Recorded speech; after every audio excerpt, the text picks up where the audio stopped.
Good day, ladies and gentlemen, to day 2 of the Poison Spiritborn.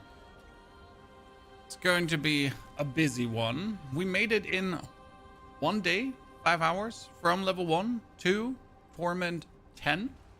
We're not ready for Torment 12 yet, mainly because 850, 850, 850.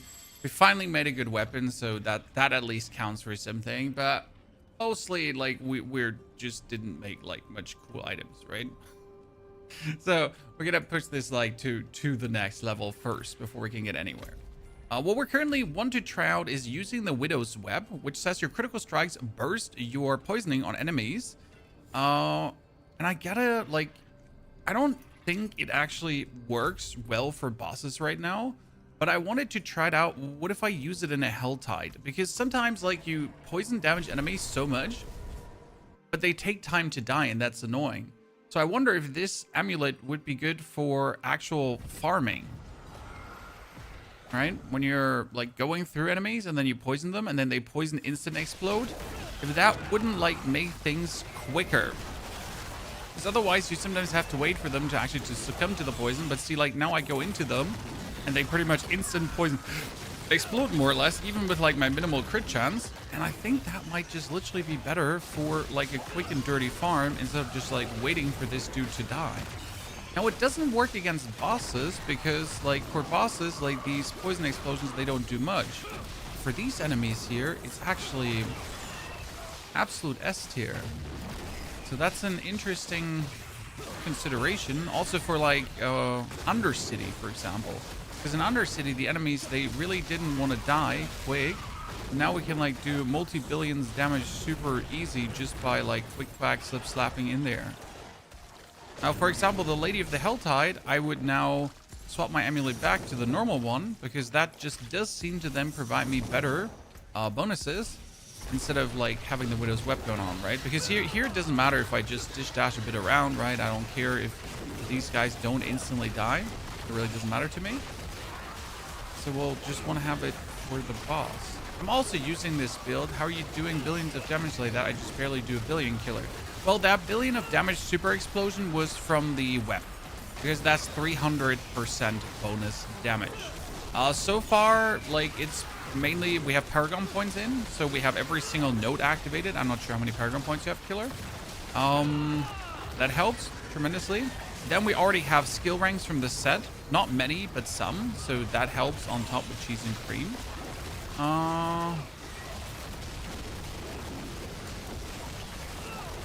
But yeah, it can't be the equipment because our equipment is absolutely shoddy, right? We don't even have the main aspect to have the thingies rotating around us. So we're pretty much working minimal.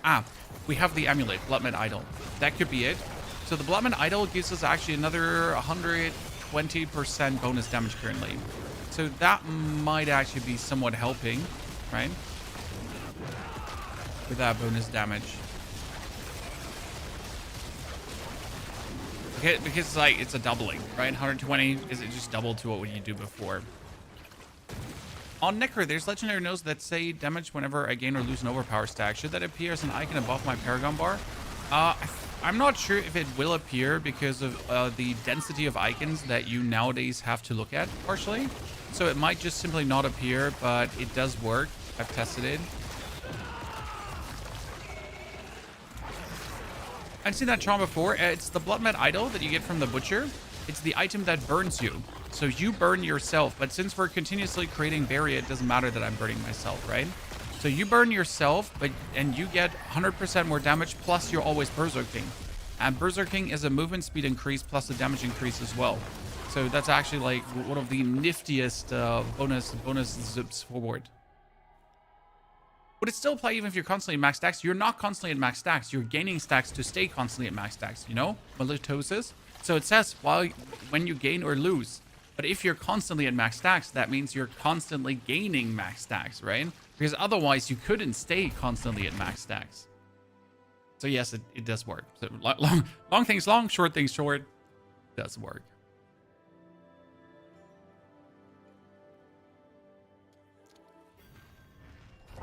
The stone. I'm not sure if the web would also be better for speed farming the pit, because right now you can see like we poison enemies instantly on contact completely, right?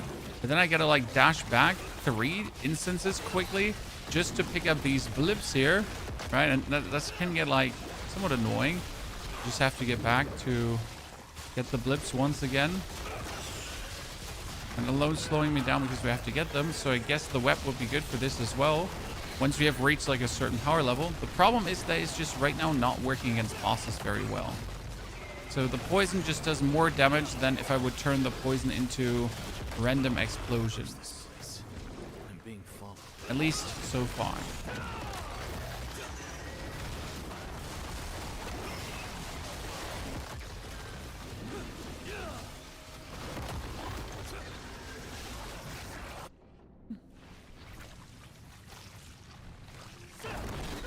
Yeah, the amulet's pretty good for speed farming. I assume that because enemies just explode, right?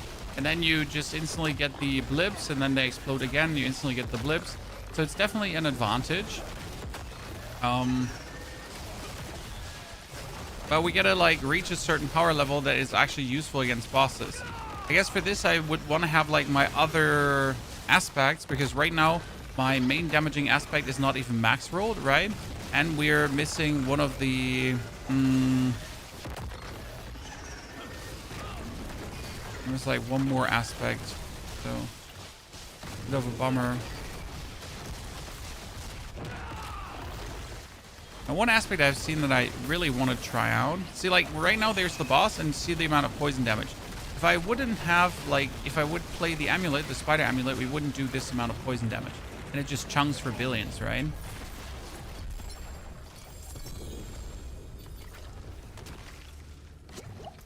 I can finally get these upgraded to somewhere. Here, my Storm damage goes up. For the first one, we should level up, because getting your Storm damage higher is very important. Is Spiritborn of 8-bit one of the best? I'm debating whether to go Spiritborn, Whirlwind, Barb, or Sorg. Whirlwind, Barb, or Sorg are better than Spiritborn, because Spiritborn only does the absolute top end damage, pit 150 clear when abusing a bug. Yeah, that's a fact. Okay, we wanted to try, we get the resolve stacking and we get the exploiters, but I wanted to try out the aspect of apprehension, because there's an interesting one. It's this one here. Apprehension. I don't have it right now. Great. Oh no, I wrote it wrong. Jesus. Apprehension, do I have it? Ah, here. So this one says, once an enemy is slowed by at least 80%, they also become feared for seconds and deal increased damage to feared enemies. That's kind of useful on your boots, for example, but it would only work if I actually had the kinetic suppression like somewhere tempered on different, right? So then we could actually play apprehension. I mean, we could also probably put apprehension here on the amulet. But for that, we actually do need a good amulet, and we don't have a good amulet. It has been a pleasure. Would you recommend a Barb or Sorg? Depends on how many buttons you want to click. Like, I'm sorry for giving you vague answers, right? But it really, like, do you want to click a lot of buttons? Oh, by the way, let's try this out now with a Widow's Web. I said it before. So if you want to click a lot of buttons, I can definitely recommend you to go for the Barb, depending on if you then want to play Ancient's Barb or Woman Barb. If you want to click less buttons, it's actually Sorg, because Sorg can just jam teleport partially, right? Let's see, I got resolve, block. Here, that's kinetic suppression. And then I can put the apprehension on the boots for now.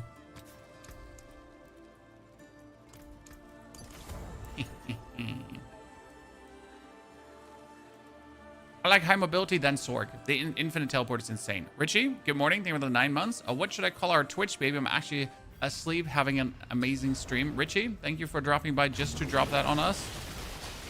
It's your baby. You can choose the name, brother. So you see like these poison explosions here right now. So there's some random like big billion numbers. And that's because now with the mother's web thingy on, these dudes just explode, right? It makes like overall clearing just so much more convenient, because everything just combusts instantly. But it's sadly not that efficient versus bosses yet.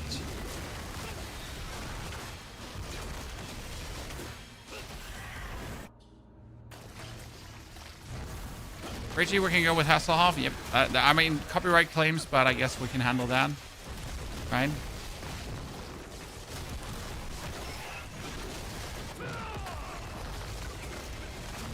Rogue is at the same tier as Sorg is at the same tier as Rogue and Barb. Yes. Sorg is one of the legit 150 pit finishers, mainly because their ultimate is currently overtuned. It won't get changed this season, but like Sorg won't be this top tier next season because they'll definitely take care of the unstable current. I mean, I don't think they should. I think this would be a big mistake to actually nerf the unstable current rather buff the other ultis, but we all know how smart Blizzard is in that regard. Sorry, Blizzard. I wish I wouldn't have to say that. That was 102 billion poison burst, Chad. We'll have to see that. The efficiency against bosses could be due to your aspects. That is possible.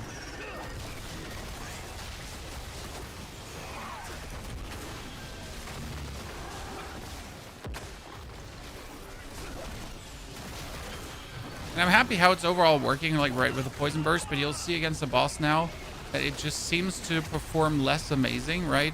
So for these enemies who just don't have that much HP, it's simply useful.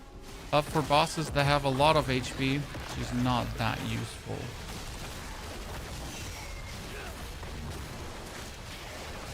Okay, I need to find like 2-3 more opponents to quickly kill. The advantage with this is that I finally don't have to like dish dash inside opponents this many times, and I think I like that a lot. Because the problem often is you have to like back and forth dish dash, right? But with the poison explosion, you don't have to do that anymore, right? You touch an enemy, here, boom, poison. See, like the poison explosions are instantly happening and they're erupting for billions, right? But if I was poisoning her, her whole HP would have been poisoned and she would instantly die. Now, I said it works less efficient, and I actually just showed you how we completely shit on her. So that's a bit unfortunate, but it definitely works less efficient, okay? I just want you to understand that that was actually less efficient, okay? Please. Believe me.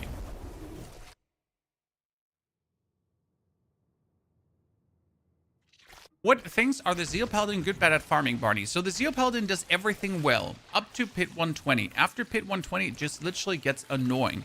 Also, Uber Mephisto is not the easiest to deal with. So Torment 12 Mephisto. Torment 10 Mephisto and 11 Mephisto are a joke. You just completely poop on them. Okay?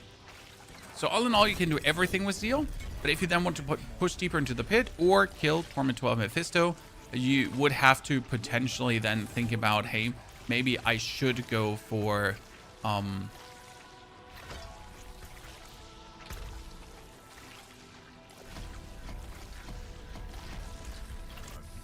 different kind of build. By the way, let's reroll that war plan. We need to at least try to get something cool, you know? I don't want obolds, but I'll do obolds. And a Nightmare Dungeon escalation here. Should work. See, if I now, for example, go for Belial. If we go for Duriel quickly. Just to show you now the difference with the Widow's Wept, right? Would I farm anymore? I got 260 Paragons and I haven't gotten a single Mythic Seal. The Echoing Hatred. Just yesterday, we got a seal from the Echoing Hatred. What's your web stats? My normal amulet stats are also shit. I mean, it has nothing.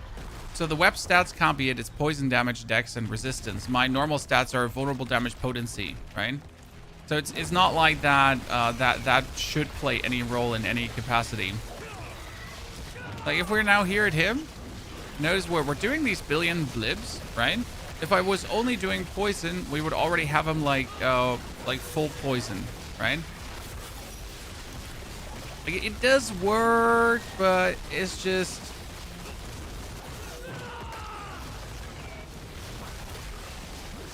I wish there was a bit more. Oh, that was a 200 billion.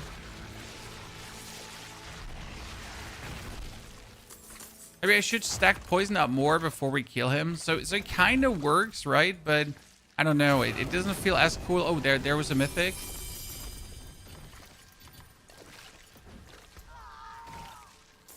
Fire damage, cooldown reduction, nothing special. Plus damage over time, actually. That's Andariel's Visage. Question is, Andariel's Visage actually good for this, right?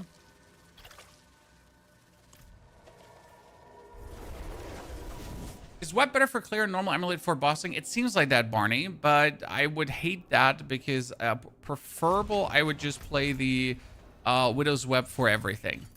Preferable.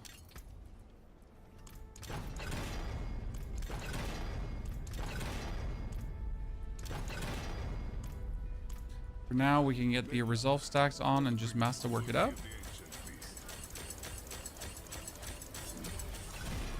And it just simply makes clears more convenient. That's probably the best way to look at it. Just makes clears a bit smoother.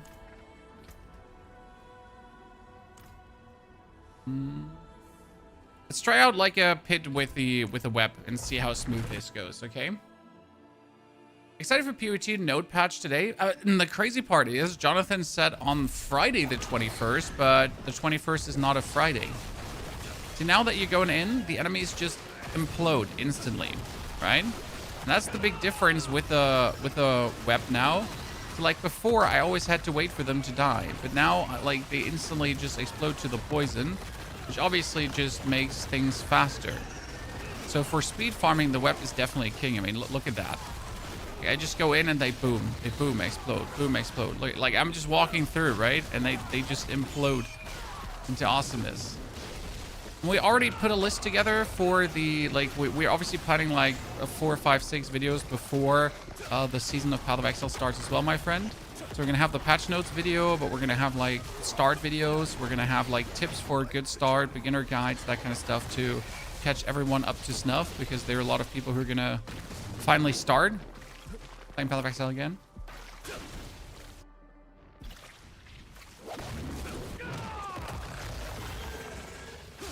Shattered Vow works if you then have Shattered Vow. I don't have one. It can definitely be used. I think Shadow's Vow is instead of the amulet, if that makes sense. So either you go for the amulet or Shattered Vow. Wow, he died quick. So on him it worked really good, Shad. Right? On him it kind of worked decent. He just got eaten up. Like instantly eaten up. Not only like a little bit eaten up. He just vanished. It was poof like. Goes the weasel. Nice.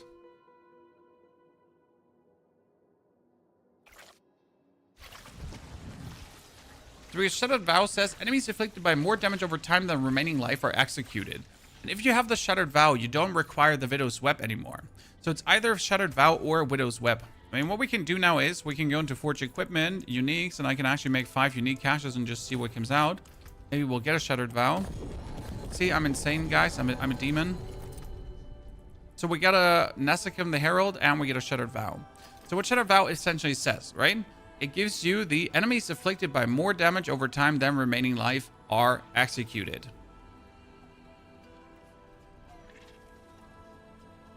Now, I do believe that a good two-handed weapon is actually better in the long run.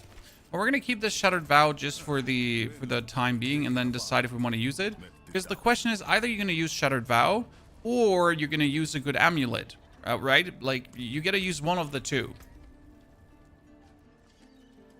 Welcome to the Isles. What do you bring? A jewel plucked from the sky. So the question is not necessarily... do you want to use the Shattered Vow or do you want to use the... like, you know? You just got to decide one of them going to be played. To make a decision.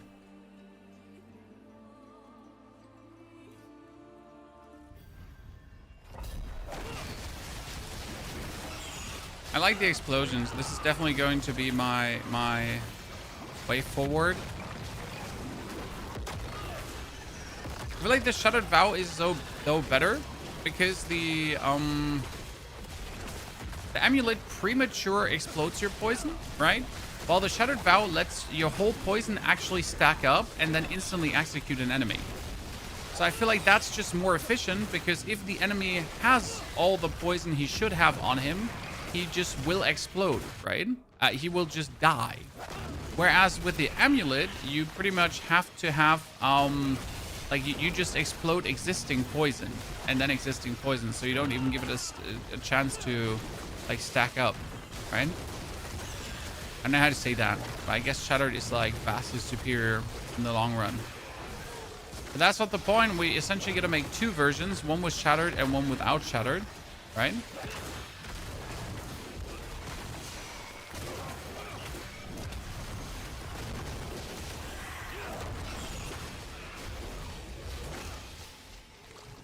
So that's probably what you have to consider for that.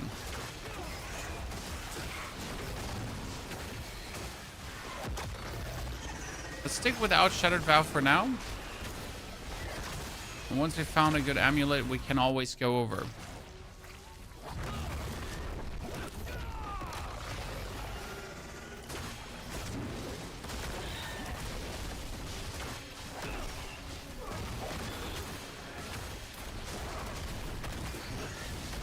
First, we gotta get more obolds because I am obold starved, ladies and gentlemen. I can tell you that much for free.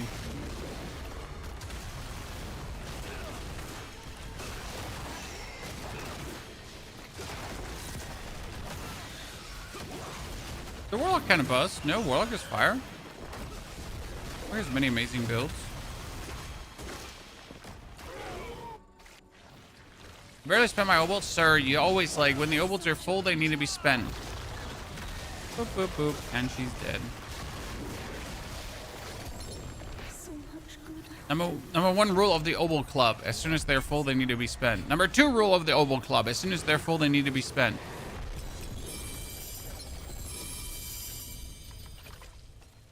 Come on, sir.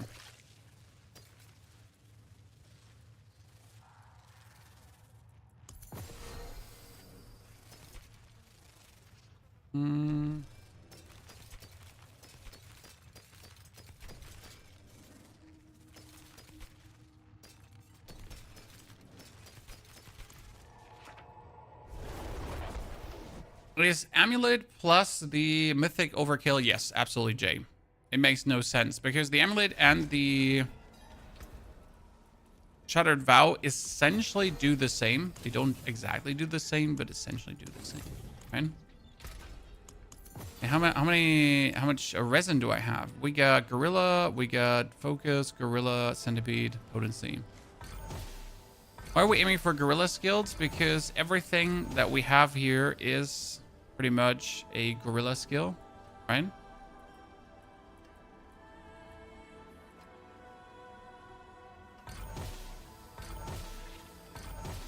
I'm not sure if Eagle would also work. Phoba.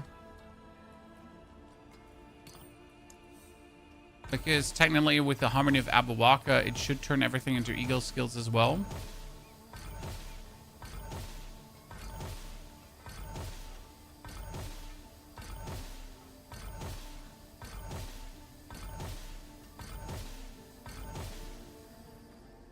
Not sure about that. And that was all my resin, ladies and gentlemen. 2,000 resin down the drain. What about with Gorilla skills? But we already have that.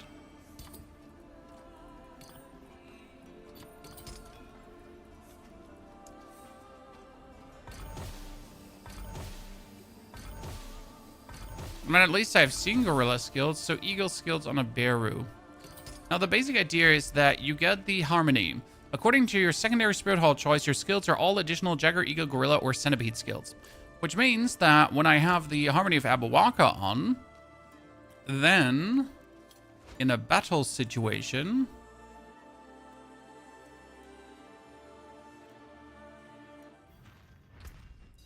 that should be bonus Eagle, but it doesn't show. Right?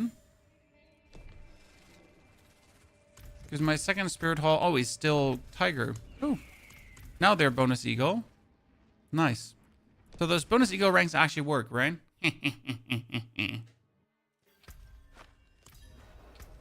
It's good that I noticed this because we were back in the ferocity still. Oops.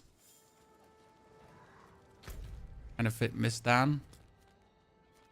How could that happen? Well, it's my first time on the job, chat. My first day. Is it true that warlocks are getting kicked from groups because their abilities on the ground? Yeah, yeah. Cryptic.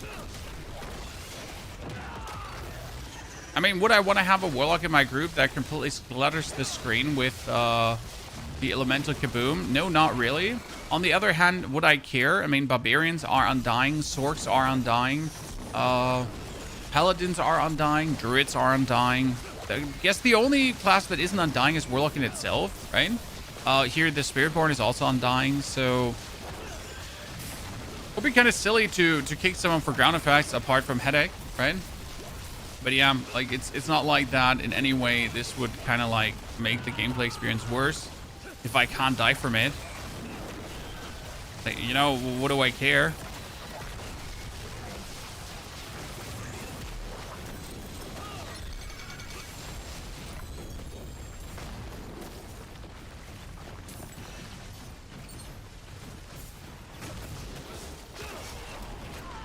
Okay, what do we have here?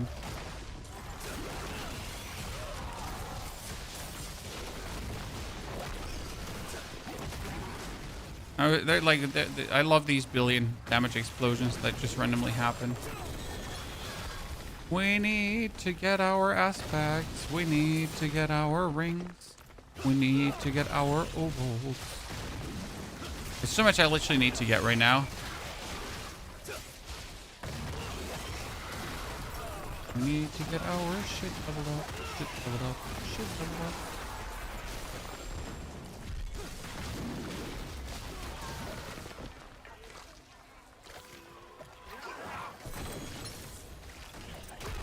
You know, 1J Moon Ring, well, you don't need it, but it helps because your Pestilent Storms are obviously like part of your damage, so the more damage your Pestilent Storms deal, the better. I sadly haven't gotten a Pestilent Storm Ring as a greater affix yet, but who dropped it again? Breathing Moon was from Lord Zur. We could go kill some Lord Zur. I mean, we could also have 18 Betrayer's Husk, so I probably could kill like Belial twice, and then we should be happy.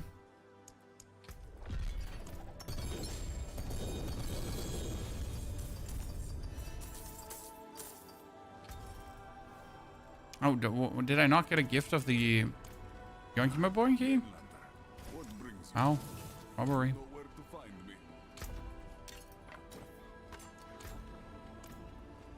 Yeah, we could go kill Belial quickly. See if we could get like a Writhing Moon. We'll see how much we do to Belial with the explosions, actually. Right?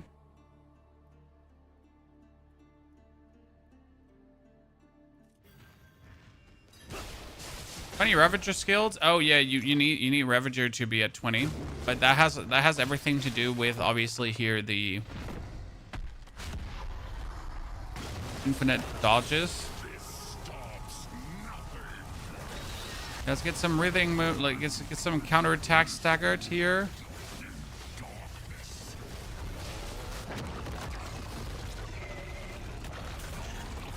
Oh, I'm stuck. I'm stuck. I don't know why this happens, but it does actually. I need to kill myself because my damage is not enough. Yes, I can't use my abilities because for some reason I'm eternally stuck here.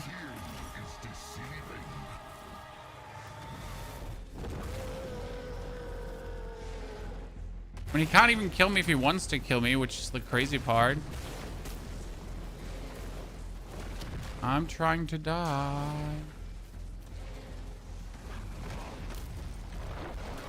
Like when you weirdly stand like close to him when he does things and then you just kind of like get stuck. Is this build exactly the same as the planner? It is similar to the planner, Troxy, as we're going to find out new things today. And that's always the thing. I give you a preliminary planner so you get a feeling for it already. But essentially the planner is like work in progress, as today we're going to be figuring out more things about how I want to play the build, how I want to improve the build even further. And you're gonna then get hopefully the fully hashed out version. Yeah, look at how much damage we've now been getting from the bonus eagle skill, chat. It's actually crazy. Because you gotta consider that with the Harmony of Ebawaka, right, every skill gets 30% bonus damage, and we're essentially using like all these skills to do poison damage, so that's a lot of 30% bonus. Lord Zur.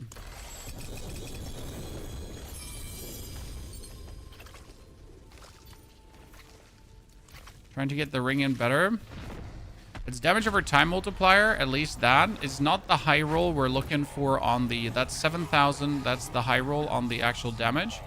But let's not forget that you can re-roll that one, so it shouldn't matter. And this was the most frustrating part about rings in any way, right? That you couldn't get them higher. So I think already rolling the unique power higher is so amazing.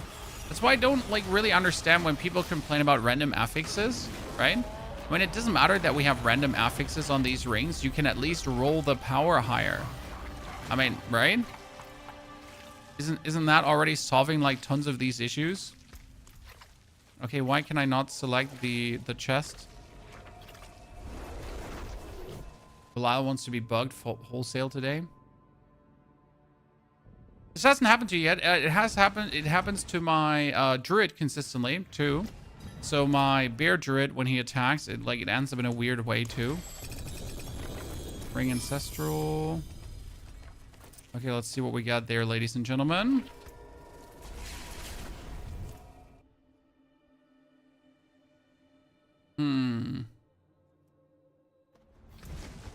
So that Ring of the Writhing Moon has damage over time and armor. So at least that. This one has vulnerable damage multiplier. Then has a vulnerable damage multiplier. All of them are shit, obviously. That one has lightning damage. So, I mean, it's better than the one I had before, but that's not really hard because the one I had before was completely useless, right?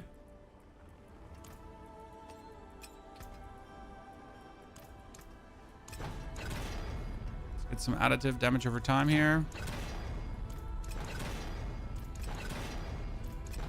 For now. And later we can farm a bigger one. But this is already an improvement to what we had before.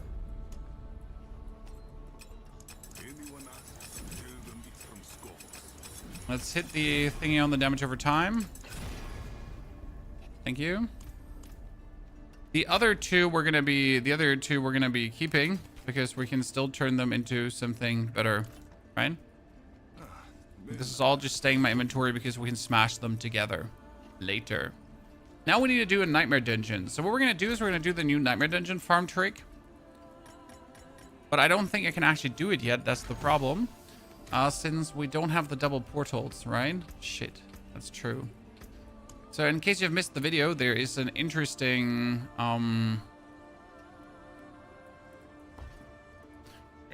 bonus you can do with like the middle row here that goes into branching pathways. That actually has made me incredibly rich, illegally incredibly rich.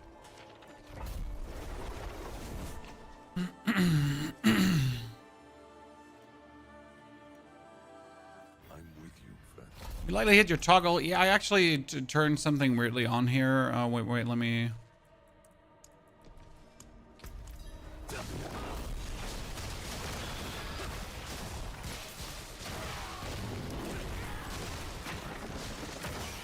The good part about the Spiritborn in any kind of dungeon is you're fast as fuck, boy, right?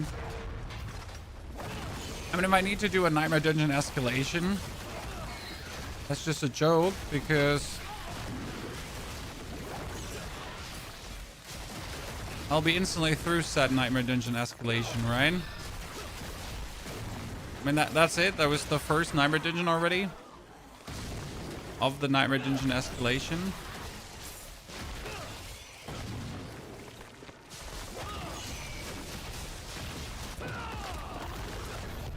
Good. See, now if I had the bonus already, just an FYI chat, right? If we had the bonus already down here, then we would get another choice.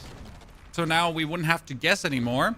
What is the next we want to go for? We could choose. We could choose to get gold reserve. We could choose to get like, right? And that is so much better because you can make that your second dungeon essentially is exactly the material that you want to gain, like Forgotten Souls or whatever. And the bonus gain you would get out of this is insane. I mean, I've gotten 400 million from one dungeon. Yep, you heard right.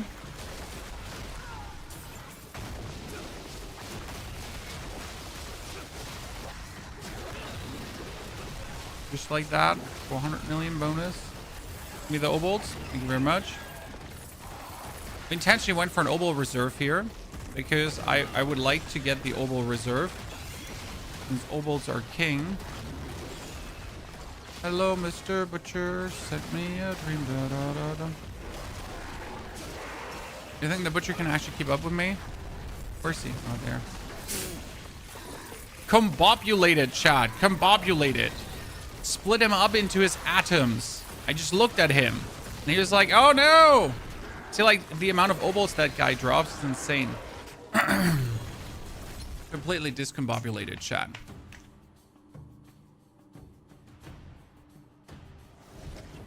Shouldn't you swap to Torment 12? I could swap to Torment 12, yes. However, the loot density is not a big difference, so why bother? Yeah, I thought mainlanders had a sense of adventure. I mean, it's not like that the loot is massive difference, so not really worth it. That's it for that piece. Let's gamble rings because I need a better ring than this with a... No, actually, I need to gamble amulets. Because I potentially need an amulet with damage over time. Wow, that amulet is insane, but not for what we're doing. That's the problem. That amulet is also really good if I remove the cooldown reduction and add a damage over time multiplier. Damn, that should work for the time being. Mainlander, what brings you? The stare was a little too long on that cam. Sir, you're literally in my eyesight. I have no chance as to stare at you when I talk to you, as that is, you know, the camera is right below my chat. So there will always be heavy eye contacting, okay?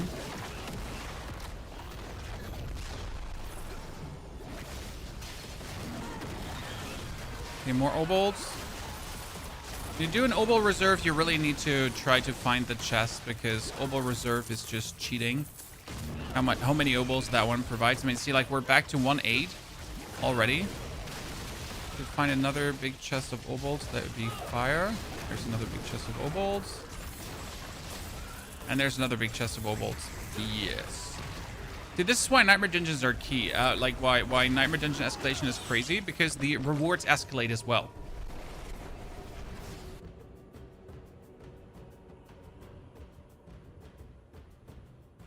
Okay, we can show you the tier 12 setup once we are officially in tier 12 with the build as well. So the gloves are still not perfect. Actually, I need better gloves, but at the same time, we need the amulet. We need a better weapon as well. So do I really gather for an amulet or do I go for a weapon now? I mean, weapon we want to replace potentially, so I probably go for the amulet.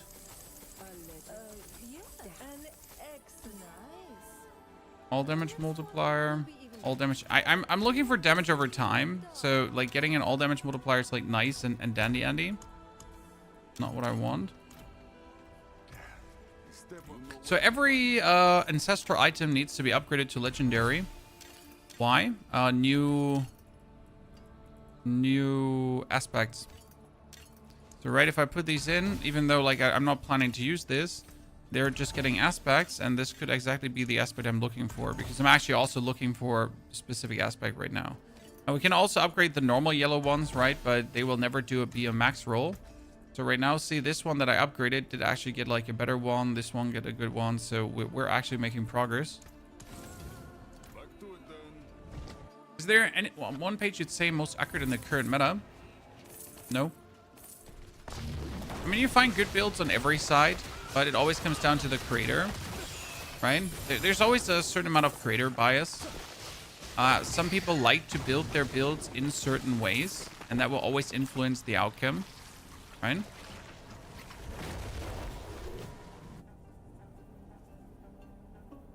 The problem with the S tier on one page and the C tier on another page is the question, what do they value? So why in their opinion is it S tier or C tier, right? Well, what is making it S tier or C tier? And that's kind of like question you should be asking yourself.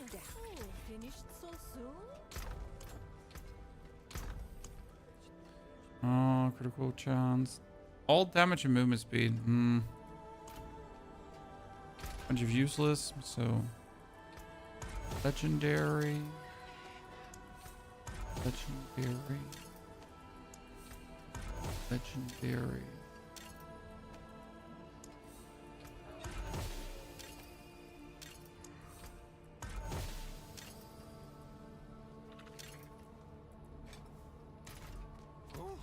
What is a Faithless, isn't it?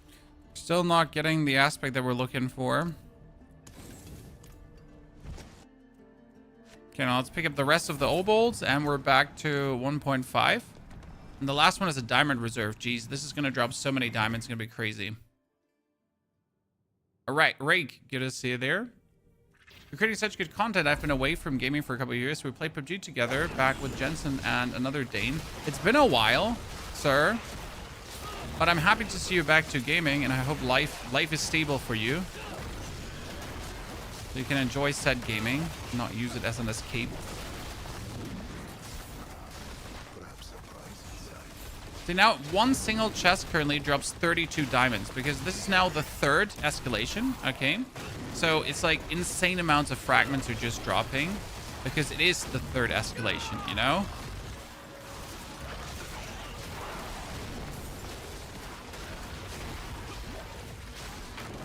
Big difference. It's like the second.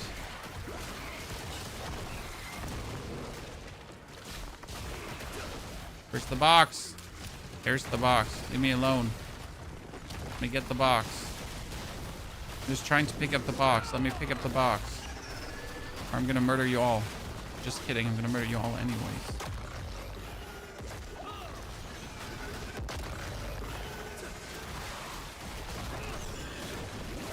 Oh, what do you have? A weapon. It has life, weapon damage, all damage, and resource reduction. Will I remove life and resource and try to add? Yes. I have house 2 kids. That sounds great, sir. Even though I wouldn't call a house a stable life situation. It's more like a burden, right? Thinking about all the projects that are cropping up in the house. Wife just opened recently to me. She was like, hey, you know what? We should like, we're now living like 6 years in the house, right? And our vinyl floors are slowly getting a bit worn down. She was like, hey, you know what we should do? We should totally put tiles in the in the ground floor. Yeah, it's time. And I was like, ah, okay, if that's what you want to do.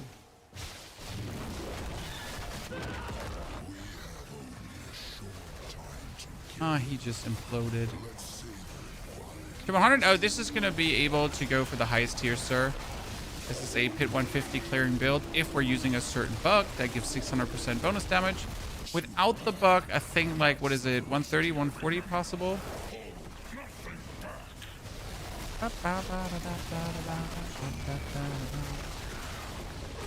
Good night, Mr. Astra. Oh, his doggy just revived. As you can see, Astaros always good for insane loot. That man is crazy. He drops everything, and then he drops a little bit more. I mean, finally he dropped me some shamambo bombos. You're doing the tiles yourself? No, I'd rather work Mr. Orchid. The tops thing I'm gonna do is rip out everything what's in the floor right now, so I don't have to pay anyone to do that. But I am sure as hell not going to put in the tiles myself. Okay, we get here the Protean Hard. The base spirit of a skill cast grants Ego, Gorilla, Jack, Centipede. Yeah, I don't feel like that's as good as my Bloodmat Idol, but that might just be me. Okay, we got the aspect of Pestilence and better, chat. This is amazing because we're looking for that. This is Pest, right? My aspect of Pestilence is as the lowest roll possible. It was at 70. Now at least we're at 77. So we're slowly getting somewhere, right?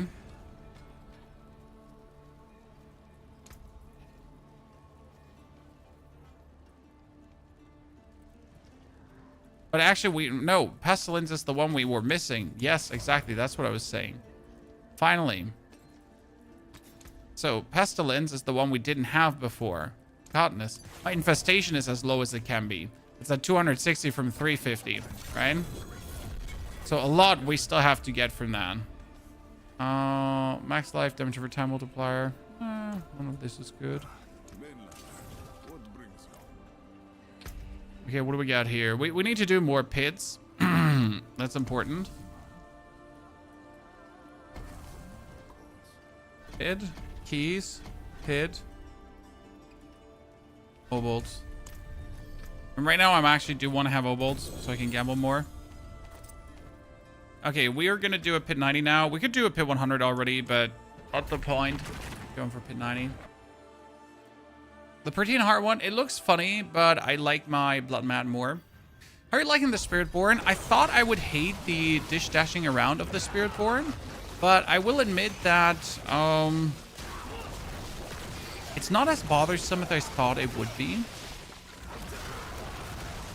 Especially with the act of like just exploding things. I guess playing the sword prepared me for this, right? Because, so the problem is, have you ever watched a Pit 140 finish? Have you ever watched a Pit 150 finish?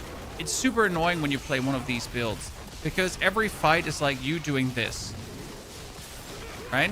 And that just looks stupid on a boss fight. But if I pretty much just contact kill everyone, I don't mind. I mean, right now I'm just speed dashing through, but I don't have to like dish back and forth through these. Look at that. They're just contact dying. Right?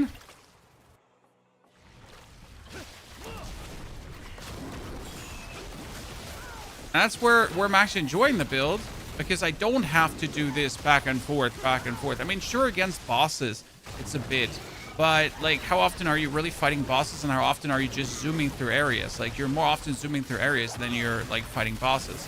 So I think this is like fine, right? And then here against this boss, I just hold down the button, spam my other abilities, and he dies. We're almost at 1 trillion poison explosions, by the way. I mean, just getting this aspect here, the Pestilent Storms deal increased damage, that is so important. When it just almost doubled my damage now. Okay, the final one to upgrade.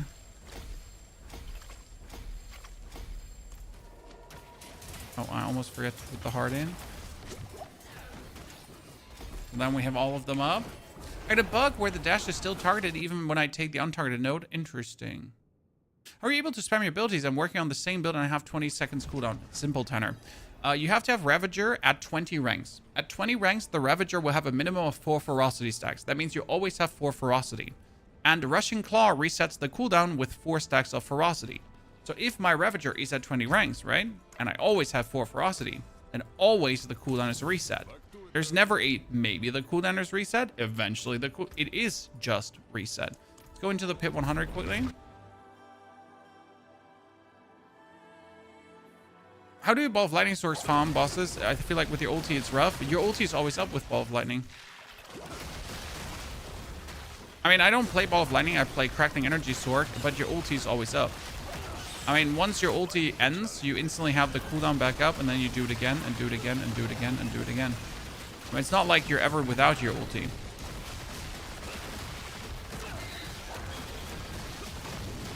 I mean, at least with my Crackling Energy build. Like, I'm not sure how the Ball of Lightning does it, but I gather and consume so much Crackling Energy that even on a single target, I do like hundreds of stacks. It's like really simple. Okay, well, we're close to the 1 trillion of damage poison bursts, Chad. Get that done. Like, these big poison bursts, really cool. I like them. Big numbers go boom. So pit 100 in 90 seconds or what? Seems good. I mean, considering we have like C tier items currently. Right, really C tier, not A tier, chat. Because the only good item I have is pretty much the Harmony, but even that one, like it's max rolled, right? And have the best stats. It's not responsible for my damage, so that's fine.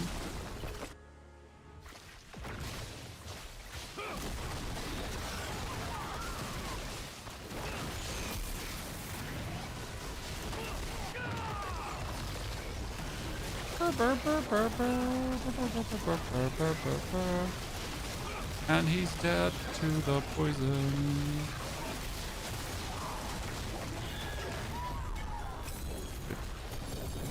Choron's Pedusto. So everything legendaried out, and now I think we gotta level up the here. You deal more your pestilence storms deal more damage, right? Because the more pestilence storms I have, the more damage I deal. Will there be a guide for this build? Yes, there will 100% be a guide for this build where we go down on every single mechanic of the build. Hunter, you have a problem keeping Rushing Claw up because your Ravager is not rank 20. You need +5 skill ranks, minimal. Then you can keep it up without a problem.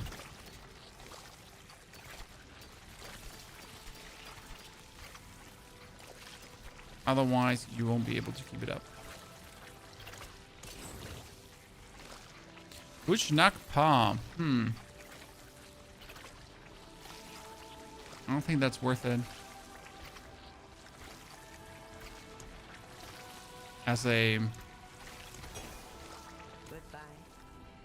thingy. Oh, look what the tide washed up. A legendary yeah, not too bad. Pity to break another's work.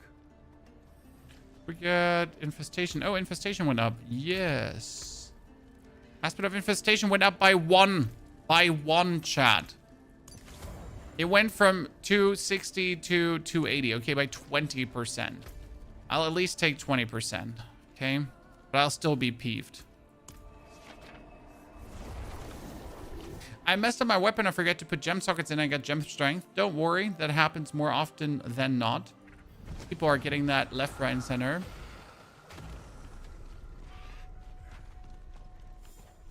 TPM beam? Yes, I heard about using the mythic seal and then the eagle skills on top. But honestly, I like my blood mat idol. I mean, it gives me...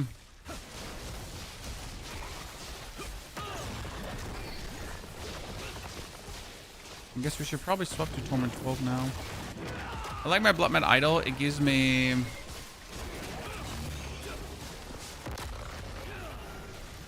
a very easy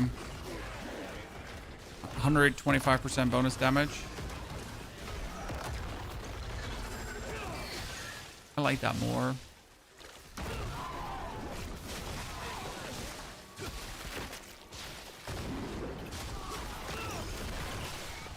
Oh, that goblin, he just exploded, chat. Poor goblin.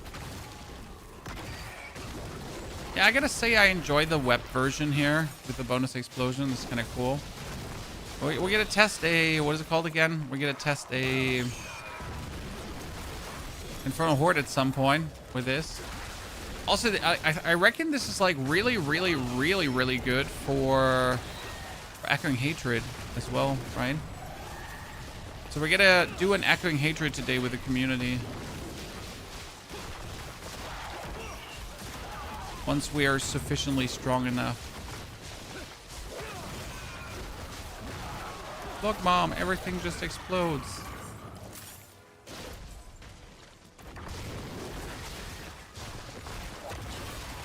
What's the difference between 3 to 4 skills and GA that also has 3 to 4 skills? I mean, 3 to 4 skills is 3 to 4 skills.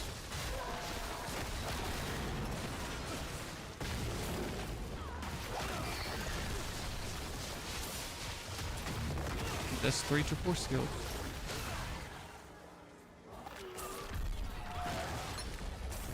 Virgin Undercity.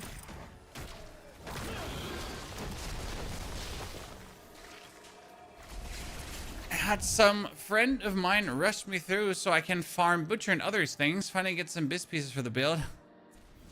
Love to hear it, KO.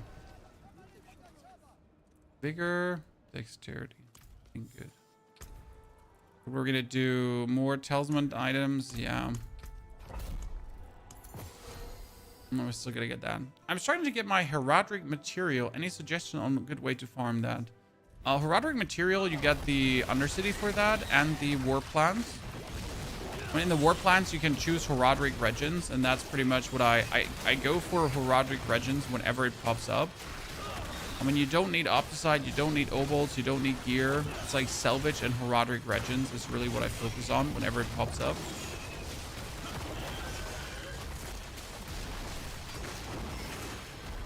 My secret sauce.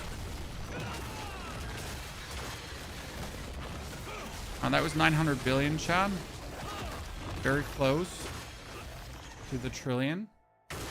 Oh, wait for the PoE2 videos? Dude, I almost made one this morning because I'm really excited for the Gemling Legionnaire changes. I don't know if you've seen it. There was a little video. They're actually changing the Gemling Legionnaire ascendancy, and it's getting a buff, which makes it way more tanky, but also gives a bonus effect that could make my grenade character stronger than ever. I've already been a happy fan of the grenade character, so making that one even stronger has me all kinds of excited.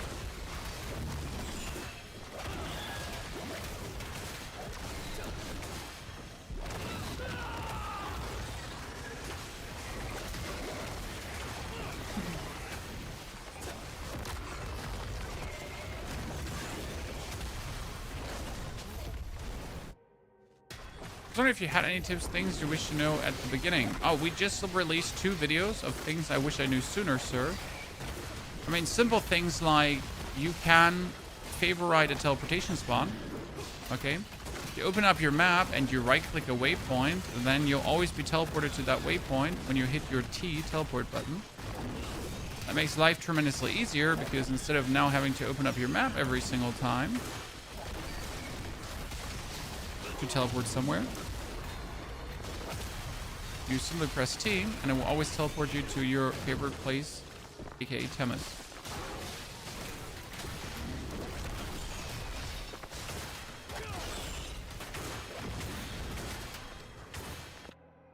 How is it possible that on my druid, there on my Leckard, I have 1.5 trillion damage and rabies minus 2.5 trillion, and still can't do a pit 95?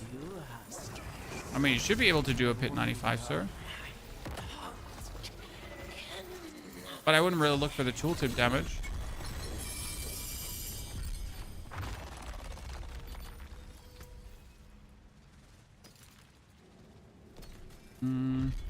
Yeah, nothing good. Everything just duds. Is Toxic Skin better than Gorilla Hide on this build, or is it a preference thingy, Ripits? Why would you use Gorilla? So Gorilla gives you a resolve every second, right? And block chance. And it would... That's it. So... What do you want it for? I mean, Toxic Skin actually says here, Toxic Skin heals you, right? And Toxic Skin's cooldown reduced by 3 seconds, and its damage weakens enemies. While it's active, you gain 72% armor. So it makes you like super tanky, right? Well, it also makes you unhindered, which means you can just go through everything, right?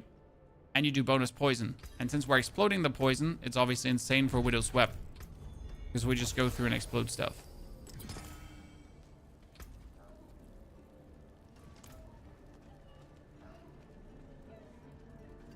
The Maxwell guide has Gorilla Hide. Well, I mean, I'm not the Maxwell guide, Rip. Pestilence and Infestation leveled up, ladies and gentlemen. Finally, Infestation almost maxed. That's insane. And finally, Pestilence almost maxed. That's double insane. We're going from 280 all the way up to... Shit, I put the wrong ones on. Jesus Christ. So wait, this is here. So we go from 280 up to 310. So another 30% bonus. And the Pestilence is now at 94%. So that's pretty good.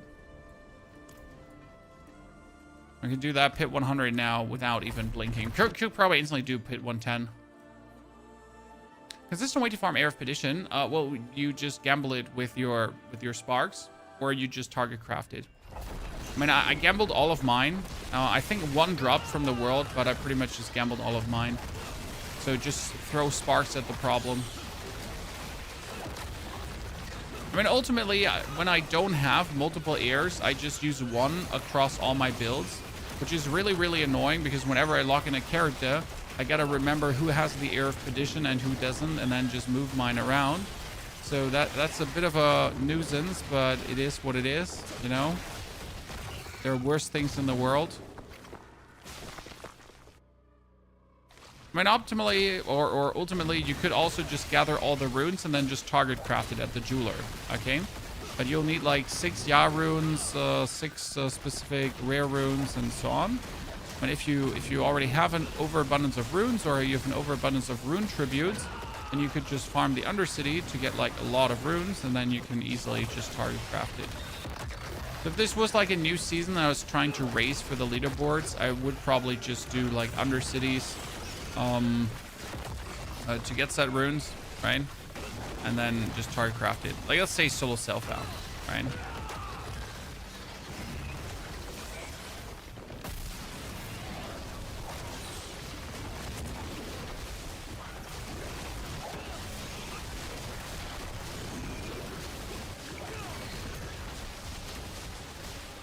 Oh, we're doing so much. Trillion, ladies and gentlemen, the Trillion burst. Do-do-do-dum, do-dum, do-dum, do-dum, do-dum. Finally, it was about time.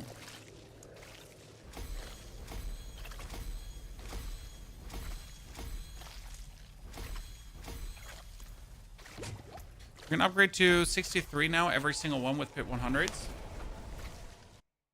There's no boss that drops it. Nope.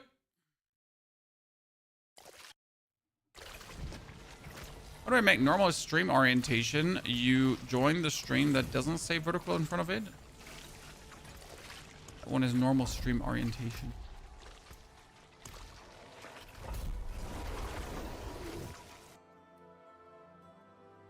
Red2, thank you for the 74 months of support, by the way. Red2, welcome to the family once again, my friend. Destroy the Seaborn Shrines. Devil, I shall destroy the Seaborn Shrine. Are we seeing more Trillion poison explosions now?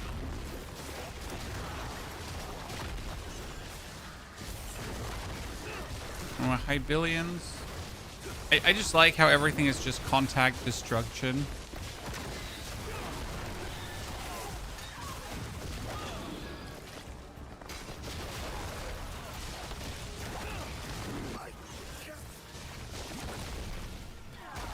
I wish the dashing could just go over obstacle, I guess.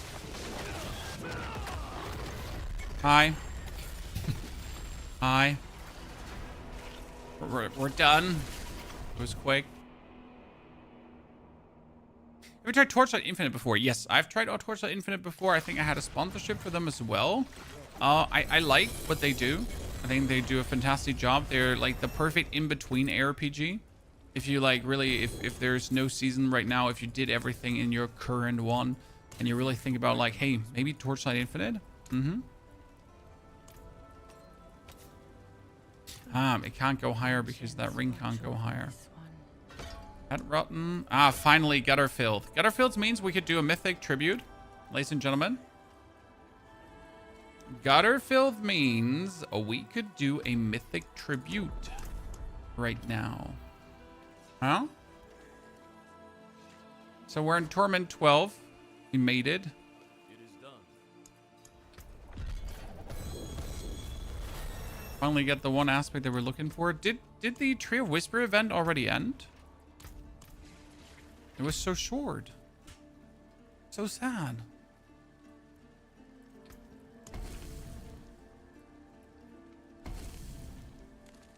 Helltide. Hit.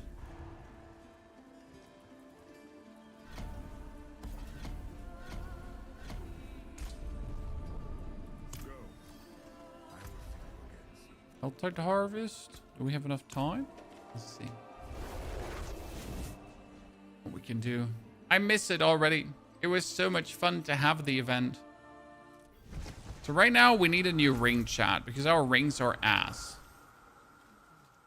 The problem is that the only ring I would be happy with is a ring that has a...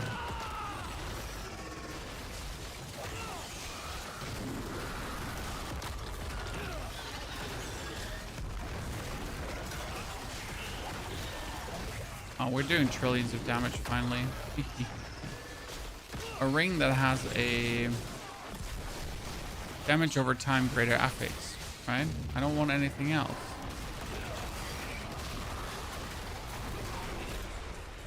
I just want that. So what do we do under those circumstances? That is the only thing that can satisfy me.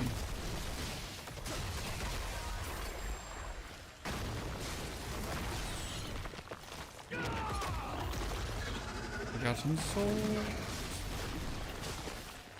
Look at that sword being all flashy, but no substance. Got some poison, brother.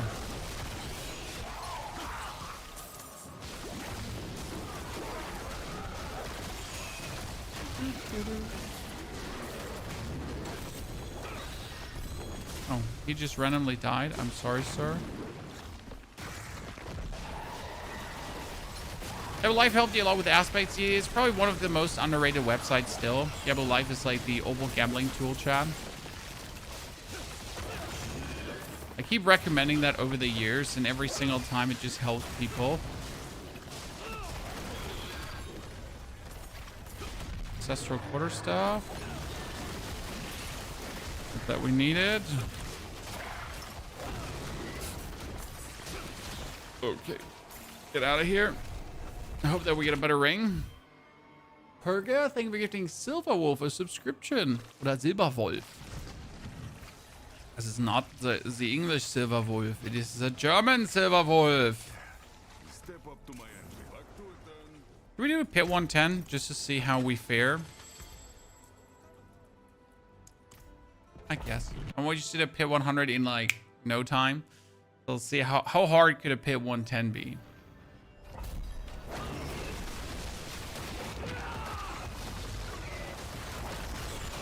Not hard at all. I guess finally we can poison enemies enough to actually unleash our trillions of damage. Because the biggest problem was before that they didn't have the HP to actually get our trillions properly to unfold. But now that they have the HP, I've just seen like a 2 trillion hit, right? A 3 trillion hit. So I assume that like the enemies that we were facing before, they weren't just sturdy enough to take the full breadth and scope of my attention. Right? They would just die early. Or I could fully immerse them in the poison lifestyle.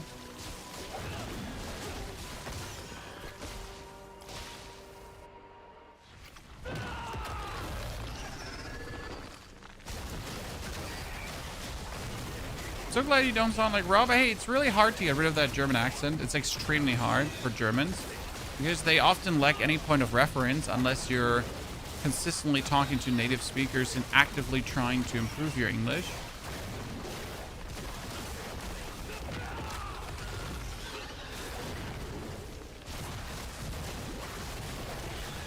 It's really not easy.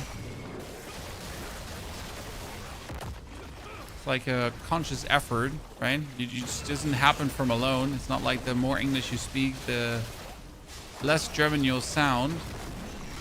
More like you gotta actually actively try to work on specific pronunciations and grammatical constructs.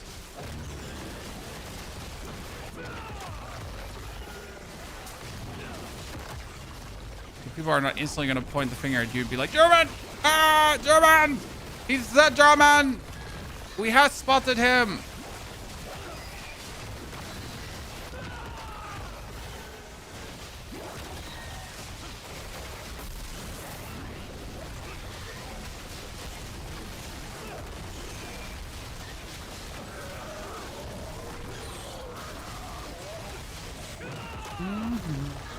Here I would like to have now the full poisoning because like we do the poison burst in between, right? But I would prefer to actually poison him wholesale.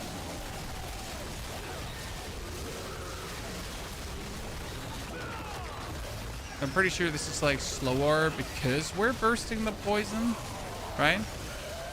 And there's the trillion damage poison burst, useful.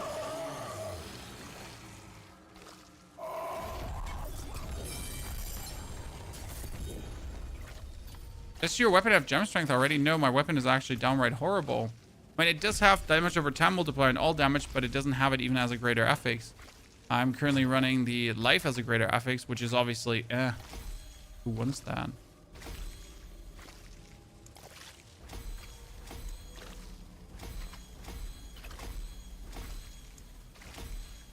Good upgrades, ladies and gentlemen. So pit 110, easy peasy.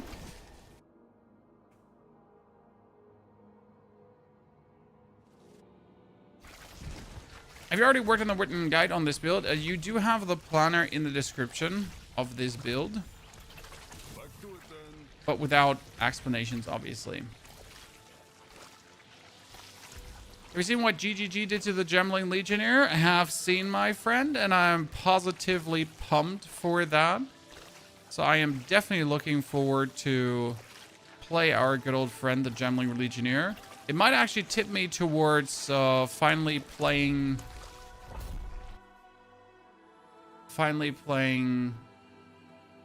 Mercenary again as a League starter. So I'm very, very, like, you know, that Gemling presentation had me all kinds of excited. One, because I want to have the Gemling leveled up to then see what all the different quality options do. We could make like an insane triple Herald Gemling and then hope that the quality options make the Heralds even more insane. Who knows what it will add, you know? Oh no, a Gobbo-chan.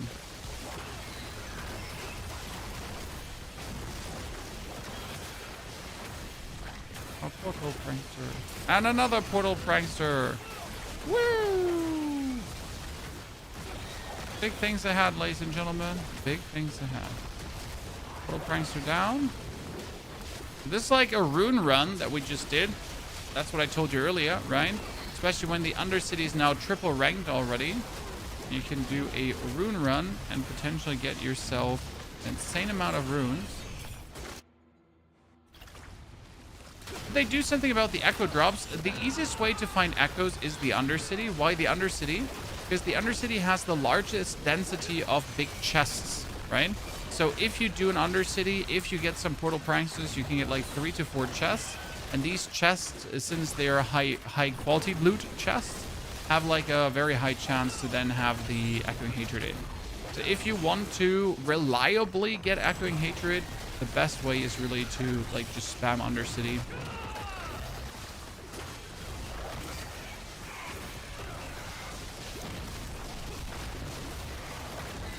Frost Witch Hunter, League start. I'm not sure how well that works as a League start, Shadow. I mean, I like some of the Frost interactions, but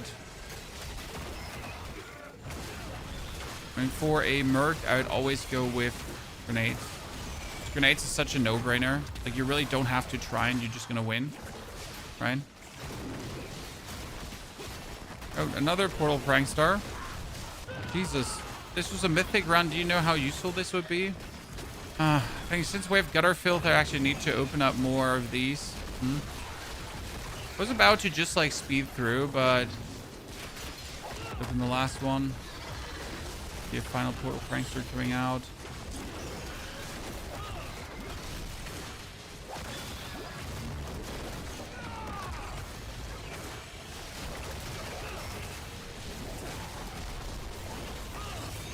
$100 billion.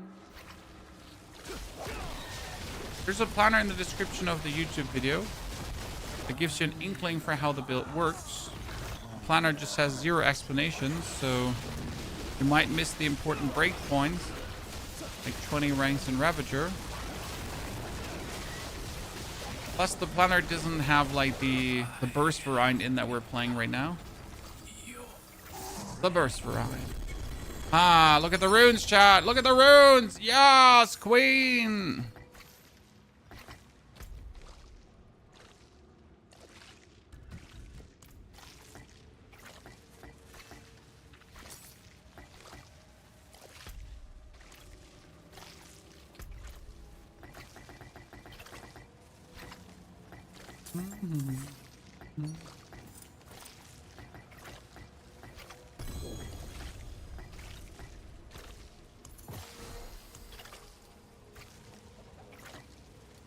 Good.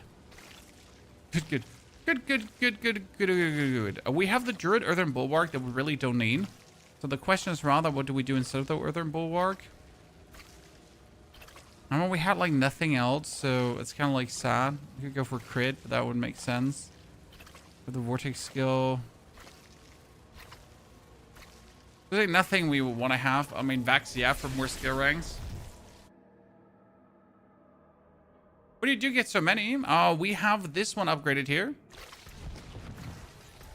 the gutter filth, and that gives us like a lot of goblins, and that's pretty much the reason why we have.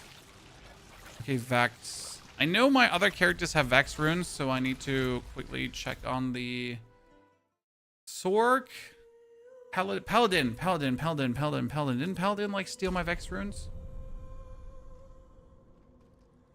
Have you tried setting the scroll wheel to interact? Yes, it feels shitty. I mean, Catalyst, yes, you pick up things quicker, but let's be real here for a second. I mean, unless you absolutely shit and bleed this game, there's no reason to do it. You know? For us normal mortals that are just having a good time, you really don't have to set up your scroll wheel to pick up items faster or drop items faster, that kind of stuff. Right?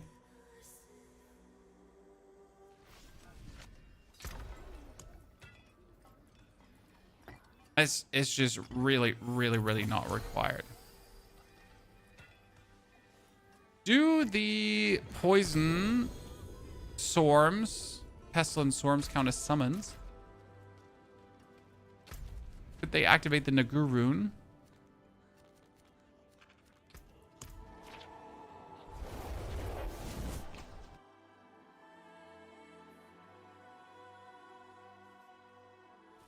Could use Zig rune for the Spiritborn. The Zig rune is part of a bug that I don't wish to exploit. So yes, I could, but I just don't want to exploit said bug.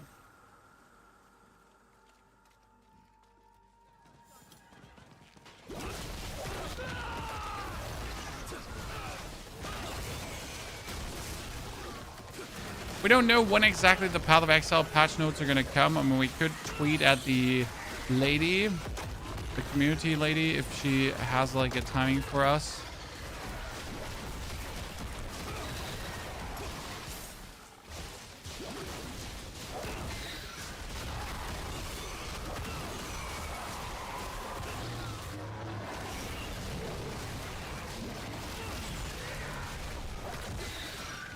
I'm probably going to do, because I need to know if I need to stay up tonight to read set patch notes. Will we make a video about it or not? Let's open up Twitter. Okay, I kind of need a way down there, and on the way I need to collect 120 plus. Right? It's not impossible. 95 seconds, come on. Got this.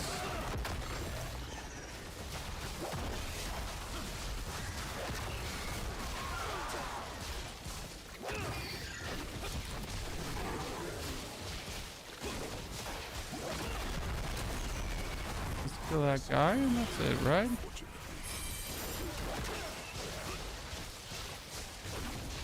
I got 125. Oh, Spiritborn! Spiritborn, Hellborn. I'm the Spiritborn. I am the Spiritborn. He is the Hellborn. I win though, nerds.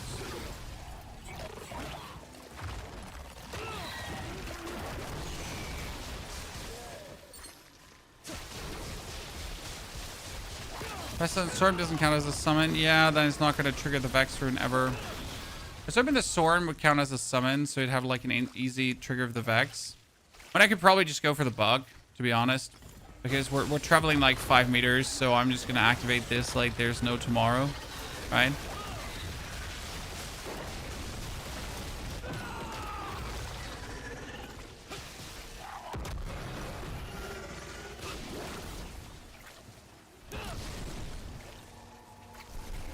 Okay.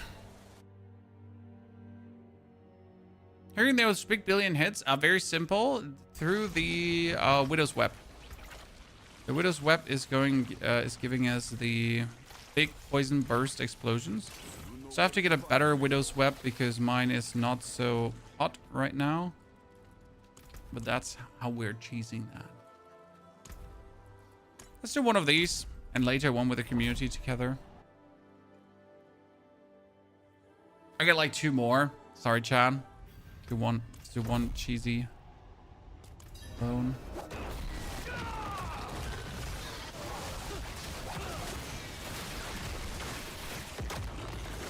Also, these are not big trillion explosions, sir. These are big billion explosions. These are trillion explosions, in case you missed it.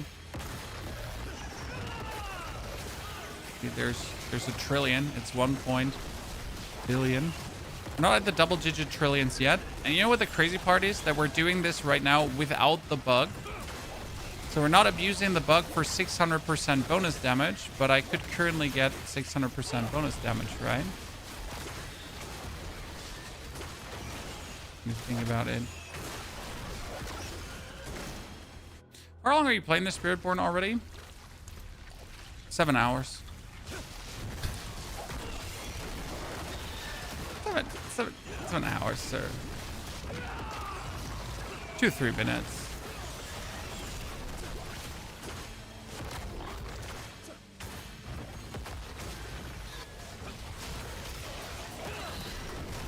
Spiritborn is spoot and poop no OP.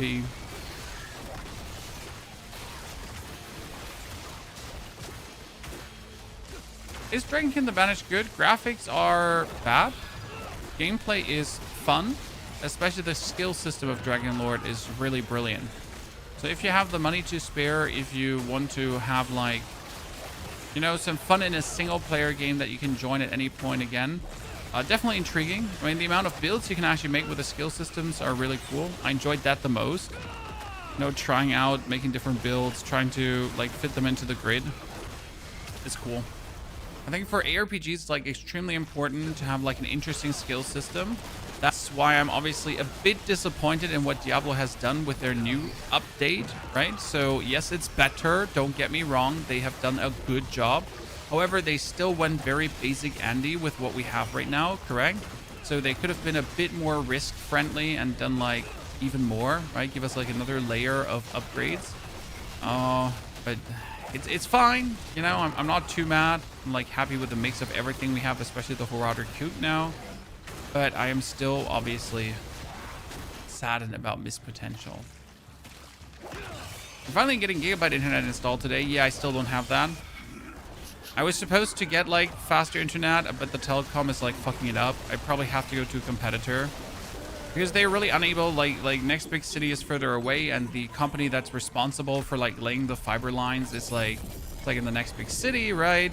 And they're unable to send like someone out correctly to make sure that we get like the fiber. So losers. Creature Centipede skills. That's Phoba. We have Gorilla. Gorilla is better than Centipede, which is crazy.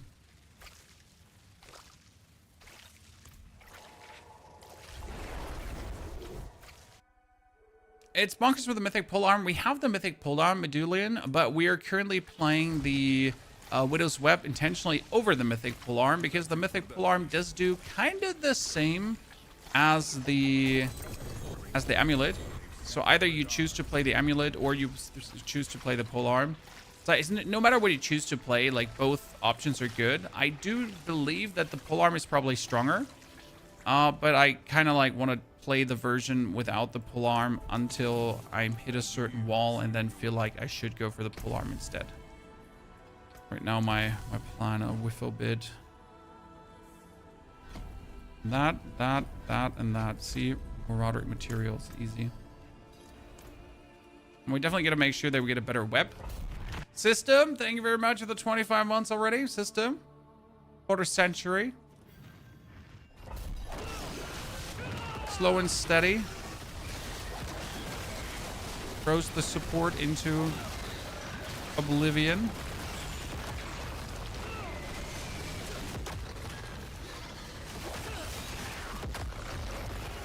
So the problem right now is, again, that the poison pretty much explodes, right? Instead of stacking up. And the difference between Nesicum and the poison stacking up and exploding is that if the poison is stacking up, the enemy just gets executed, right? Instead of the poison just blipping away here, the execution would technically work better.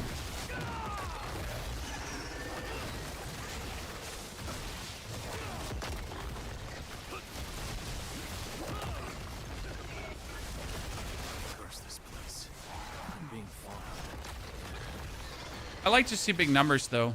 What can I say, right?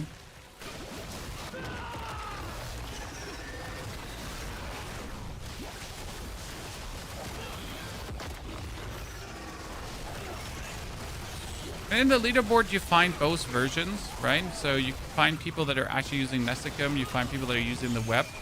I guess I just simply like the web for the explosions. It's funny, like, to touch an enemy with one of your Pestilent Swarms, right? The Pestilent Swarms does, like, immense damage. And then they pretty much instant erupt into, like, this kavam of poison. So that's just funny.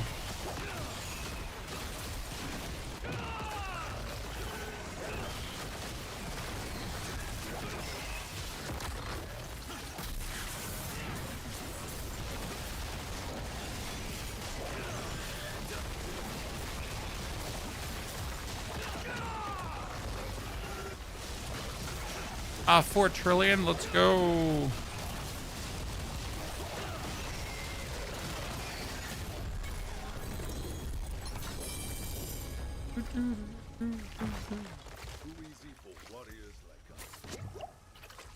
Okay, finally getting like these two up here.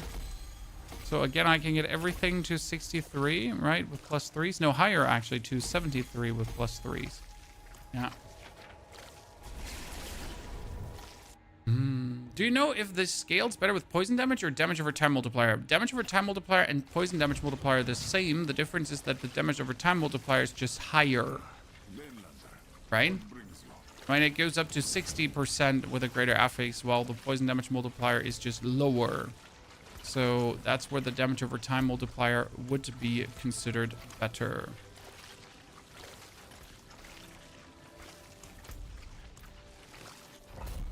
Right?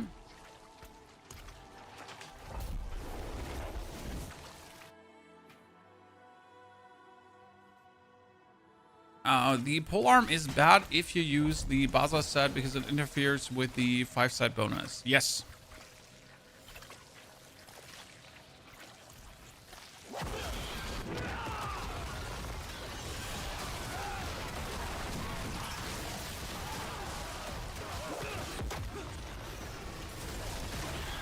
So I like the poison explosions from the web because you just literally like you touch them, right?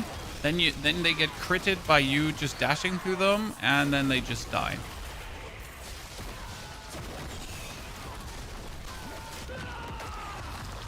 Oh, I got all the animus I need already. Where do I need to bring the animus now?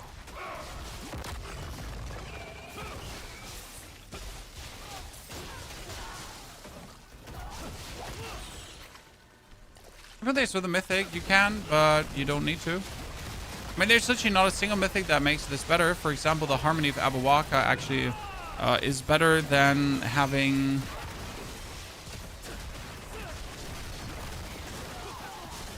The Harmony of Abawaka is better than having the Air of Perdition.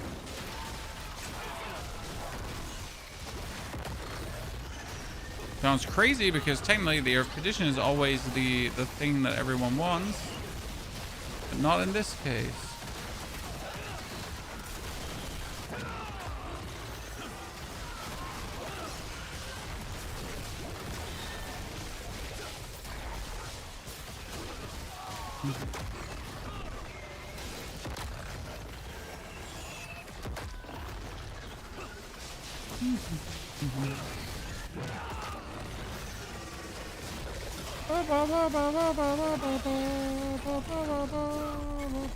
Oh, she got respawn. She got respawn.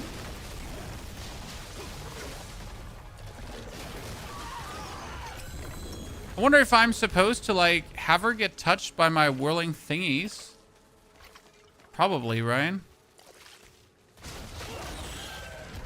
But technically it would be better to not play the Pestilent Swarm because it makes them spiral outwards. The only advantage is they last longer. But I kind of like have to actually walk away from the boss, right? Yeah, with the unique helmet, you can get 90% damage for free. Exactly. While the... And not only 90 damage for free, you can get max life, dexterity, all that kind of stuff, right? While the critical strike chance and the lucky hit chance is just completely useless for the build. Like, you do not want critical strike chance. You do not want lucky hit chance. They don't do anything for you, right? They're just not helping.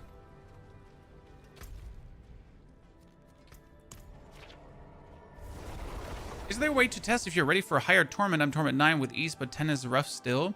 I mean, usually if you're Torment 9 and you're able to kill the layer boss easy. Okay, if you're able to kill a layer boss in Torment 9 easy, then you're ready for Torment 10, but you might not be ready for Torment 10 layer bosses yet. Know what I mean? So killing a layer boss allows you to definitely enter the next Torment tier, but it might not allow you to kill the layer bosses over there. That's how I usually look at it when I decide, do I want to go deeper or not, right? Am I ready or not? You could also just look at the damage numbers. Like, you kind of know that you have to start doing billions already for like, you know, Torment 10. And then you have to do trillions already for even deeper. And also how you can look at it.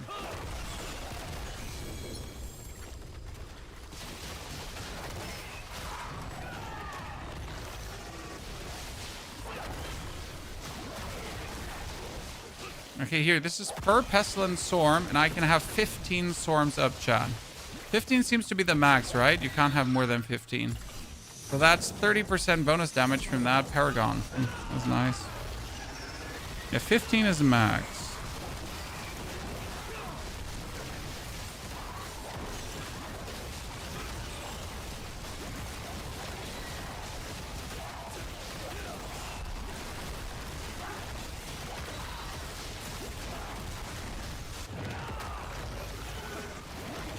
What's the thing on your boulder build that counts as a summon for the bulwark to pop? Runes. Easy. You use runes to get the bulwark to pop. Or what do you mean? See, like, I wonder if I'm supposed to stand on her, or am I supposed to stand, like, on the distance here so my actual poison hits her? You know what I mean? Because if I stand close to her, then my dudes are not hitting her. But if I stand mildly away, then my poison is actually hitting her. So I guess I'm technically supposed to not stand inside of her, right? If I want my poison to properly stack up.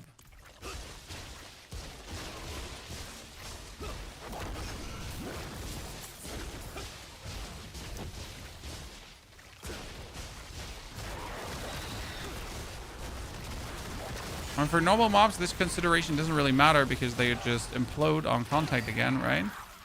For bosses, it kind of matters. I gotta really try to find my position there. Are you building resolve stacks or you just geeky squishy before you have all the stacks? Yes and no. Yes, you are squishy, but every attack does build barrier. If I use a here on my amulet, casting a non-basic mobility skill grants 3 resolve. So I pretty much instantly have the resolve stacked up. Like, I start, resolve, done. Not much to consider. No biggity.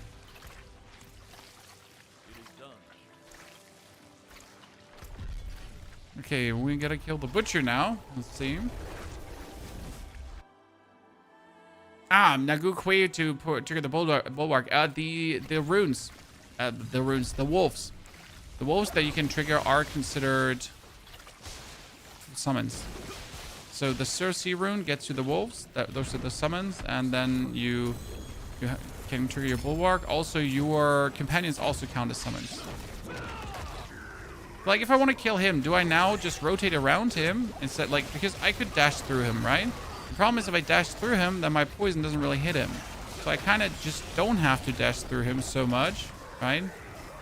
But then I have to dash through him to get my cooldowns. So where do we actually stand here, right? Do I have to dash around but make sure that we're pretty much like dashing in a circle around him so I actually have better poison delivery?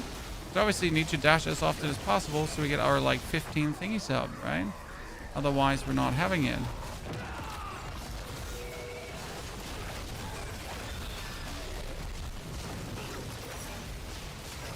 And what kind of distance are we now operating here?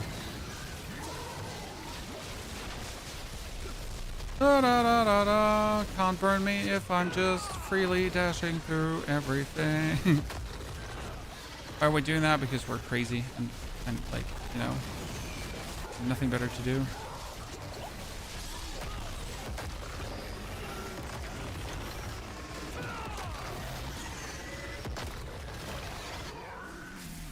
Yeah, the web for like the tier 12 bosses feels bad.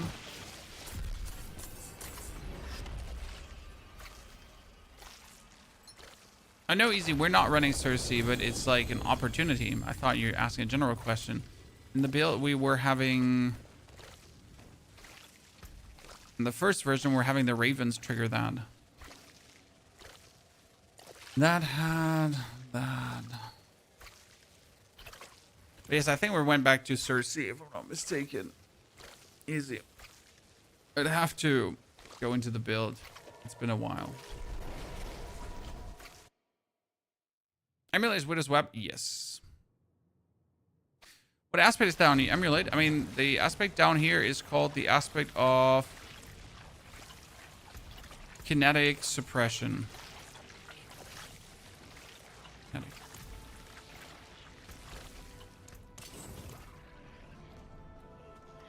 Kinetic suppression.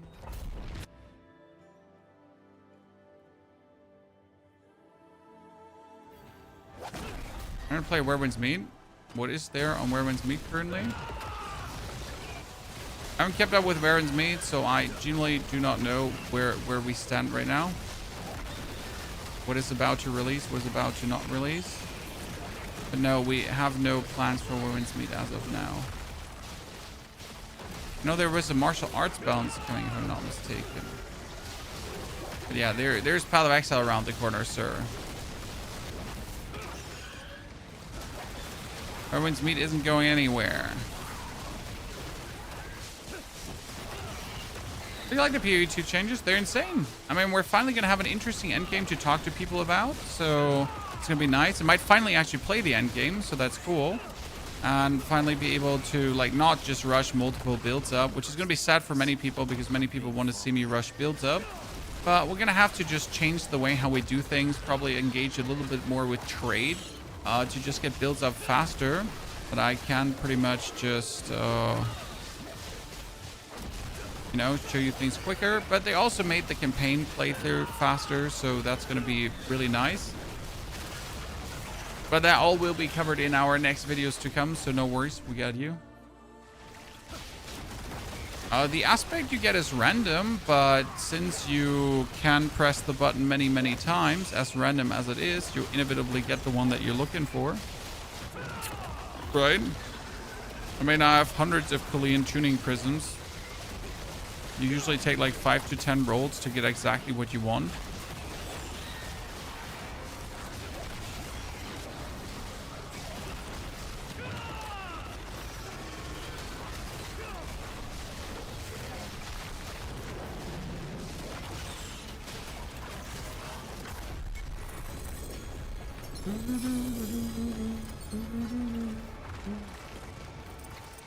Not a single upgrade has been had. Okay, almost 100. Bane is the poison one. More poison damage. More pestilence swarm damage. How do you deal with so many ults in storage? I don't. I panic every single moment.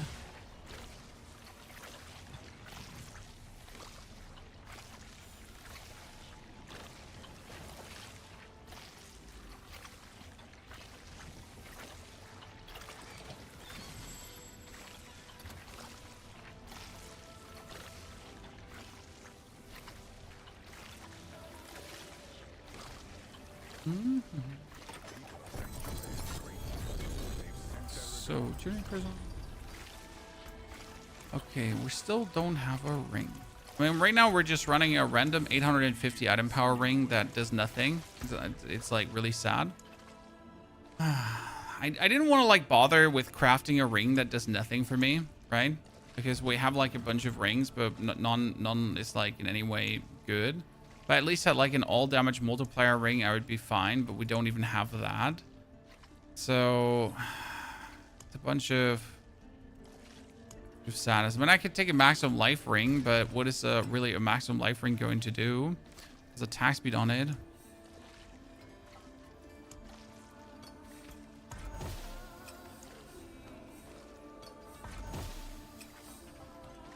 Whichever time multiplier in a low roll and dexterity.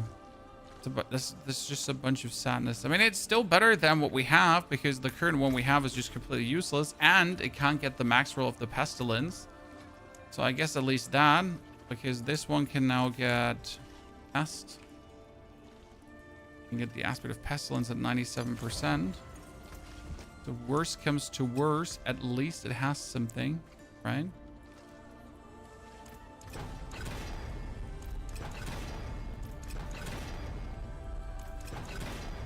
I mean, at least we have 10,000 Forgotten Souls, so I guess we're fine here.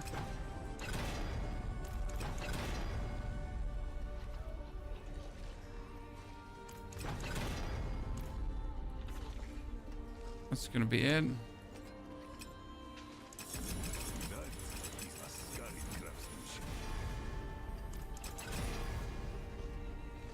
Damage over time multiplier.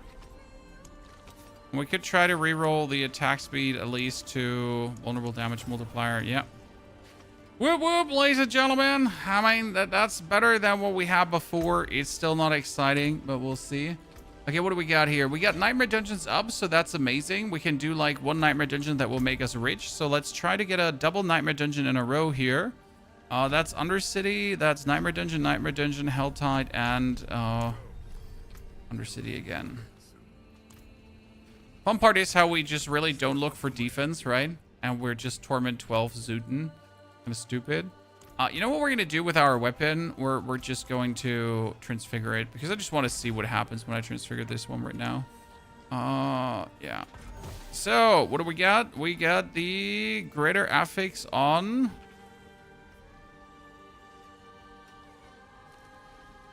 I don't know where the Greater Affix went for.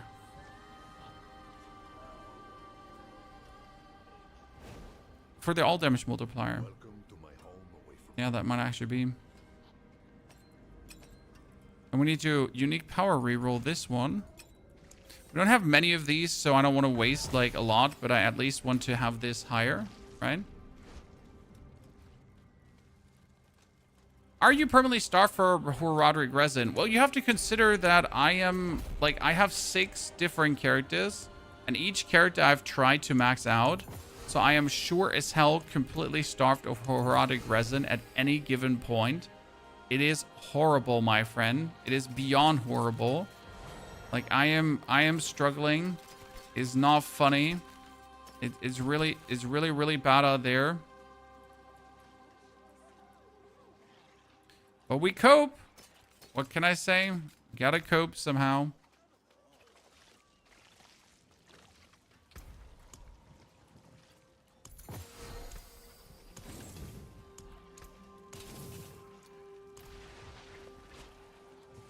It's probably the hardest part to do when you have multiple characters. I mean, when you look at these creators that all have like greater affixes on their charms, I have not gotten a single greater affix, right?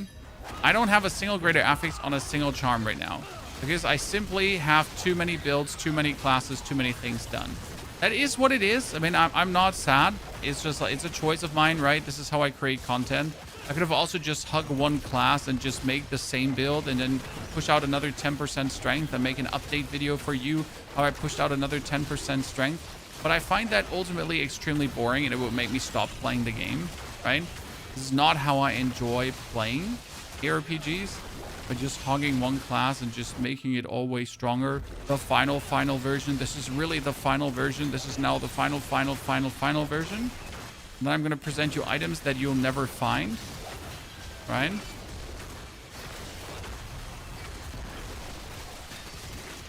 Kind of not interesting to me.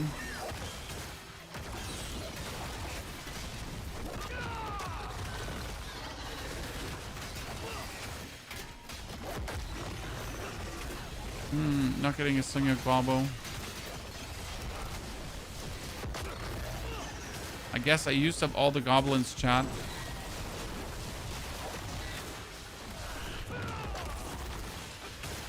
In that one run that gave us like, what, 4 goblins plus? The unique charm you have drops on the butcher. Well, the item for the unique charm drops on the butcher. The unique charm itself does not drop from the butcher. Fine, just to have to create it. Yes, the Blood Mat Idol drops there, and it's really worth it. When I play the Bloodman Idol right now on every build that has some kind of self-sustain running. For example, my Druid, who continuously is buried up with the Bulwark, could also run the Bloodman Idol if he wasn't running the Overpower scheme. But he's obviously running the Overpower scheme. Look out for this already. We have a planner on here, but the planner doesn't have any explanations.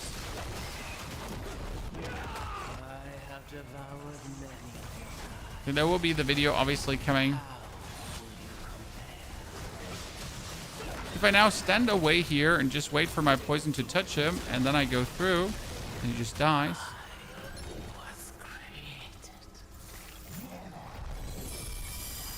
Such a charm, such a charm, such a charm, and not a single one we need.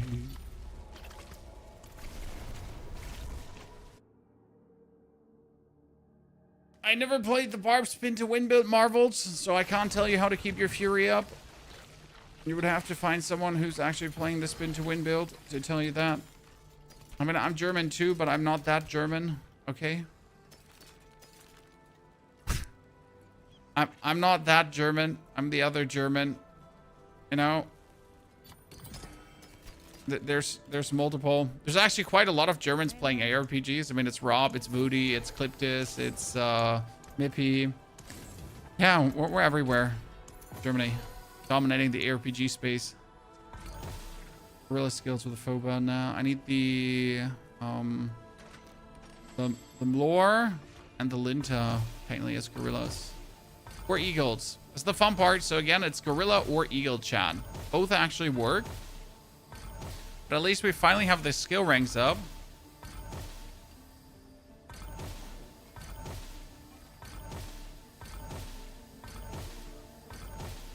Come on. Give me something I want to work with. Gorilla. That was Beru. There is eagle. Eagle or gorilla. Eagle or gorilla. Linta with gorilla. Thank you very much. Because all skills are gorilla skills. So we're sitting at plus 28 ranks. That's good. Plus 13 ranks over here. We're getting there. Plus 13 over there. Plus 13. Plus 13. Actually, plus 17.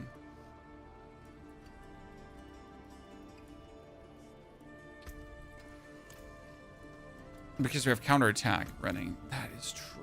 Nightmare Dungeon. We have 2 Nightmare Dungeons. So, ladies and gentlemen, a Nightmare Dungeon escalation. And now I can finally show you the absolute insanity that Nightmare Dungeon escalation is with 2 bonus portals. Okay? Are you ready to witness me, Chad? Okay. When you play on Human again, sir, whenever they bring out an actual new interesting map. So we're gonna go through this, right? I guess we can.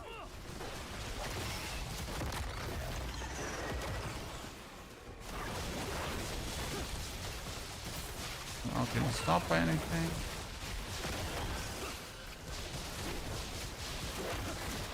Boulder is super fun. Boulder is still my favorite build. So if I was like thinking about maxing a build out, like actual super min-maxing, it would be the Boulder. Even though my Sork is probably stronger, the Boulder is just more fun to play and more interesting to balance out, right? It's like some builds are just fun to like try to make work while others are just not so interesting. Oh, he respawns. So do you see these 3 portals now, chat? These 3 portals are the insanity that Nightmare Dungeons now provide, if you choose the right points.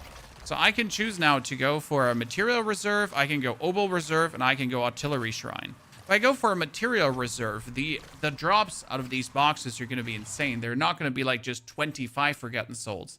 Because with the Nightmare Dungeon escalation, every further thing actually escalates, right? Which means now, well, we're going to have to check for the boxes, but I would almost count on 50 per box or I would be disappointed. So we're going to find like our first Roderick box here right now. Rush a bit slower. So we can actually see the boxes, right? Main issue when you're being a bit too fast. So there's the first box. That was 46 Forgotten Souls, as I told you, right? potentially insane outcomes now. And if I now get the third one, okay, the third dungeon to be gold reserve, the amount of awesomeness I can get out of that is absolutely mental. Yeah, 43 Forgotten Souls, so it's pretty much like double, right? And if I can get gold, then one of these chests will give me like 60 million gold or so. Let's try to get gold reserve now. Wait, material. 45 Forgotten Souls. I love when a plan works out. It's insane. We need outline boxes. I mean, we need to have the boxes on the map. I literally don't see why we don't have the boxes on the map, or at least the boxes glow more. Anything. I mean, they're like the standout element. Now, like, I mean, you could say, but that would be too arcadey if the box would glow out. I mean, have you ever seen the game? Have you seen the game? Too arcadey my nuts.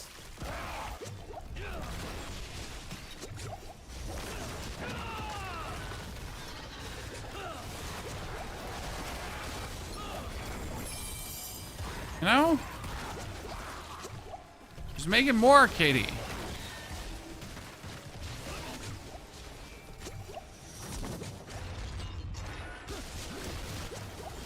They almost dashed past these boxes. You just can't. I mean, you know how useful 45 Forgotten Souls are? They're insane. Now, by the way, imagine this would be your third, like, right? The third part of the dungeon and not the second part. Then it would be like triple. It's a triple, baby. So now we're going to kill this Tomb Lord, and then we have 3 chests to choose from again, okay?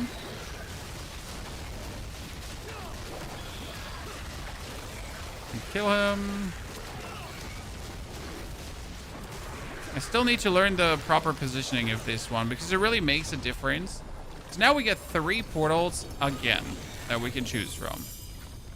We got more materials. So I was like at 6.2 or 11. So 500 Forgotten Souls. So we got here Equipment Delve, Opal Reserve. We got Vile Splendor. And we got Gold Reserve. Nice. So this is exactly what I was looking for. The amount of gold that we're now about to get is absolutely chef's kiss, ladies and gentlemen. I hope you're looking forward to this. So we're sitting at 6244. Okay. Let's try to find a gold chest now. So if you have it as your second, it's around, what was it, 20 million gold per chest. And now it's my third. I'm expecting even more gold per chest. There's the first chest. So let's kill everything. Tiny one. Doesn't matter.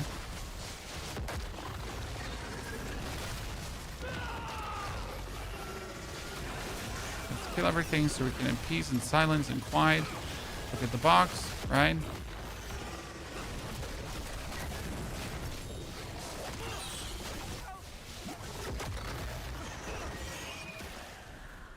So we're at 6244.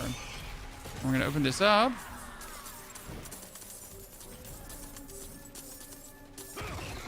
So 6269. 25.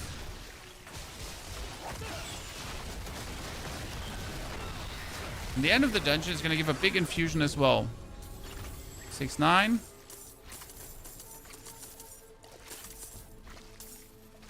9-5.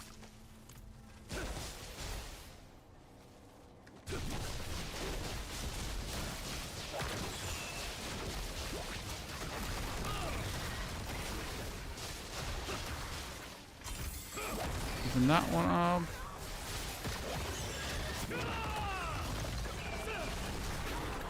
That's another. We're at 320. So that's almost 100 million gold now. Correct me if I'm wrong, chat. Right? 100 million gold. Just from that. And again, finishing the dungeon will give you another infusion too.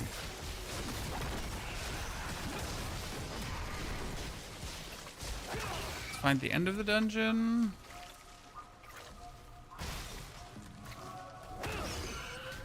That one.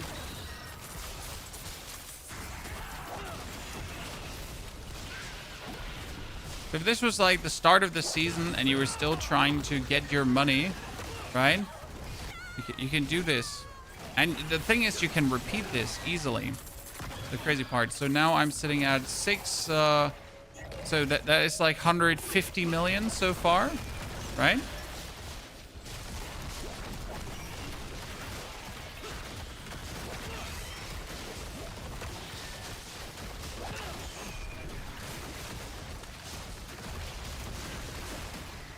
And back here's another chest somewhere.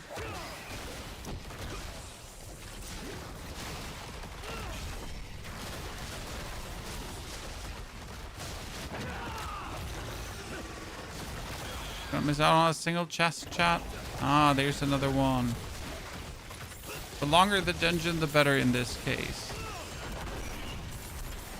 Why farm gold when you can sell on one item for 20 billion gold? Oh, that's very simple because not everyone is interested in trading, sir. Like, you know? That's like asking why train and not just take steroids.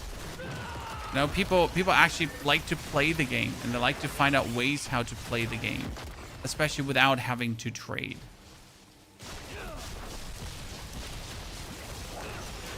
Also, again, this is not only applying to gold, this also applies to material. You know, this is a presentation. And you can do this for materials, or for ovals, or for gear. So now the end of the dungeon gives us even more gold, right?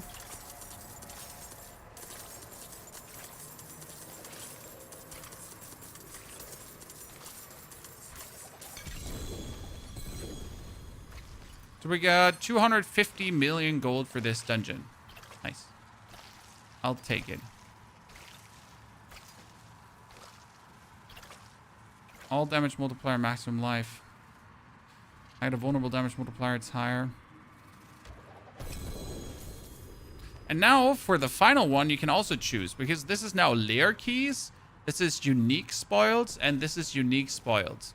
So what I want is riches of keys and lair keys. Right?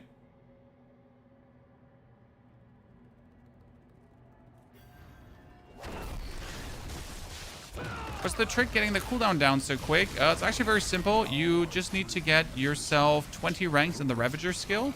Because 20 ranks in the Ravager skill will reduce the cooldown. Will give you 4 minimum stacks of ferocity. And with 4 minimum stacks of ferocity, you just always reset the cooldown of the Rushing Claw. So literally just choose a charm. Might be a rare charm, might be a magic charm that gives you plus to potency skills, jaguar skills, or gorilla, which your primary spirit hall is. And then you easily get up to just 4 ranks, and then you're good to go. Okay, so the problem is, sir, that you're standing like inside this mambo jumbo, and I just want to reduce my cooldowns, but you're standing inside there. So I need to, you know, to dish in and out. Well, let's actually kill them at the same time, right? Because the doggy takes the poison, he takes the poison, doggy takes the poison. Doggy just dies to a 6 trillion hit. It's currently, by the way, Astaroth Armageddon. What is Astaroth Armageddon? It's harder Astaroth, but more loot. So I wonder what kind of keys I'm going to get.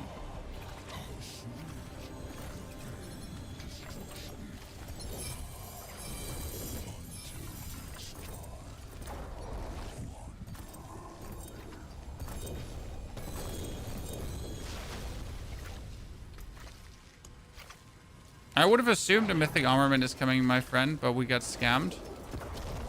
No mythic armament for us. Let's see what otherwise we got. Helltides. Helltides with profane mind cages work extremely well. That's an FY.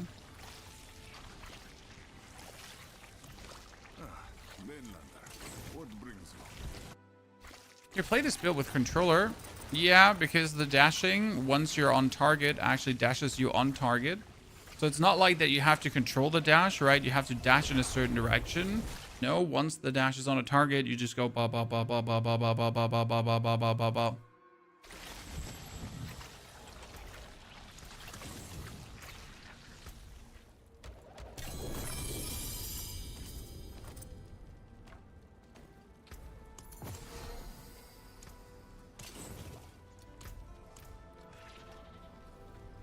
What brings you? Still don't have a good weapon. I can't believe that we haven't gotten like an even single good weapon so far. Pretty sad.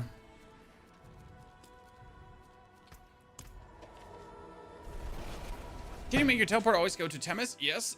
You just have to right-click Toughness. So you open this up, then you hover over the Toughness waypoint, and then you just right-click it. That favorites it, and whenever you now press T, you'll be instantly taken back to Toughness. I wish I could put that tip into every single video because people just still don't know this. But after I've put it now in 3 videos, I guess like people are gonna say, don't you have anything new to say? But then again, you're getting asked daily, so kind of like, you know, I feel like I should put it in every single video.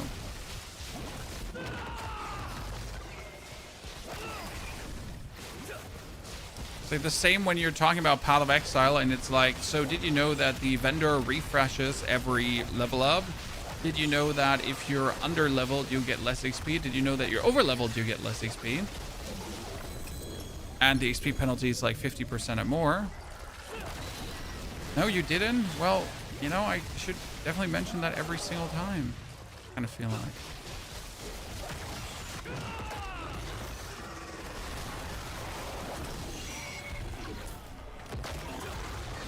Spiritborn always has been my favorite. Honestly, I absolutely abhor Spiritborn. I think it's a terrible class and I hate it. But I love damage over time builds. Now, what I hate about this build is that I'm forced to dish dash around. That being said, the dish dashing is not as bad as I thought it would be. And you can play it really relaxed. So as you can see here in the Helltide right now, I go in one direction and it kills enemies. But I don't have to I don't have to do this, right? So here. Right, I don't have to do this when I'm in the open world. That's really only reserved for bosses. So I pretty much just dash once into an opponent, right? And that's usually enough to actually kill said opponent. And I think that's important for me because I wouldn't want to like dash around the whole time because that would like annoy me to no end at some point. I'd rather like just dash once into these guys and then they just die. They discombobulate.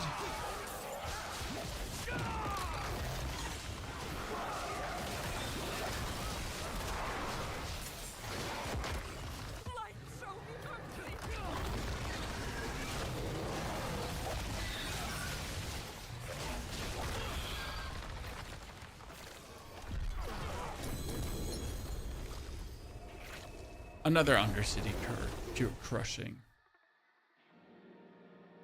Especially the Feather Storm build with the Rushing Claw makes the Evade Storm Feather build so much more fun. Yeah, but still, it's all Evade builds. Like, does Spiritborn really have nothing else? Okay, Chad. This has a critical strike chance, but a damage over time multiplier. So I guess we re-roll the critical strike chance into something else, and then we get a killer ring, right? Bam!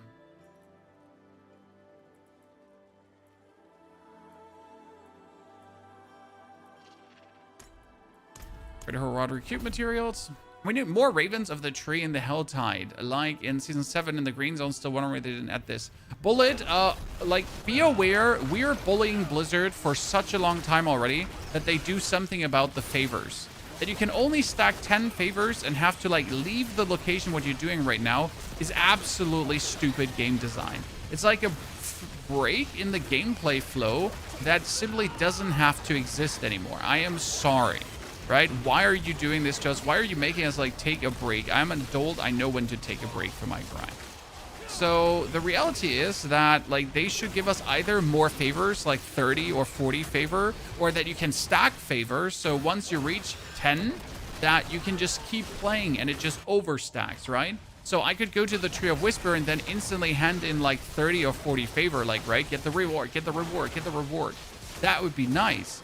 However, it would also be cool if there were ravens everywhere, and or one creator suggested, whenever you finish a whisper, why can a raven not come to you? So assume that you're in the Helltide, you finish a whisper, and suddenly this Helltide raven, the Tree of Whisper raven just lands on your shoulder, and you can pretty much interact with him for a window of 30 seconds or so, and just quickly hand in the whisper, right? So there are gameplay ways how to actually do this, right? There should be. And I like, again, maybe we don't have the technology, you know? Maybe we don't have the technology, but in all reality, like, it's just down to Blizzard to actually put in the effort. I mean, it's a technically non-issue, but it would go a long way quality of life-wise, right? And this is where I gotta say Path of Exile for the win. Sorry. I think you might not be a fan of that game, right? But they do actually listen to this kind of community feedback more, and they actually do react to it. Not always in the way that we wanted, but they definitely do something. Like, whereas we've been like this is a problem that's in Diablo since the Tree of Whisper exists, right? And they have never done anything about it. Like, it's not like this is not new. This is not a problem that exists since yesterday, right? This exists since Diablo is there. And it bothers people since Diablo is there.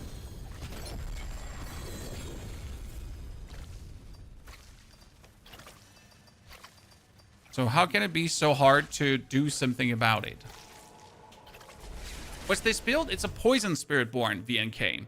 We're dashing around and we're a poison delivery system.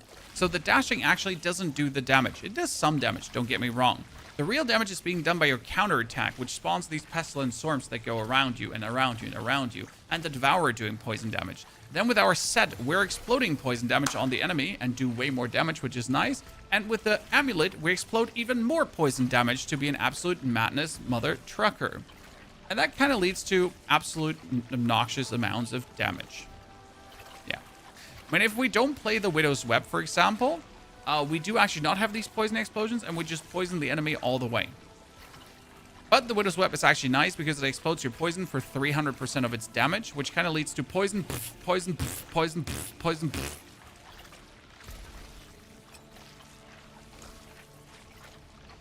I wonder if I want to remove the maximum life from the ring. Would that be crazy, Chad? So I'm going to add an offensive aspect here right now, an offensive affix here, correct? And it would be lightning damage, and that's a dud. So what I wonder is, if I'm now going to go for this ring, okay, watch this, and we're going to lock the damage over time. Okay, no change. So now the damage over time is locked, right? So this is done. I can now remove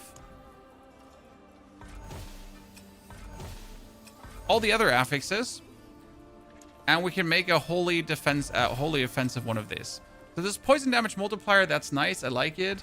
We're going to hopefully add vulnerable. That's dex. And then we're going to add attack speed. So that's terrible. We're going to remove all again, and we're going to try another time. So we're going to add dexterity. That's fine. We're going to get attack speed, and that would be fire damage. And another time.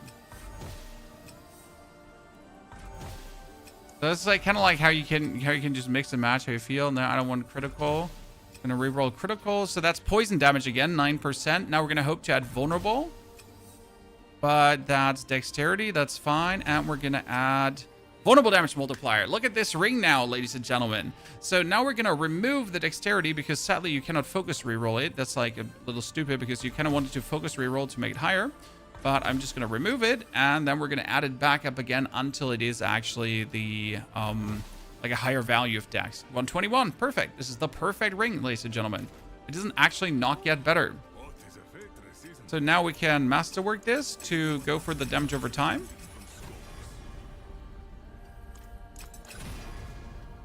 Thank you, that's up to 60. My old one is currently sitting at 28, right? So that ring is actually insane. This is legitimately insane. And then we can temper on the damage over time.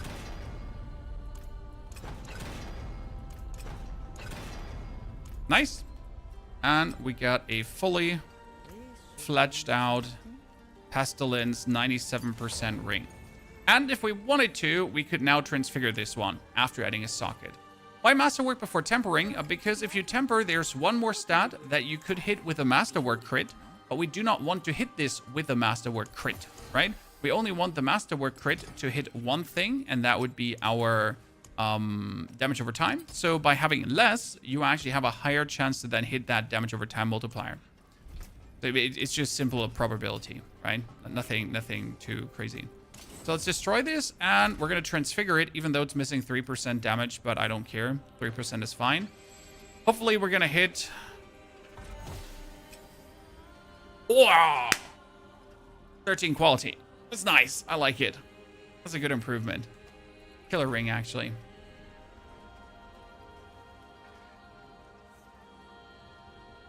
Let's go to Ty, get our spoils. So goal is to kill Torment 12 Mephisto today, obviously. And now our next stop would be getting a better weapon, right? But we also would like to have a better Widow's Web, so we could now go for Duriel and hit Duriel a few times to see if we could get a better Widow's Web. So my Widow's Web is obviously kind of sad right now.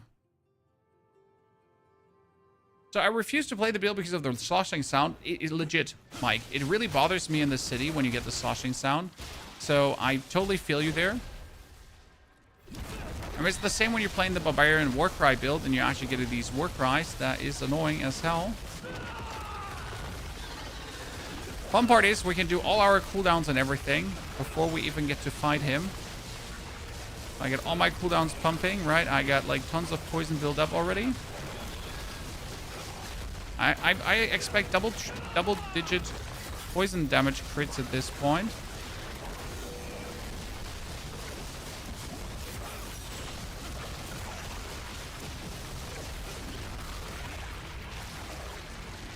If I wasn't playing the Widow's Web, he would literally just get his whole life in poison instantly. I wonder if boss kills are just faster with the... I wonder if boss kills are faster with a mythic.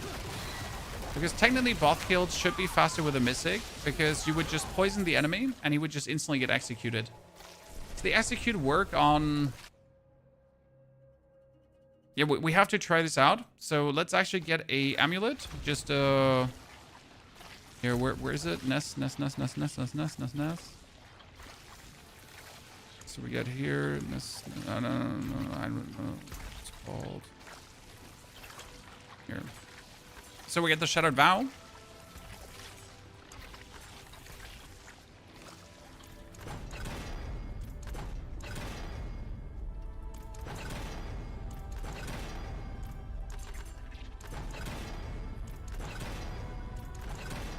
Let's craft this up here quickly. Come on, give me the damage over time. I mean, I'm only going to craft this up if it hits like all the max, 125%. Okay.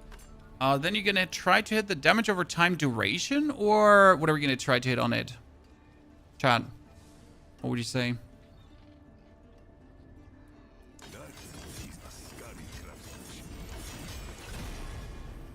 I guess damage over time duration, 200%, right? I'll be swinging away.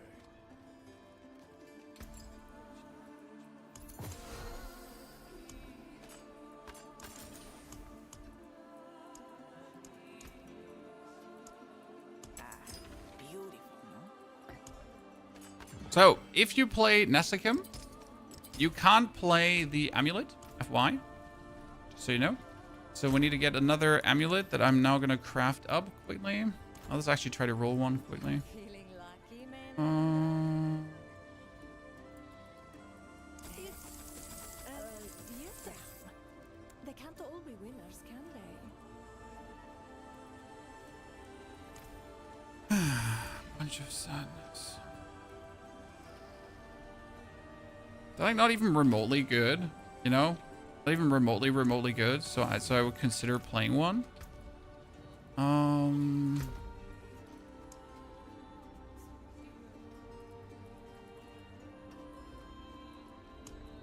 This one has the vulnerable damage.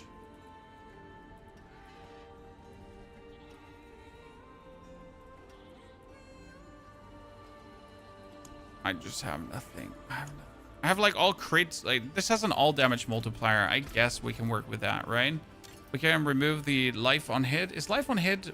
Is life on hit resource or defensive? Yeah. So then we're gonna add an offensive one.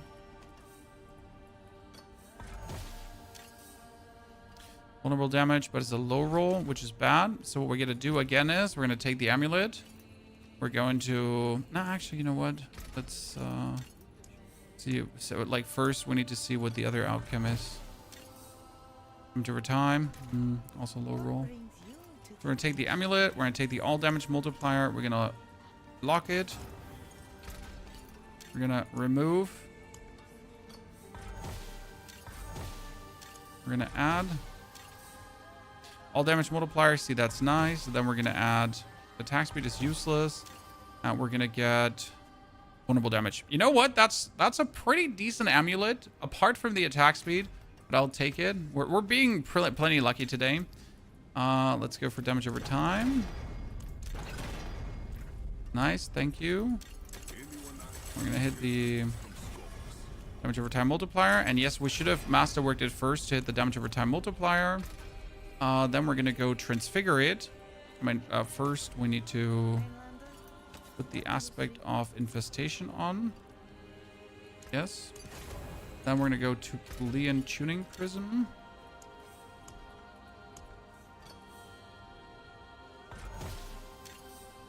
And what we need is the kinetic suppression one. So we need to gain resolve from hitting things. Okay.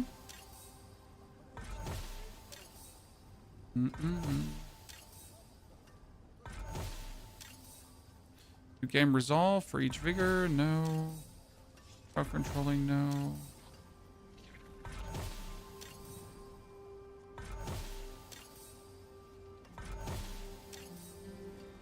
They're all sadness.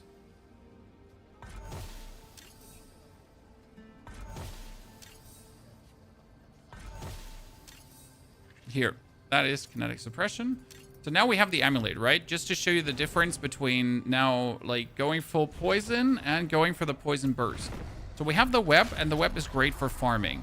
Now the Shattered Vow is obviously not having the damage over time multiplier, right? All damage multiplier, and it's not having like the best version of the thingy.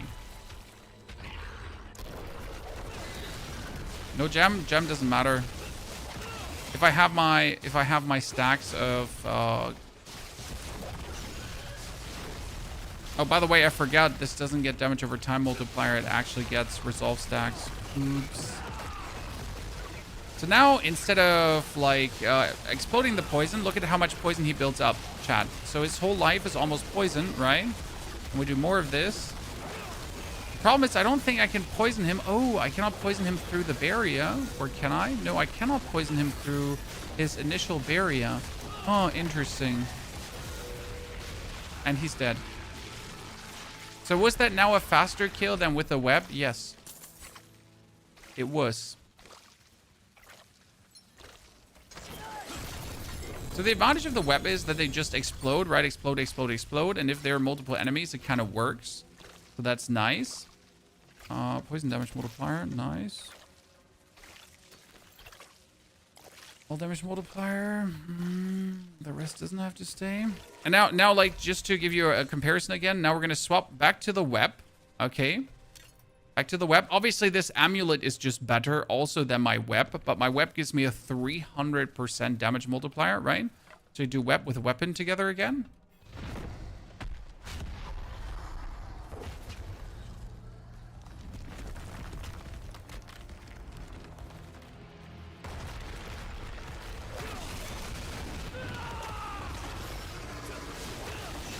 And then we have like the poison damage, and we just explode the poison damage, right? So we have these trillion damage hits that are coming in because we're just exploding the poison. He gets poison, and there's a trillion damage hit, right? And then he gets poison. And we're gonna hit another trillion damage hit, and there's a lot of poison, 2 trillion damage hit. Another poison, right? Oh god, he hit me. He hit me. That hasn't happened in a while. And he just dies to poison overload. So I feel like the Nessicum was a bit faster.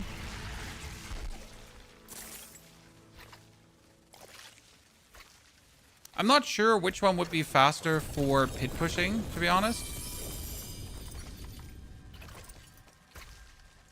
I mean, it's definitely easier to get a good amulet than...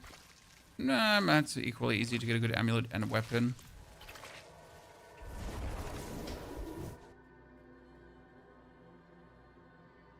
Another build that gets spinning thingies? Yes, another build that gets spinning thingies. So if I now go for Pit 110, for example, with the Vow and the Amulet.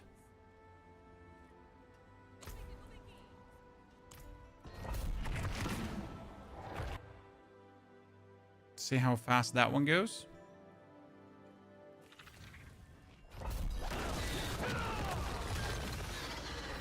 See, they get poisoned and then they all just die because the Vow just executes them, right?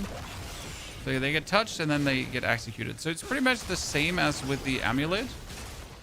So you just annihilate everything on contact. It's actually kind of funny. Everything just died. I wonder if the pit boss is faster.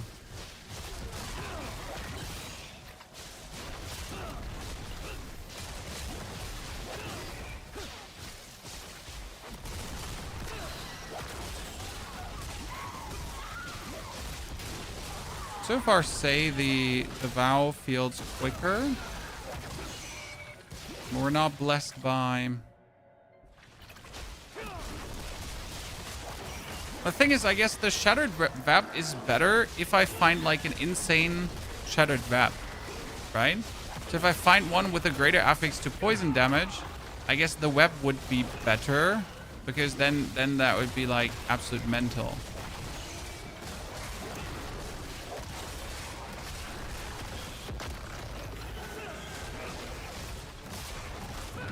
So from the clearing speed, this is roughly the same.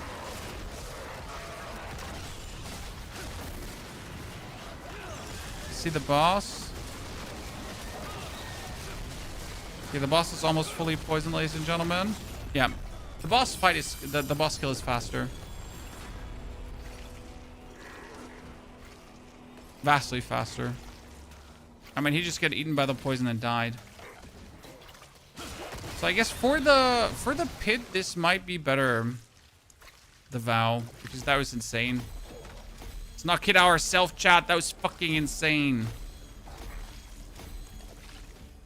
He just keeled over.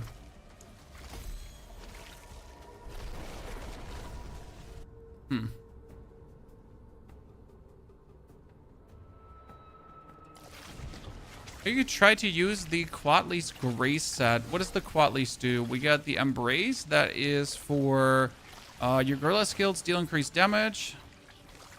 Right? You got Razoka's Rage. That was Jack's Guilds. We get the Multitude. And then your Quatly's Grace. Gain movement speed. Your Eagle skills deal increased damage while moving and for 5 seconds after. Quatly's Grace will give you 260% bonus damage, right? In total. While Belazon's has you go for... Thanks.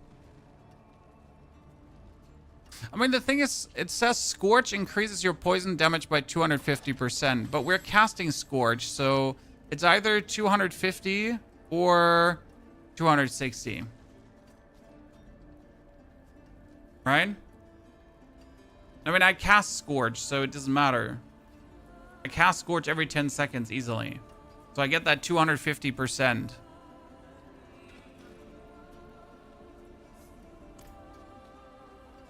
So I don't see where the other set would do much better for us. Step up to my end. You know where to find me. Oh.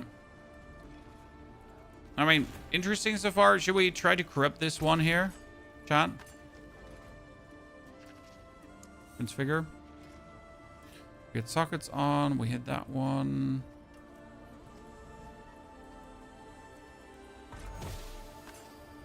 And we got max life. The dud. Because max life is just completely useless. What am I supposed to do with max life? Oh, pit. Helltide. Steven, thank you for the subscription gift, Steven. Welcome there, my friend. Medui also. Thank you for the brand new Prime subscription. So we get this one. We get the Killer Amulet. And the amulet is actually insane. So that's kind of nice. We get this one. We need a better here offhand. I mean, it does have damage over time multiplier already on. So this one is at 64%. This is 28. So you notice where the difference is, right? Where we could get something better. Let's do a pit 120 with the newfound power.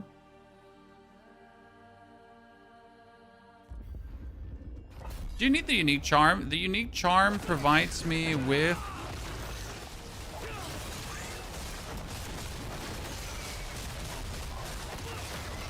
120% bonus damage. Actually pretty good.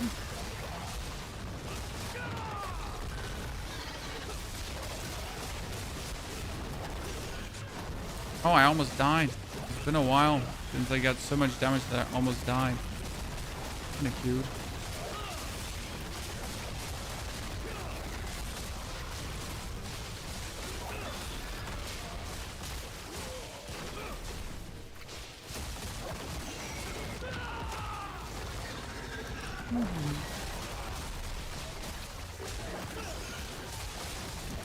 See, what I wonder here is, now comes the big question, right? So you pull everyone together and you execute everyone individually, yeah? But if you now consider that our Kali's web, the Widow's web, explodes out the poison damage. So that means if I do a trillion damage poison explosion, instead of then executing the enemy, singular, it would hit everyone. And since we're pulling everyone together, then these explosions are just echoing out. So now comes obviously the question, is that then faster in higher pit tiers where enemies actually survive longer and don't instantly die to the poison damage, right? That the explosion would in the long run work better. I mean, I definitely like the instant death of the pit boss. That was nice. But the clear to the pit boss, would it be faster with the explosions of the web? Curse this place. I'm being followed. Is there a notable difference between using a polearm, glaive, or quarterstaff? No. There used to be a difference in the different weapon types due to what they would provide you for an intrinsic bonus. But since intrinsic bonuses on weapons don't exist anymore, you're good to go to use whatever weapon you like the most. Now, there is technically a difference in attack speed, but it doesn't really matter for this build. So let's say if I was playing my Apocalypse Warlock, then I would use the slowest weapon, because the slowest weapon would also have the highest top-end damage to then allow me to do bigger Apocalypse hits on the Warlock, for example. Right? Whereas if I was playing my Zeal Paladin, I would go for the faster weapon, so a sword over a two-handed hammer, because the sword would then actually attack faster slightly, leading to less top-end damage, but overall more DPS with the skill. Right?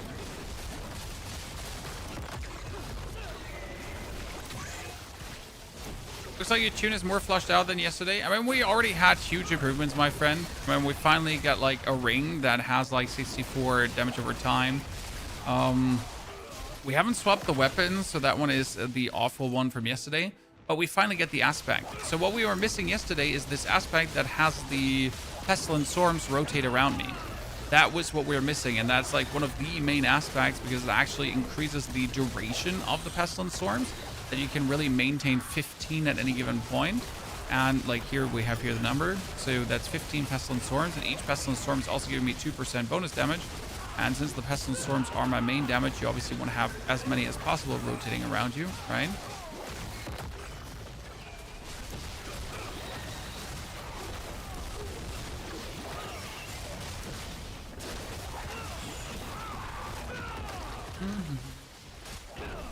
Kill the plebs here.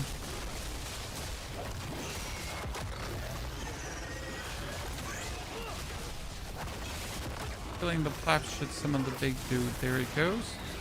Now let's see how the poison holds up.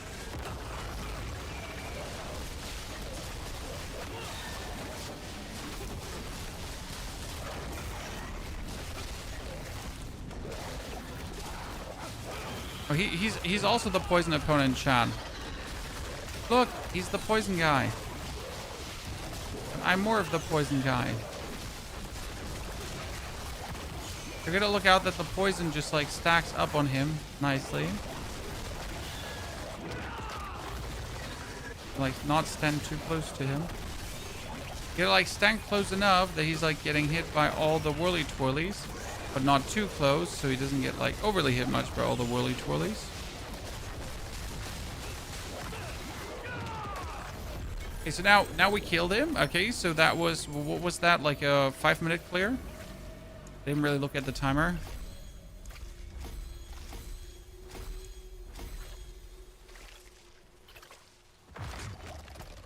Five-minute clear.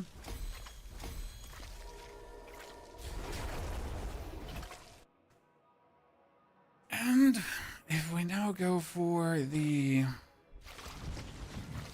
Okay, back to the web. Back to our weapon. And let's see what the difference is.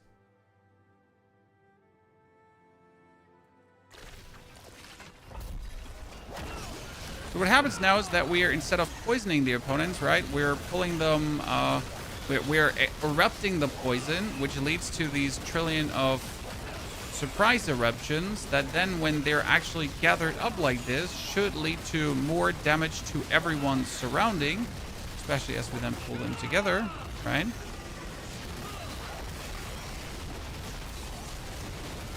I'm not sure if that's going to lead to more damage than just simply executing them on poison shaboing.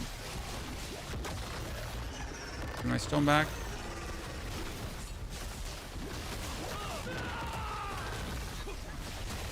It's also not helpful that this is like a enemies in range mode dungeon.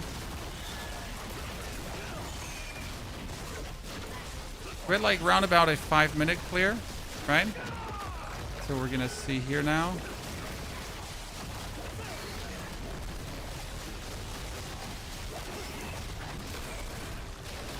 I also dislike the fact that you're splitting up. Come all back. I mean, they're splitting up because we're fearing them, chat. Right?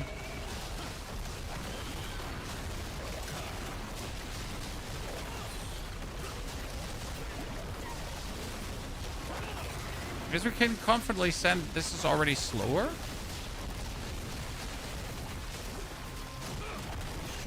Than the Shattered Bow.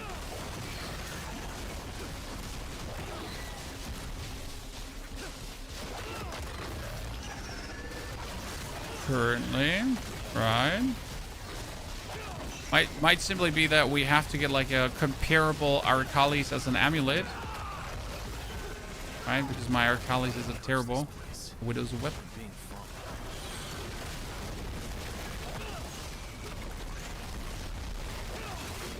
Almost died there. Shouldn't really be many situations where we actually die, because like every single skill cast, every single blip is restoring our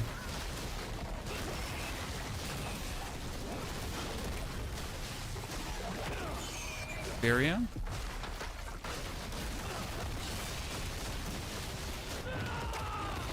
We're using for mercenary. We're here because we're here gives you 40% more damage against enemies affected by his attacks. We're here very useful. See, like this elite here, due to them all standing like so really clustered big time together, almost instantly died to the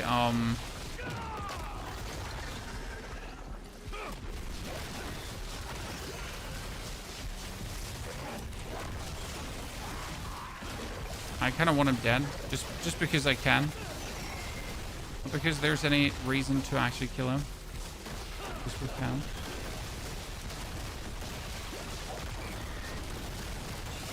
Yeah, the other one was faster. Interesting. I'm going to blame it on the enemy types here right now. How do you have perma resource? I don't use resource.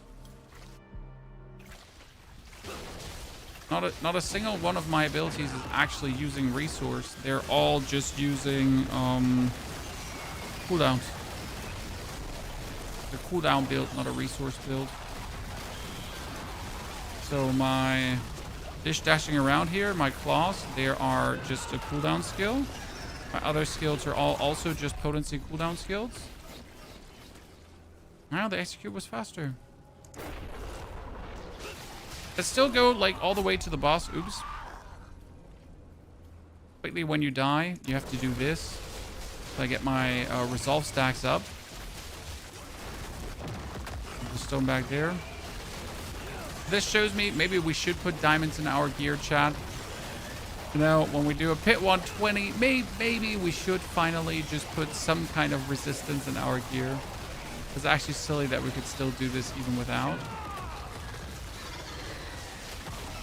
But right now, slower. But how quick would the boss be? The boss was nice with the...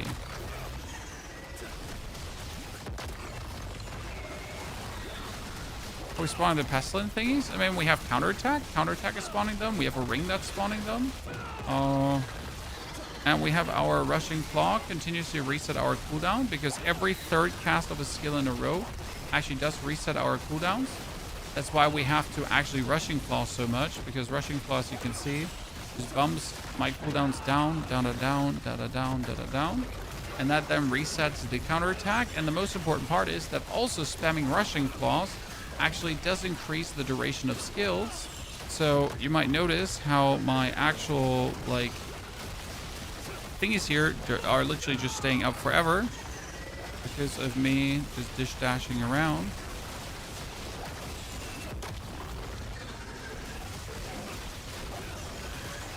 So that's how that works.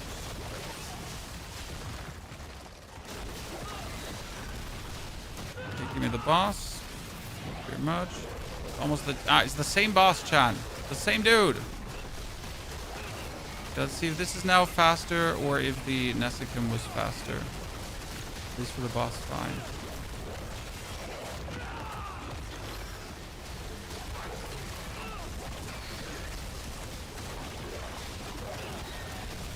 I'd say Nessikum so far wholesale faster for that pit 120. Ladies and gentlemen.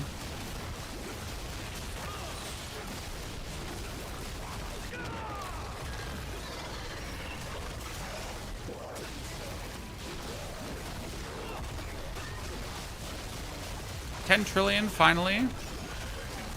Spotted, ladies and gentlemen.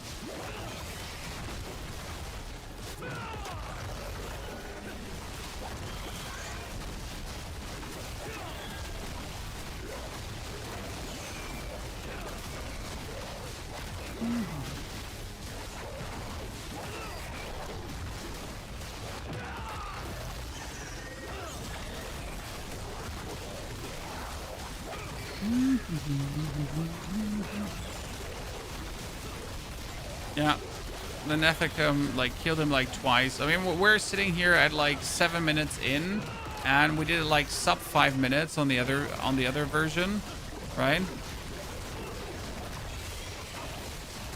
Our Kali's works.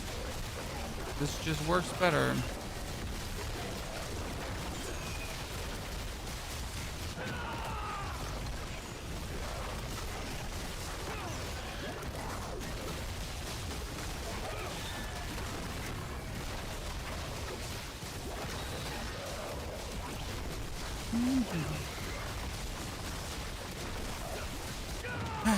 Come on, another double-digit hit. You got this. Bring it on, big boy.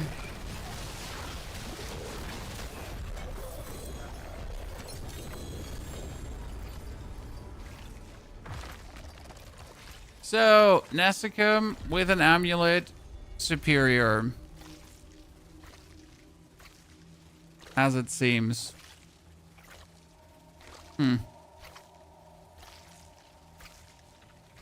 Rather surprised. Here's the big question. What is that? I mean, the problem is you can't really look into the leaderboard what they're using, because the biggest issue is that they're bug abusing all of them. So you're anyways not going to get to their damage, right? So they're neither using Nessikum nor are they using the Arakali's burst. That's interesting. I guess for pit pushing, it might like actually be better to go for. Yeah, I can see where pit pushing doesn't actually require it. Like if you're going really deep for the pit. I can see where it's technically not required.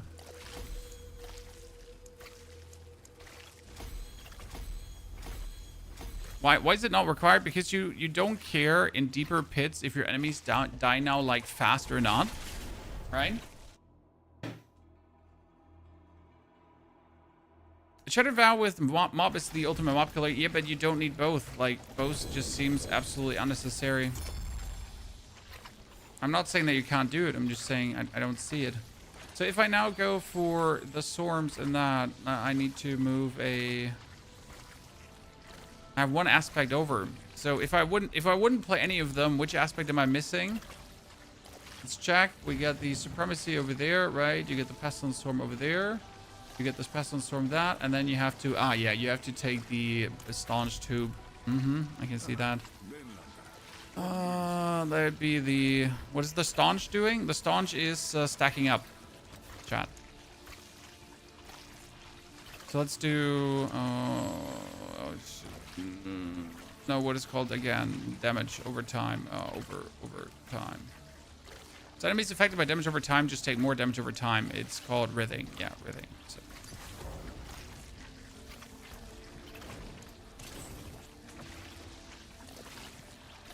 Okay, let's see. If we just go with like both and we don't care about the explosions, right? I mean, I would still care about the explosions when we're actually farming stuff, but it's like the question now when you're just trying to do damage.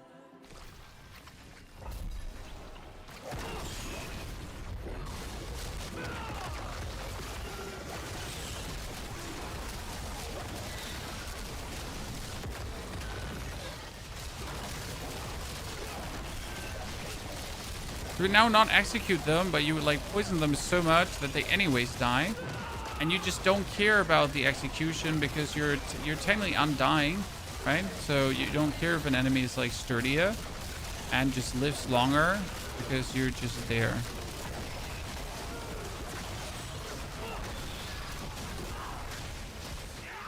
They anyways to your poison. It just might take longer, right, for them to die.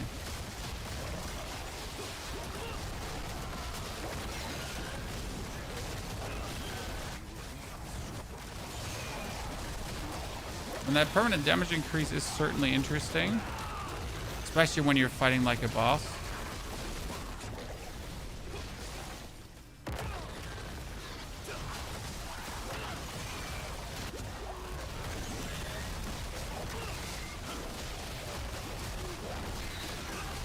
Right now, Shattered Vow pulls ahead at this pit tier, ladies and gentlemen. Good to know.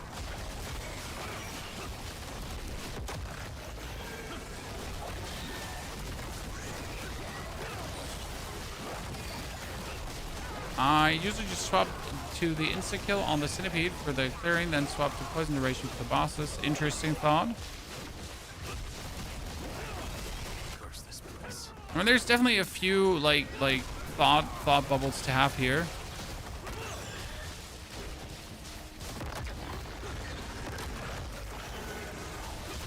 And what is best?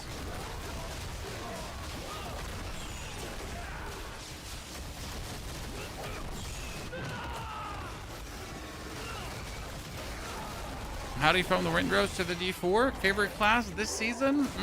Druid?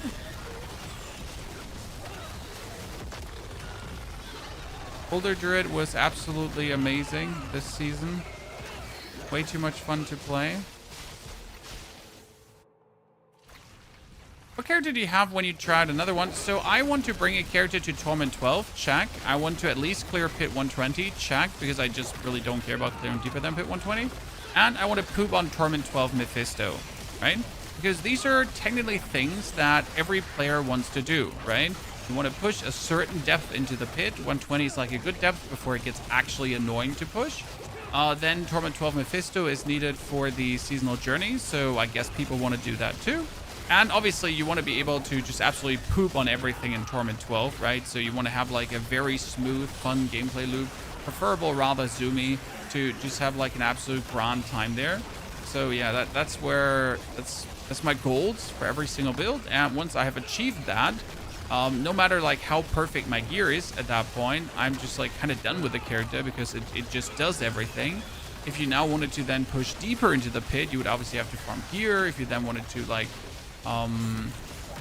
max the character out, right? You'd have to just farm gear. But for that, you don't need my input anymore, right? To max the character out, because you kind of like get from me the basic blueprint on how everything works and what you're looking for, and then you can just grind away.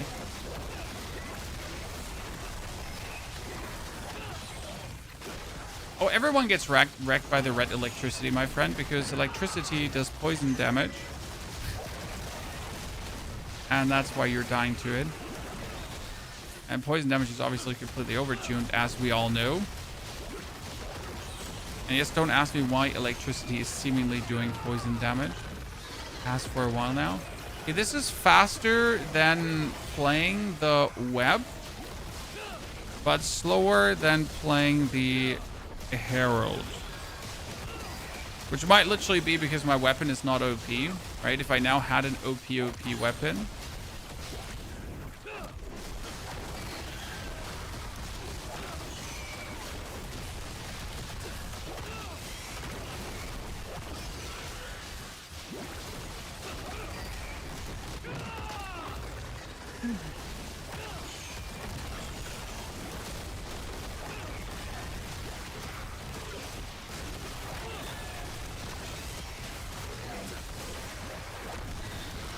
Thanks to the builds, the Druid build is so much fun. It is. I mean, it's one of the zoomier builds, and it's just thematically the most fun because you turn into an actual meat grinder, right?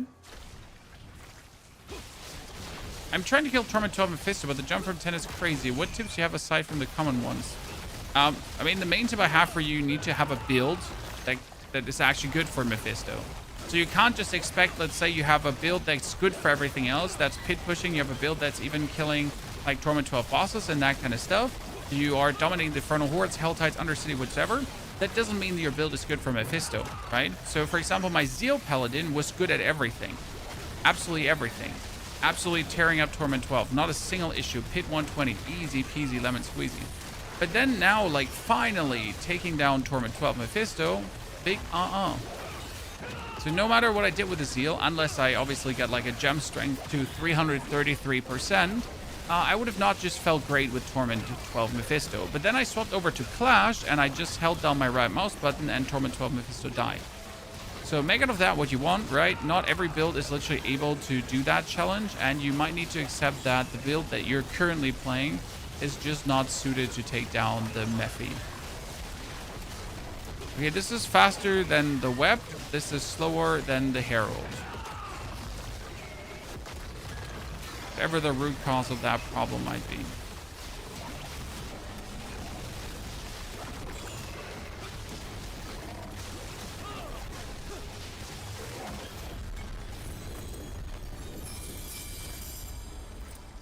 Also, keep in mind that killing Torment 12 Mephisto is really meant as the final ultra pinnacle challenge. So if you're not able to actually kill him, that you're maybe not even supposed to, like, you know, with the experience you have in the game. Have you released the Zeal build yet? Yes, yesterday. It's out.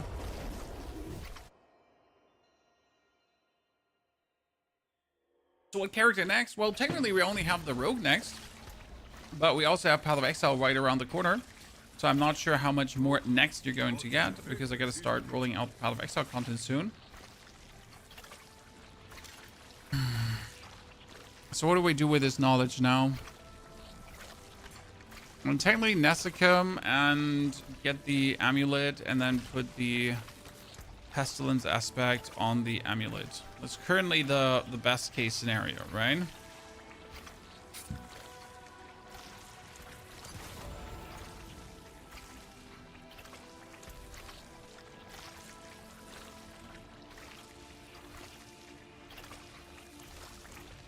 Yeah.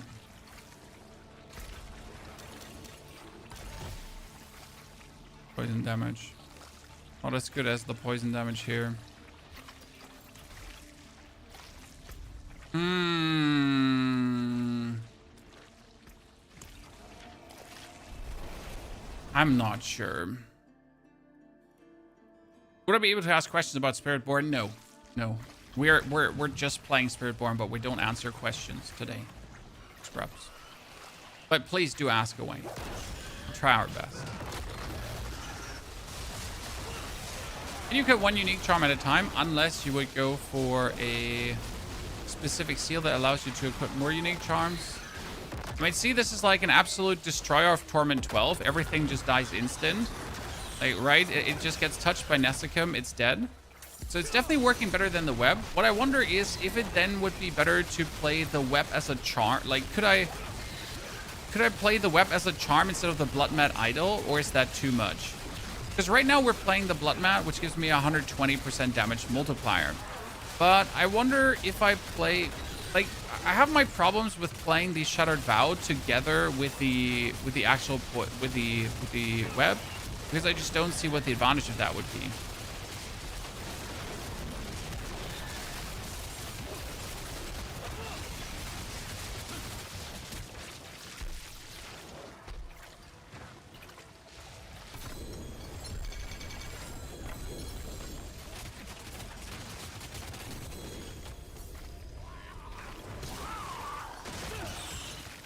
I mean, for open world fun, you definitely want to use one of them, because if you're not have one of them, like, the open world fun is just less.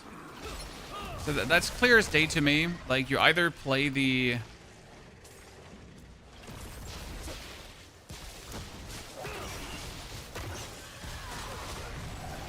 right, you either play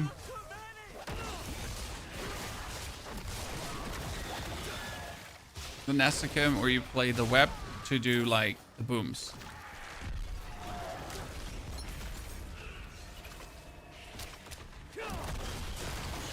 I mean, the killing speed is just too much fun to instantly execute stuff.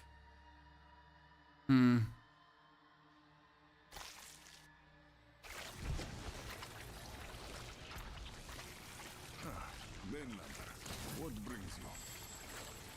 Locate Urivar. Let's see how quick we can kill Urivar now. Two-handed weapons.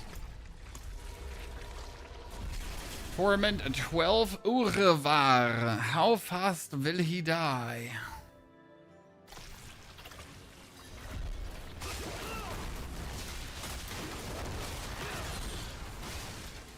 We not get a better Writhing Moon? We get a slight better Writhing Moon, right?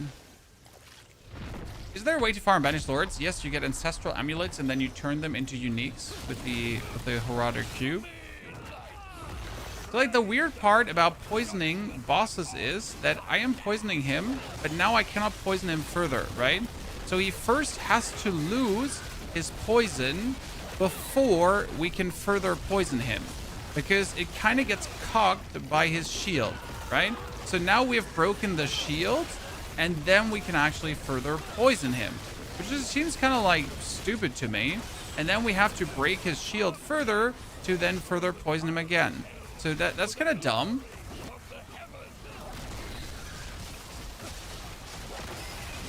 This is where the Nesicum actually doesn't really work versus bosses, it seems.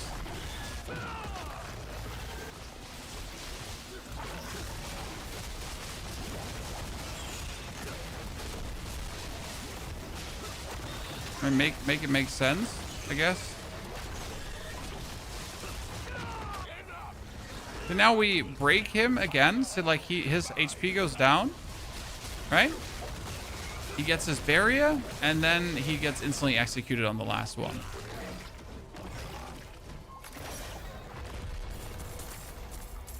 Make that make sense, chat.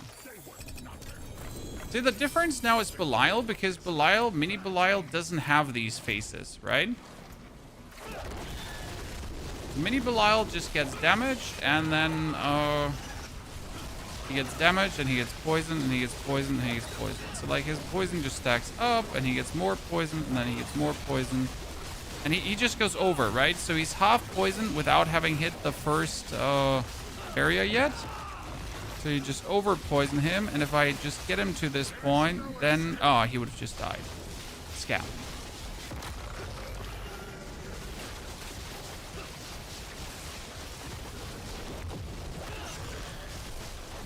See, now he instantly dies because he got over poisoned. Hmm. Hmm.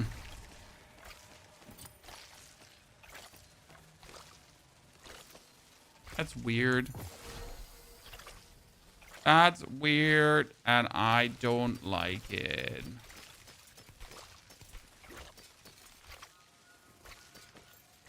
Max roll flicker step.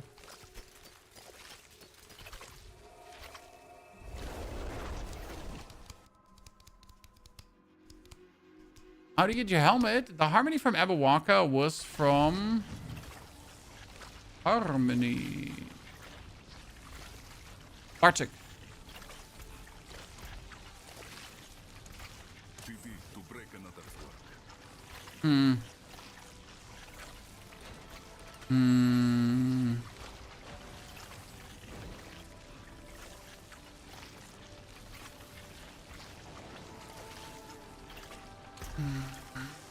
Web.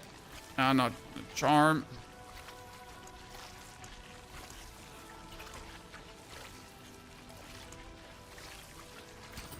Godslayer.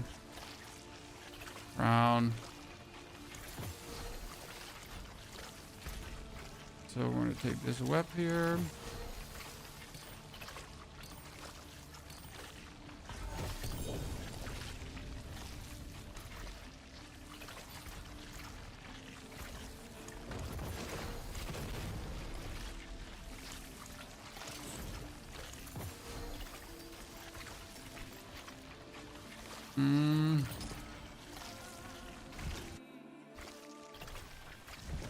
I'm gonna have to kill him, but I just have him here. So if you take like bows, if you take like Nessicum and the web now, like you poison him, right? And then the poison just explodes.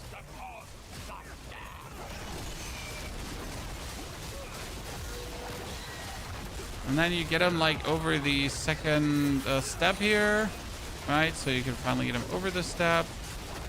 And you get him to the next. You explode him past that as well. Now you could technically poison him to an execution, but you can't actually poison him to an execution.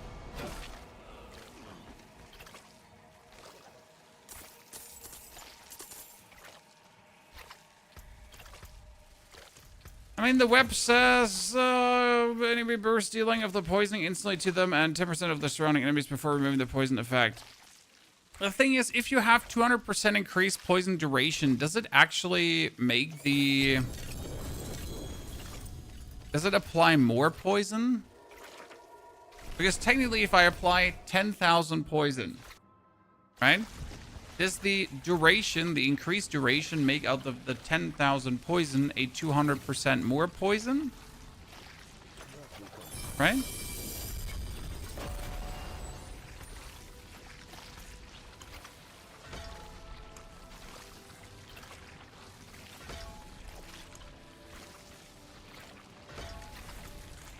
Does it, though?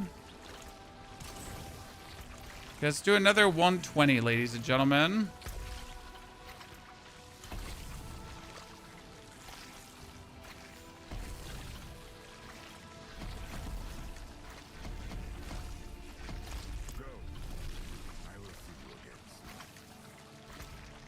But this time with a web and the Shattered Vow. Okay?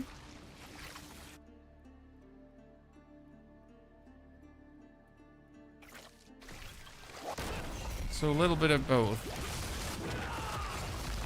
Which means we're going to have the poison explosion happening, but we also have the instant executes happening. So we get a little bit of both. Which leads to these trillions of bonus blips that you're going to see. At the same time, we have the good amulet because we're playing it as charm.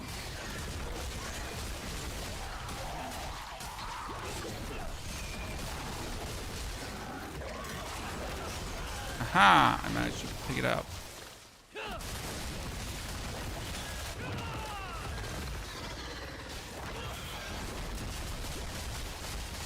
I would assume this should lead to faster kills. Then again, what do I know? Okay, but like, is every single one of these elites being like a lightning elite, chat? Is there somewhere a nest of them? Because like, seriously. I hope anyone else also as frustrated as I am with like weird ass lightning elites just being like a bunch of extra weirdos.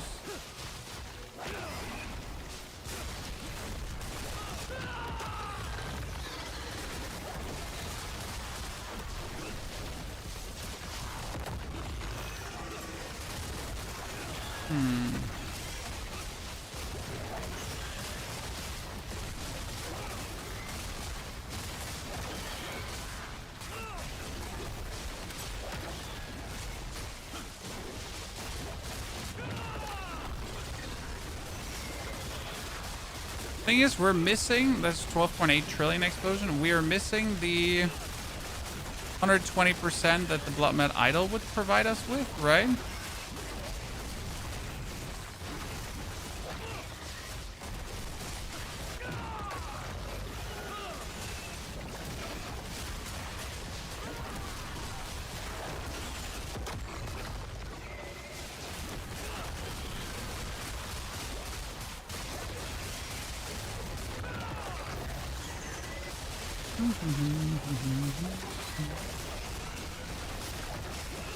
Now, the problem is when they're like put poison on the ground and I just don't see the poison on the ground because there's poison on the ground, but I just made my own poison here everywhere. What are we gonna do? Does this seem slightly faster than the other two, Chad? So despite missing 120% damage multiplier, damage seems to be better with Web and Vow together. That would be interesting to know if the damage would be better with just having the Web as a charm. Right? And playing the amulet plus the two-handed weapon. Right? What if I play the two-handed weapon, the amulet, but still play the Web as a charm? I reckon the Web could work better than the...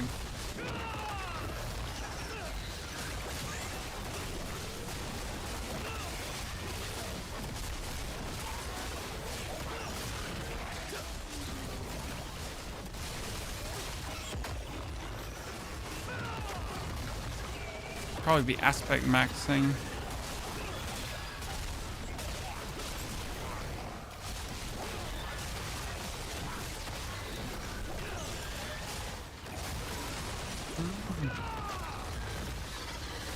See how long the boss is going to take.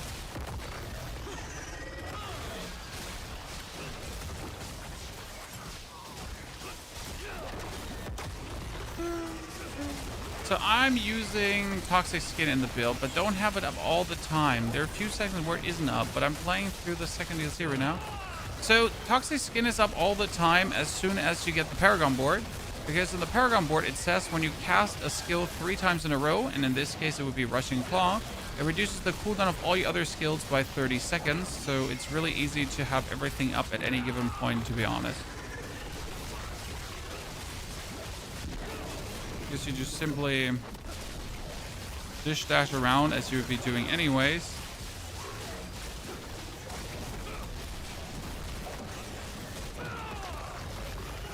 And then it just bumps down your cooldowns at any given point.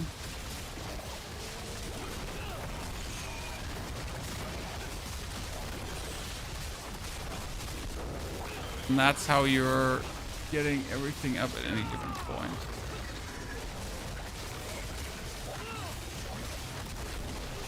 It's one of the more important boards to take. It's actually the first one you should take because that cooldown reduction is just too good. Pretty much allows you to use everything.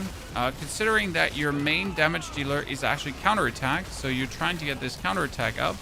And my counterattack is like at 1 billion damage already, just base, right? So that's like where like most of your damage comes from.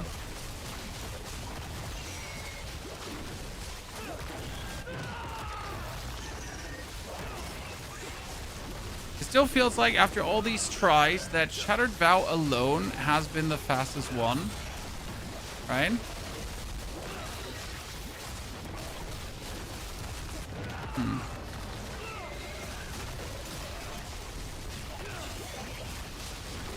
It's like interesting. Like, so from all these combinations, the fastest clear so far has been just play the Herald.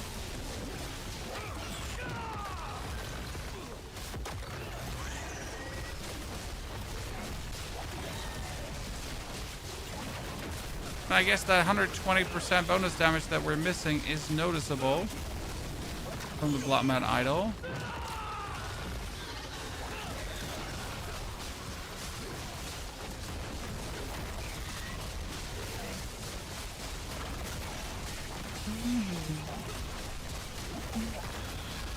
Yeah. Turned out to be one of the slower finishers, huh?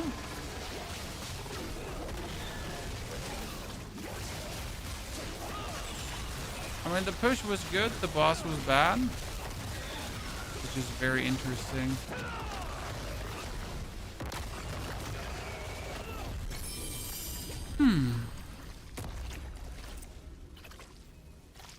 Another adventure done.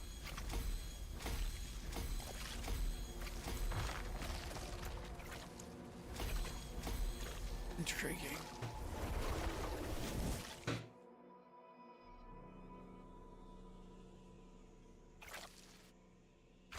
So the board we're talking about is this one. The first one is called Prodigy's Tempo. Every third consecutive cast of the same basic skill increases all skill ranks, or every third consecutive cast of the same core or potency skill reduces all active cooldown. Now your Rushing Claw is a potency skill, so that's how you're simply just going back and forth, back and forth, back and forth, and just reducing all the cooldowns. That's also the main reason, again, why you're going back and forth. So I'm going to put the Bloodmad Idol back on. Remove the Widow's Web, even though the Widow's Web does actually have ranks and potency skills. Then we're going to keep Nessikim, we're going to have the Pestilence Storms, and we're going to do like one more, just to like, you know, see if I was just so wrong. So just again, only Nessikim, right? Chat, nothing else.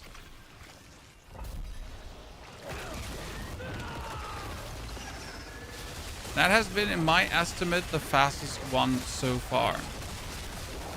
So get the 120% damage multiplier that's being provided by the Bloodmad Idol, and have these dudes here pulled together.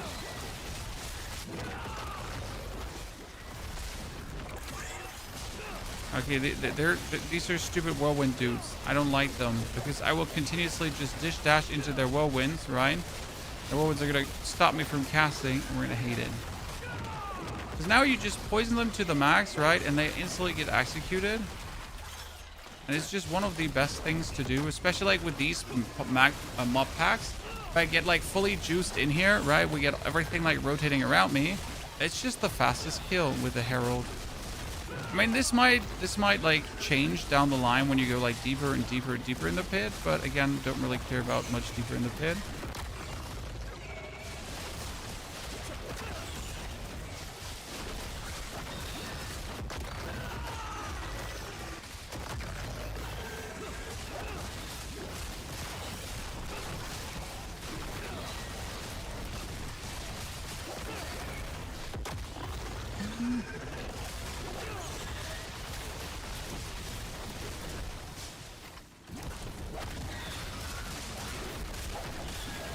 I wonder how difficult it would be to kill a tiny gobby.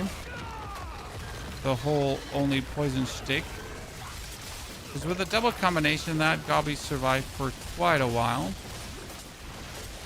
Now with a full poison stick.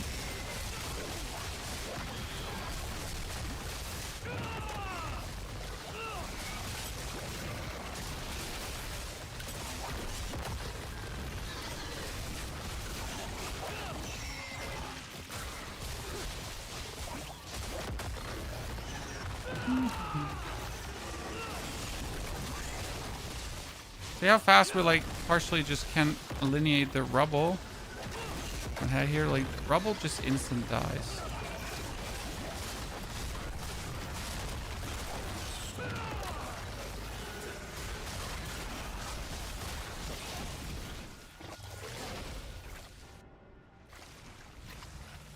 Why is Torment 12 the difficulty everyone goes to? Is there no point of going any higher than that? There is no higher than that. Torment 12 is the final difficulty. It is the hardest difficulty tier.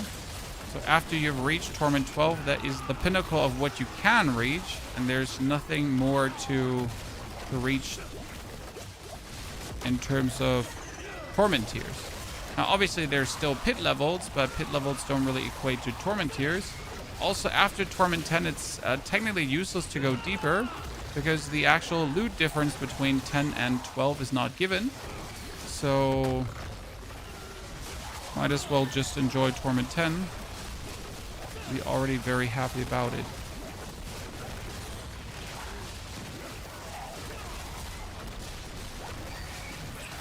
So Torment 12 is meant to be the maximum XP tier. So if you're looking to actually go for 300 Paragon points, then you would hone in on Torment 12 because you just get most XP there, right?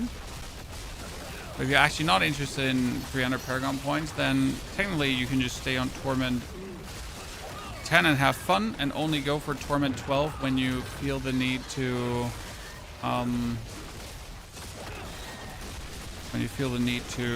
finish the seasonal journey. Where again, the seasonal journey finisher complete the final tier is meant as the ultra enthusiast tier as well, only for people who are real enthusiasts and want to make the most out of it.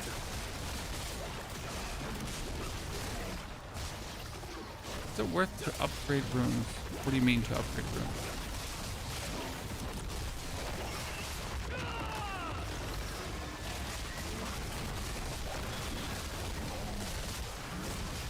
Cannot upgrade rooms? Unless you mean glyphs. So runes are the things that you slot in your gear for certain bonuses. Glyphs are the things that you put into your Paragon board. See, they're lightning again, Chan. They're lightning again. Do I have to kill them? They're lightning and poison. I still want them dead. Okay, so we're at 9 minutes.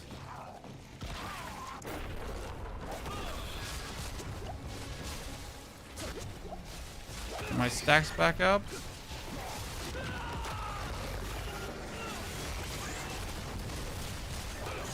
So this is the Blood Mad Idol full poisoning shenanigan.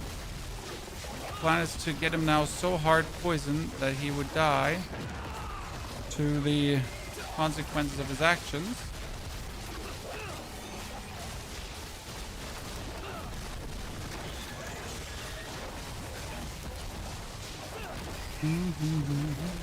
So you want to kind of jump a lot, but you don't just want to like jump always into him because you kind of want to be around him. Because being around him makes him get hit by more poison blibbers. Okay, I'm somehow hearing some poison shenanigan and I don't like it.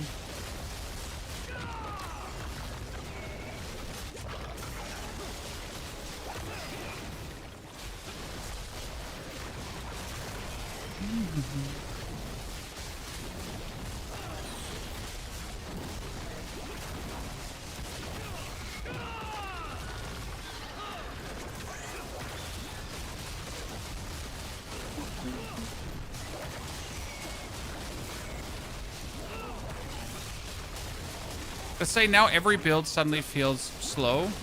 So my first pit 120 has felt faster than all the other consecutive pit 120s. That's fantastic. It definitely helps to create a very cohesive result in my brain on what to actually do.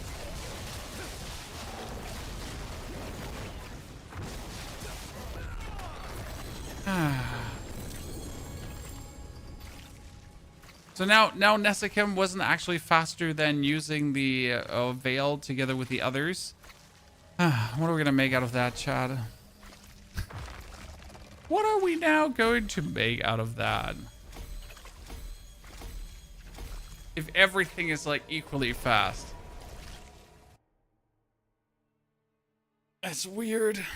Previous seasons, I was able to complete the season journey, but I don't think I'll be able to this time. Well, the season journey is complete, and this is very important. So Blizzard intends for you to have the season journey complete here.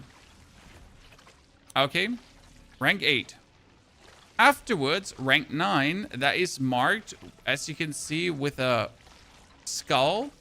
That's the super enthusiast hardcore tier. Only for the super enthusiast hardcore tier people. So don't feel bad if you're not able to actually get there, because you're technically not even meant to get there. Okay?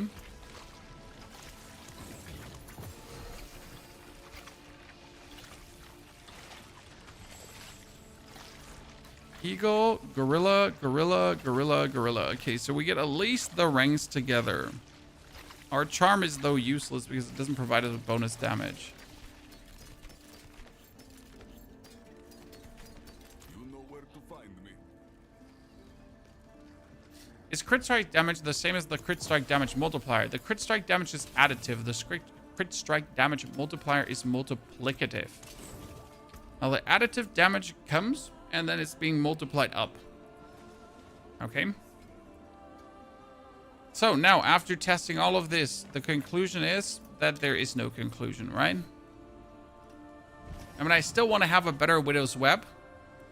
That's for sure. Mainlander, what brings you?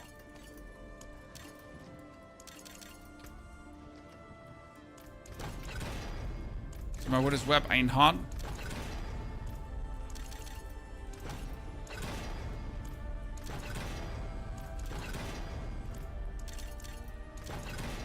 I mean, at least we have more than enough Forgotten Souls, so that makes me happy.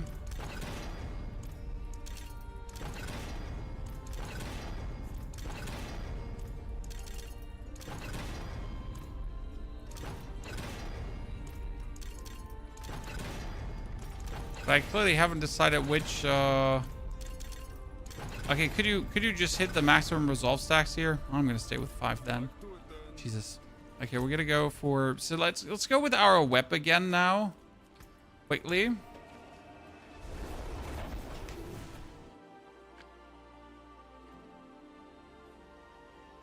Here, Rogue at a buff. Rogue has always been powerful.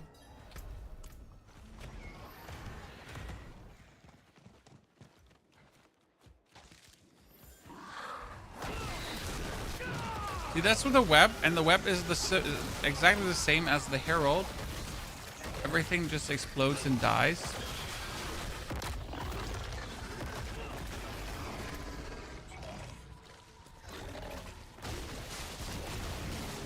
"42 seconds.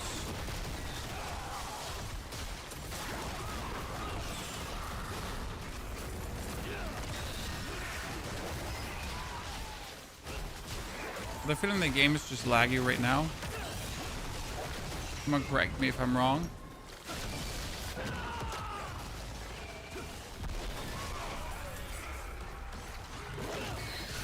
Getting very laggy. You don't have the DLC. How far into the end game difficulty wise? I mean, you can, I guess, reach like Torment 8 to Torment 10, but you'll just have to put in way more effort, and you will simply not be able to play certain builds.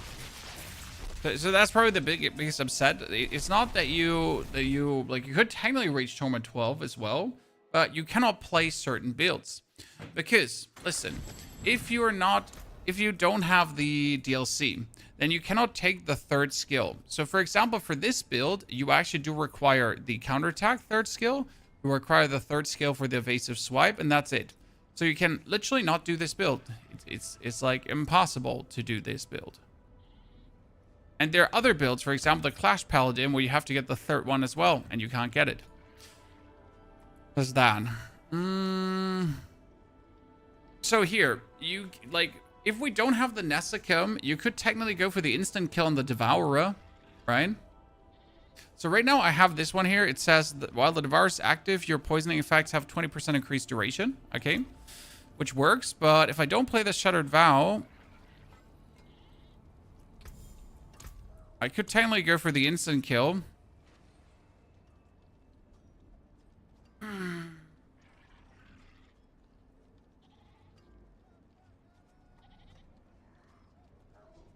That's probably how you play without... This is probably how you play.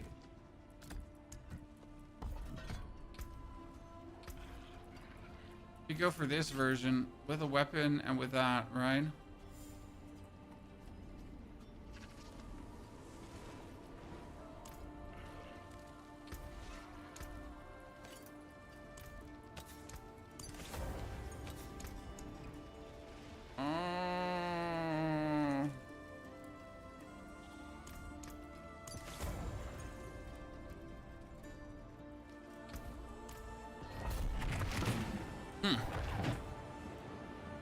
So that's probably how you play with this and this.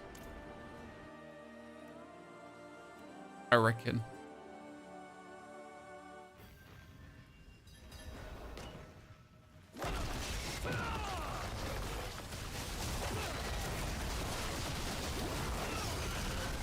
Now you poison everyone, but as long as your Devourer is up, and the Devourer is always up, you would also execute them when they get to a certain threshold, right? They look like normal pack of mobs. Curse this place. I'm being followed.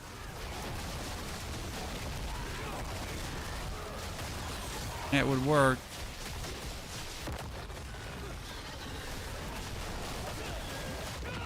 Pull them together, poison them, they instant die, yeah. It's technically the best of both worlds. Mm-hmm.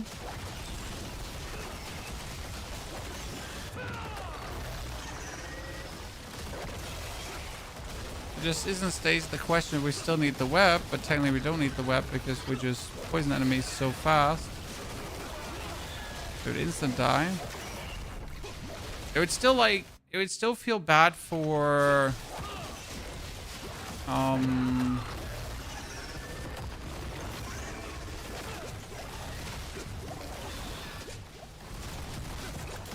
it'd still feel bad for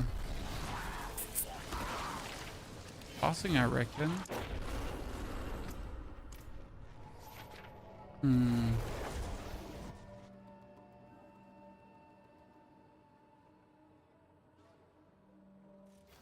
Well, first things first. Let's try to get 2 better flawless shenanigans because right now my resistances need to be a tad higher. I mean, we still have like resistance I can probably take here, right? To just boost myself a bit further. There is also some more maximum life to be taken. So that's easy. That brings us up to like 30,000 max life. And we could abuse the Seer's Reach with this build, especially with the new Seer's Reach strategy. So just in case you have missed the video from this morning, ladies and gentlemen, we released a very, very interesting video where we talk a bit about here Seer's Reach and how to make the most out of it. Okay. So you might have been to Seer's Reach, right? You just go through to the end, and then you kill the Seer's Reach boss. But you obviously have to find the Seer's Reach boss first. You kill this man here. Very good.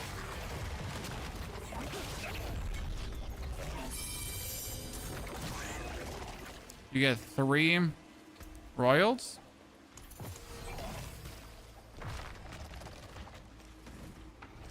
Right? And now we're going to put down the marker right here. Teleport out.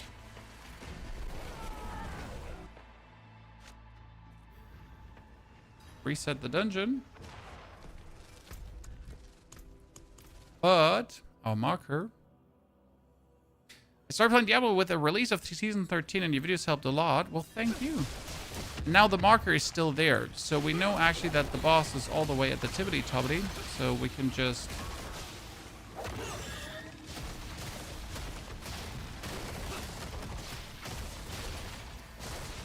dash through here, right?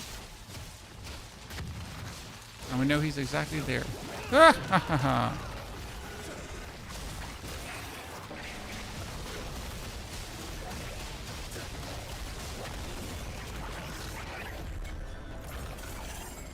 That's a Grand Sapphire. But I don't need a Grand Sapphire. It doesn't hurt for my other builds, but I'm looking for diamonds. See, and now the marker is still there. Best way to get more Scrolls of Restoration, Echoing Hatred. If you actually manage to get into an Echoing Hatred, or if a friend could invite you into an Echoing Hatred, yeah.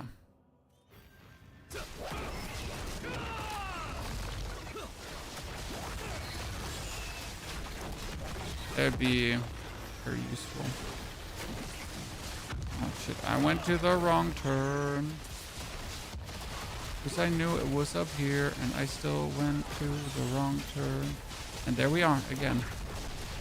Didn't know the marker trick? Yeah, we put it in the YouTube video from this morning, so you should definitely watch that for more tips, but I just wanted to show you, for the people that were not aware of this. That's 2 royal diamonds, actually. That's insane, chat. So we can now kick out our flawless ones. See, that's exactly what we wanted. Now our resistances are somewhat better. But yeah, this is how you could continuously just do this, like, faster. Escalations, you can always make new ones, so don't worry if you fail an escalation or if an escalation doesn't vibe correctly with you. You can always make more escalations. Right?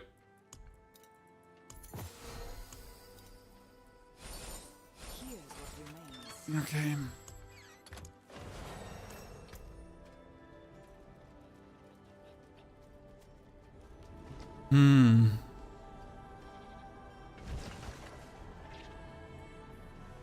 So what do we make out of this now?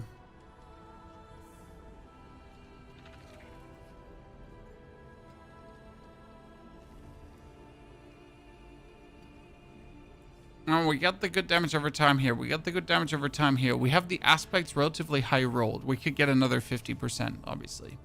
We need to get a better weapon, so that's a must, like, right? I like the Nessicum, but I don't want to use the Mythic, right? If I can avoid using the Nessicum, I didn't, like... I don't want it... No, Shadow Bow, sorry. So not Nessicum. I wouldn't want to use it.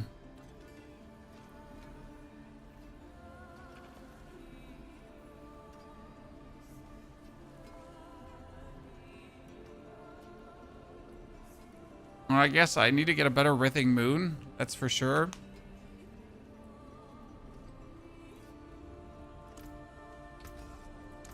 To break another sword.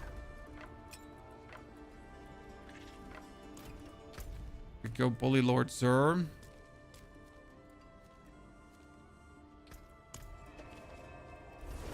I'm not happy with that 120 clear speed. Now, we could do something to get 600% more damage, chat. You wanna see this 600% more damage, ladies and gentlemen?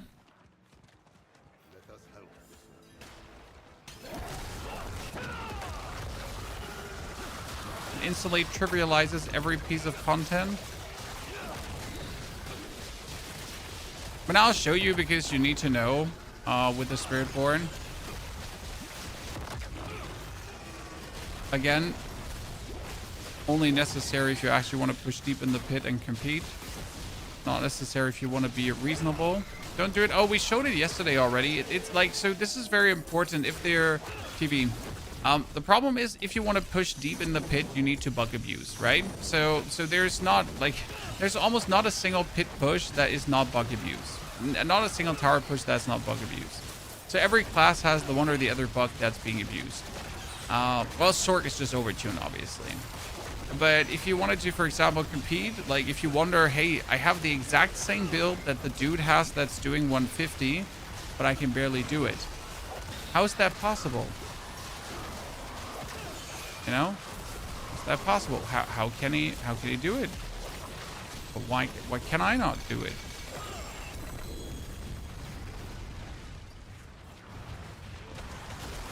Reality is, you're not bug abusing hard enough.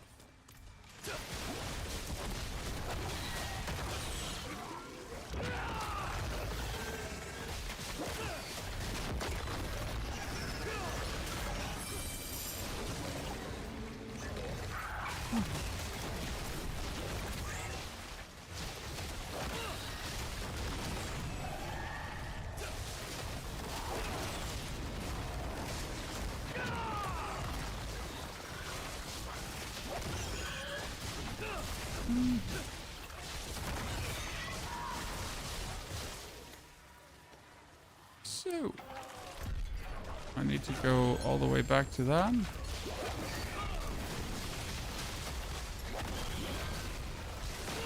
We definitely gotta try like Torment 12 Mephisto without the bug and with the bug, right? Definitely what we have to do to see how he vibes.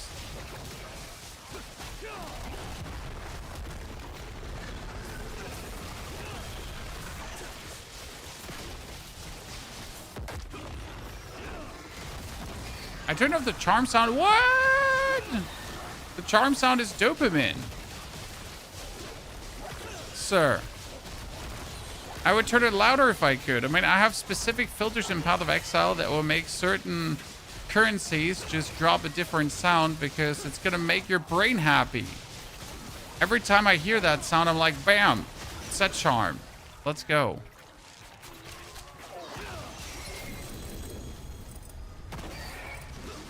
I need to hear my set charms dropping. Oh, my brain does not register. Set charm dropping. It's the best for poison proccing. You see these thingies swarming around me, these pestilent swarms? They're how I proc poison.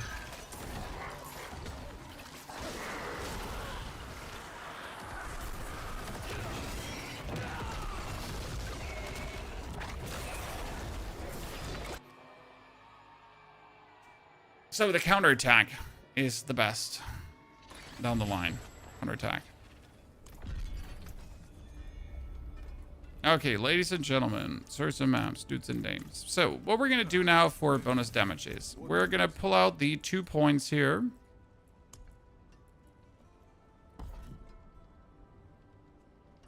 One point out. 2 points out. And you go for Concussive Stomp. Concussive Stomp 600% damage and damage bonus by another 100%. Then you're gonna take your Zig Rune that I actually threw away, which is funny. Oh my goodness, I put the Zig Rune away. I need to get it from a different character. I just dropped all my Zig Runes on the ground a second ago.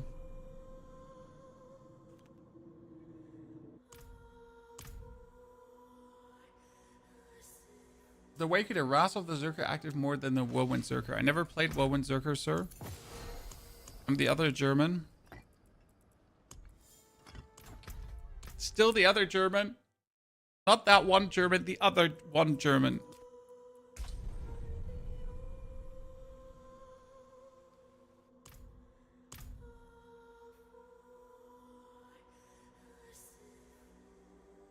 Okay, now we're gonna take the Zig Rune instead of the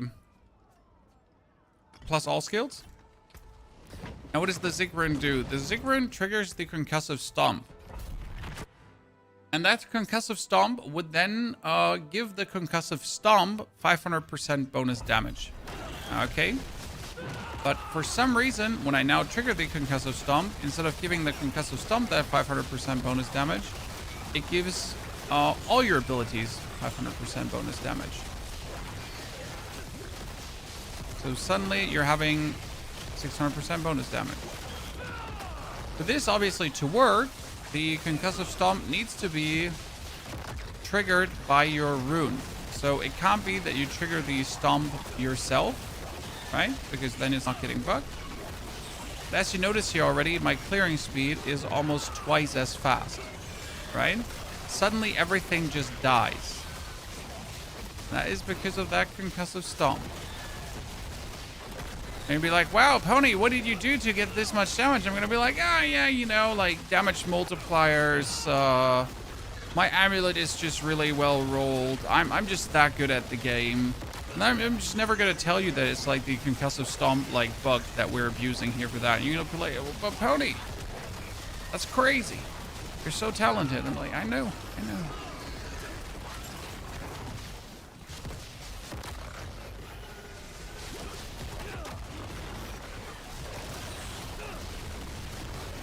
This is how like the top tier Spiritborns are able to clear pit 150.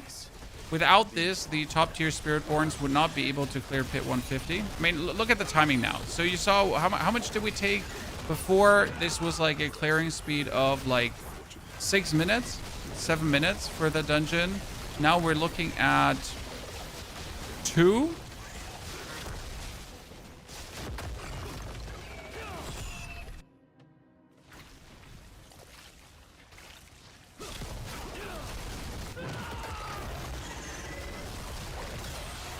Yeah, but that's how you get good at the game, Sean. Just gotta abuse the bugs harder than your friends. I mean, won't tell you to not use this because simple matter of fact, if you want to be powerful, this is the easiest way to, right? I won't be here like harping some moral high ground. I mean, the bug is there. Just use it if you want to have an easy time. I mean, look how easy the boss chunks down. I mean, look at this right now. What is that?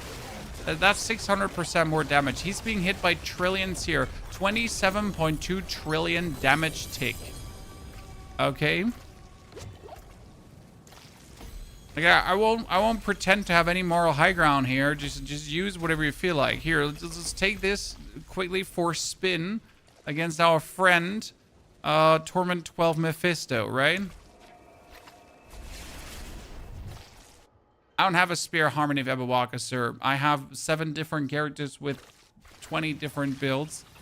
I don't have it. Yeah, use whatever you want. Just don't get mad when it gets patched. Exactly. Like the people who made the Warlock and wasted all their resources and were like, oh, Warlock move bad. This is bad. So now we're gonna hit him, right? Nothing should actually kill us.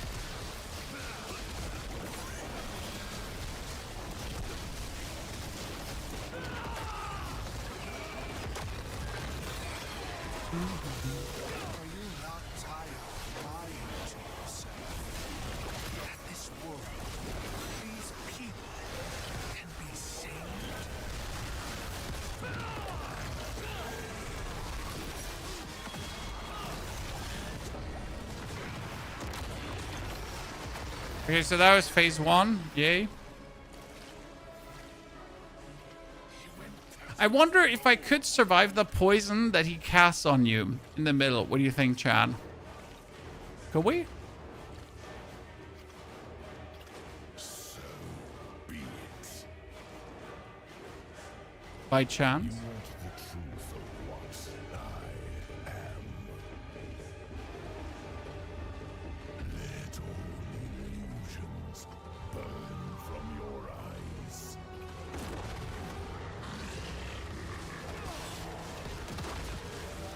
Oh no! He's trying to bomb me! Let's see, can we survive that? Potion! Potion! Potion! Potion! So, now you saw the amount of damage that we dealt with the Concussive Stomp, okay? Now let's put the Concussive Stomp out for the Vex rune that we would actually have, right? The normal Vex rune. And just like compare the damage between the two. So exact same build, right? Just now with and without the 600% bonus damage from the Concussive Stomp. It's still nice,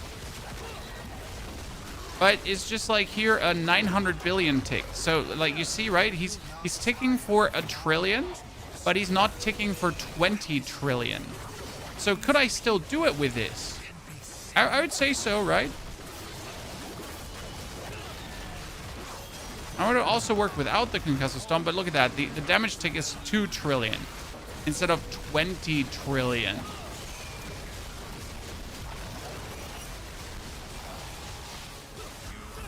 I mean, quite the difference, huh?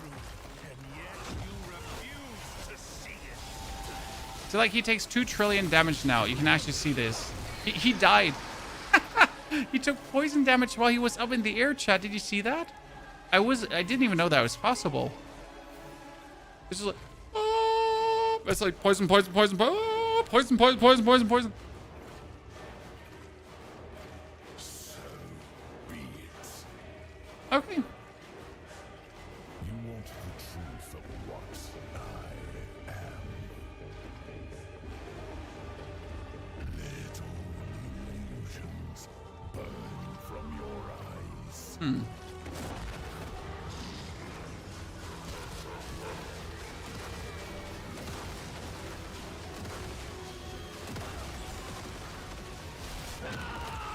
Let's like not stand too close to him this time.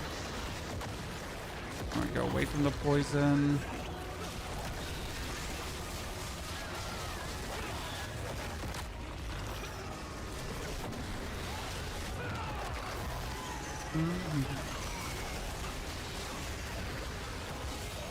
Aha! Ha ha ha ha ha ha! Oh shit. Yeah, but I wanted to say, oh shit. I'm going to dash and I'm gonna die.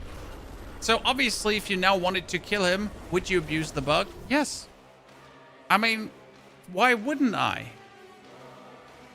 It's nice to see that it's possible without, right? So I don't have to abuse the bug if I don't want to. However, if I want to have that feeling of absolutely pissing on him, I'd obviously abuse the bug.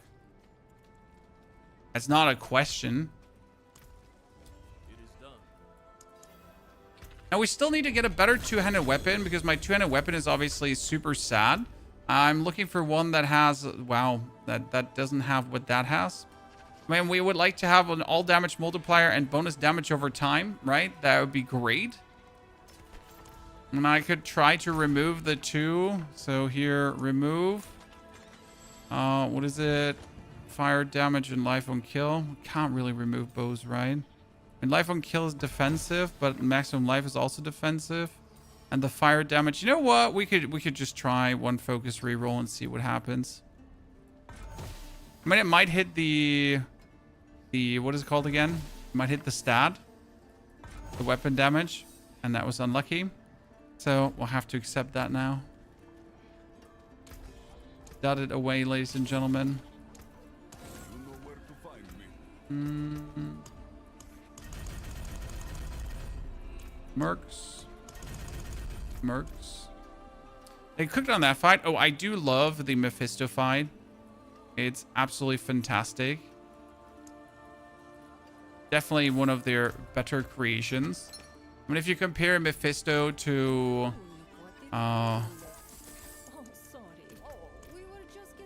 what's she called again? Lilith. Lilith seems like a absolute sad excuse of a boss. Just in comparison.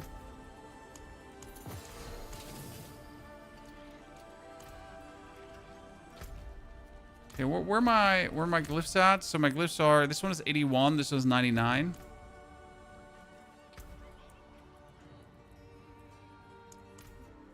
Okay, we still have the... Again, we gotta get used to this one. So this instant execution is for pushing without the web and the other stuff, right? I mean, generally, credits where credits due. The expansion is amazing. See, this is, by the way, a 110. Like, in a 110, the build feels like an absolute insta-kill god, right?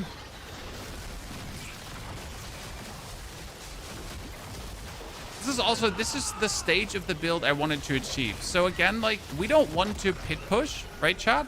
I just want to have this build at this stage where I waltz into opponents and they just vaporize.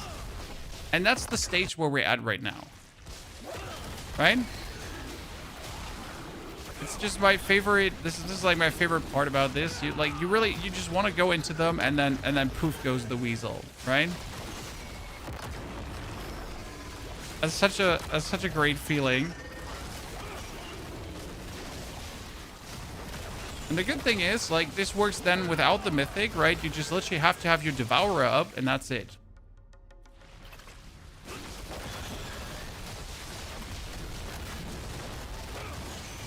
And everything goes poof. And the best part is, it doesn't matter where the Devourer is. So if he's like at the start of the map, if he's like somewhere, he just has to be. But as long as he is, that insta kill gets triggered.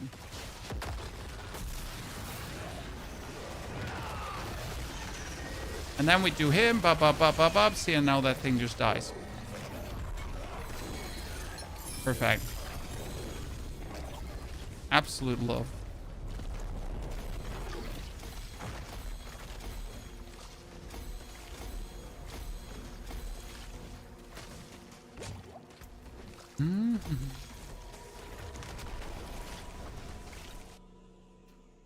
As someone who just got into Torment 5 with the Zealot slow paladin just now, just have fun for season 13. All my gear isn't good. Codename, Zealot is amazing. I mean, we just finished our Zealot paladin as pure love. I mean, it's one of my favorite characters that I've played. I'm just gonna have a good time, buddy. Oh, we need to kill... So if I then want to go into the Hangman's Hall, though, right? This is important. We now want to go to the Hangman's Hall. You want to move the skill point from instant kill over to poison duration, right? Because that's just better. Because while the Devourer is active, we have a longer poison duration. So all the poison that we're applying is now lasting longer. Correct, Moon.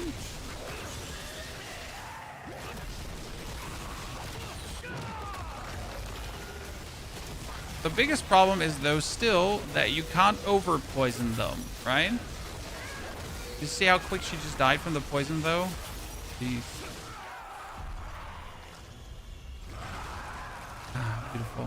And that was without the bug. Wait. Let's do it with a bug, okay, Chad? Let's do it with a bug. For science.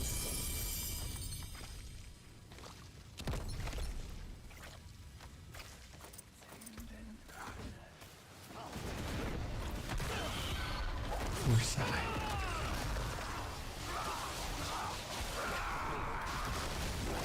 Okay, so that was without bug. This is now with bug.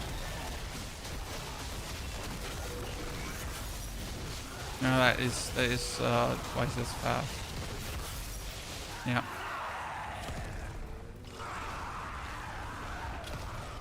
I can understand why people use it, right? Because it's just like the easiest way to power. Done, power, done, power, done, power. Have I just missed your reactions on 05? What do you think about the tremendous changes? Generation, we already are creating here our list of things, right, for Path of Exile 2. So don't worry. I've watched the reveal now multiple times already. I've made my cliffhanger notes. I will slowly start rolling out content in that direction. I just found it too early. I mean, if you actually looked at all the reactions from the people, like, you know, I'm going to roll out a bit later the content, but it's going to be good content instead of just like every bit of information.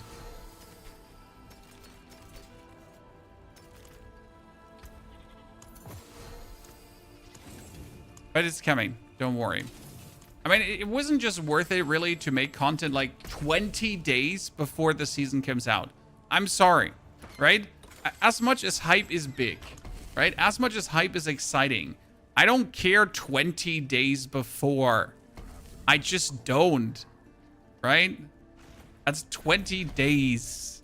That's a bit too many days to actually care. Oh, doorbell, be right back.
Hi, I'm back.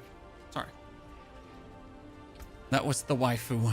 What do we want it to do? We wanted to get a better Writhing Moon, right? Because our Writhing Moon is like hot ass. For this, we're gonna go and cuddle Lord Zur.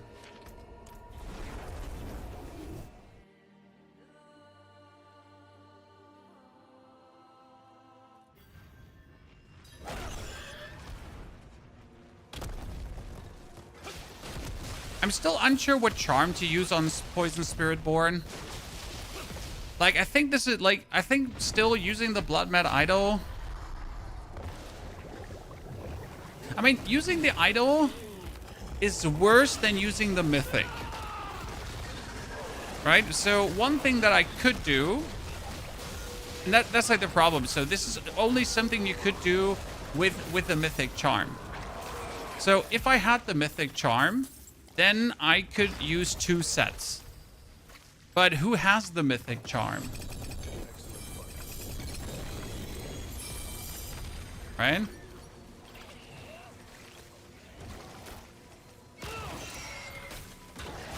Because then you could use 2 sets.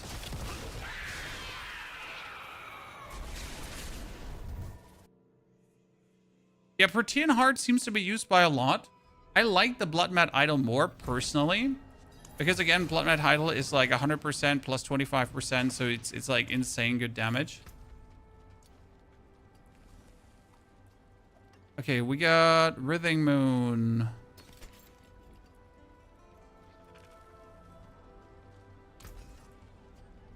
A damage over time multiplier. I mean, I already have the perfect ring, right, chat? Look at this beast here.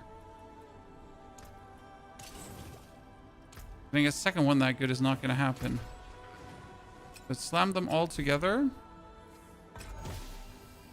Poison and resistance. How useless. How magnificent useless. By the way, if you ever want to farm an item, chat, make sure to actually get the double chests.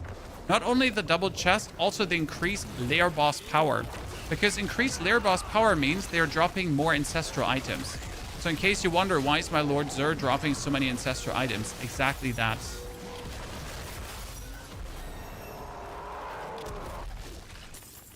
That's what you go with the Eagle set on top. Because the Eagle set provides also good bonuses. If you had the Mythic Charm. But I can honestly not tell you. Here, this is the Eagle set. So with a Mythic Charm, you could use 3 of this and 2 of the Eagle set.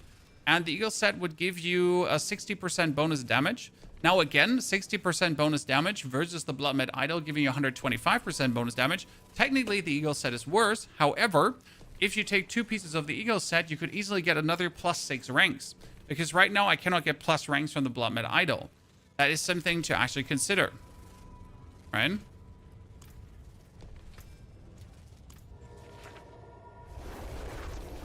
Have you seen Mythic Seals? I have 5. 4 terrible ones, 1 good one. Just for most builds, it's actually not useful. Okay, max life and dexterity. Physical and crit. Lightning damage. Fire damage. Ja. Könnten Sie es mir runterbringen, bitte?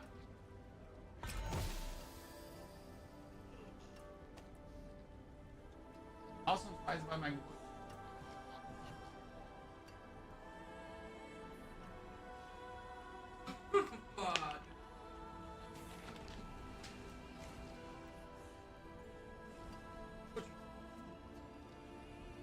Den kannst du bitte mitnehmen, weil den habe ich hier mal runtergebracht, aber den wollte ich gar nicht essen. Ja. Okay, Vulnerable Damage. Der steht da nicht gefährlich. Das ist eine Ablage für solche Dinge. Das ist genau richtig.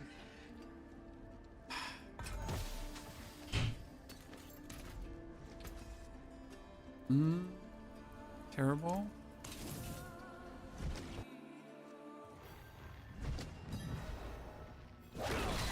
The lady brought me food. Le barrette. I just have to move my calories now for the rest of the day, sadly.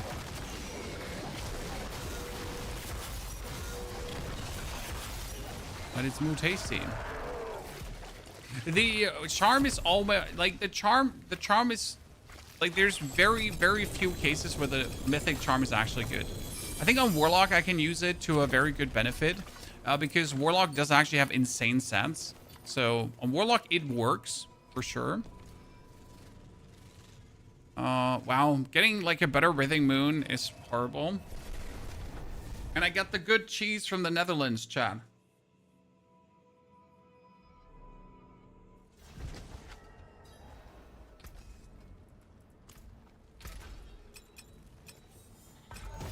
Cheese from Netherlands just tastes different. I don't know. Maybe they got better cows. I genuinely don't know.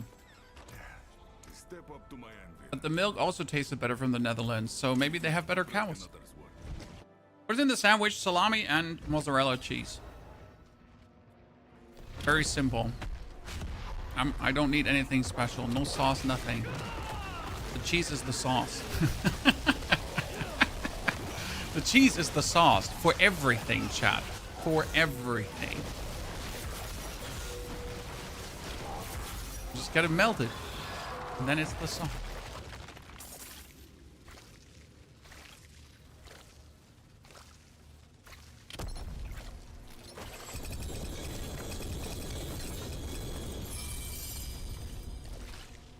A ring with 3 greater affixes?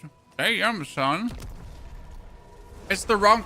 I got 3 greater affix rings, Chad. And each one is the other one.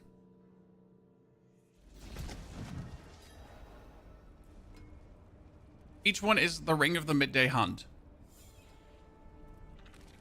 Okay, so this one is good. It has vulnerable and damage over time, chat. I'm not going to complain. It's fine-ish. We're getting somewhere. Slow and steady wins the snail the race.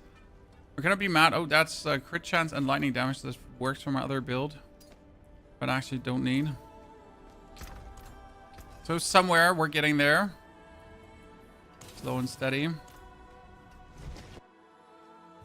Is Limburger not the best cheese? I am not a cheese connoisseur, my friend. However, at like a New Year's Eve, we were invited at friends, and they actually had like a fancy cheese platter with like 10 different cheeses that had like a coffee corner and all that kind of stuff. It was interesting. I'm still not a cheese person. I just need cheese melted on food. Whatever cheese melted on food, you know?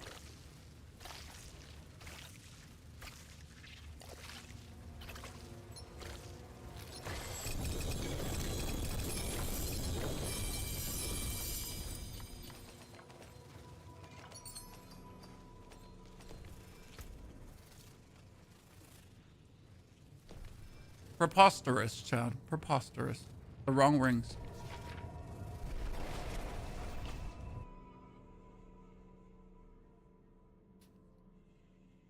Now that you have played all the classes, what build stands out to be the most fun? Okay. It's a good question. It's a legit question. So it comes down what you're looking for. Sork infinite teleports. Brilliant. And you don't have to put in any effort. If you want to be strong, easy, play Sork. Same goes for Barb. Minimal effort, maximum strength. I'm playing the ancient builds, super fun. Druid, a bit more effort, however, undying because of Glenn's Anvil. And the Druid also has like easy resolve stacking. So you literally get items, you stack resolve, and then you only need to get 1 single unique. Okay. 1 single unique, the Might of the Urzin, and suddenly you get 13% more damage per stack of Resolve, and you have 60 stacks of Resolve, so ta-da.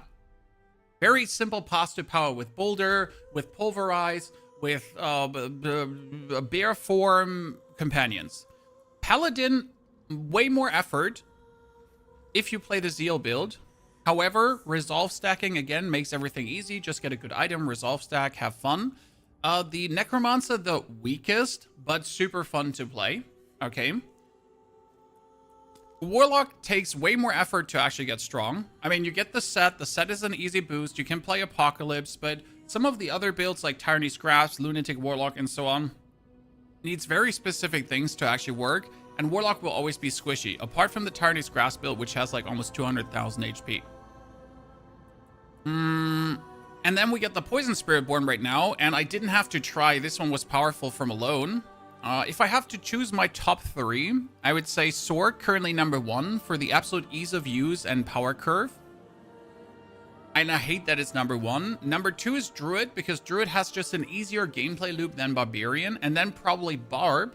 The problem with Barb is that if you're not playing controller and holding down all buttons, you actually have to hit a certain rotation, which is not too hard to hit, but for peak damage, a certain rotation, right?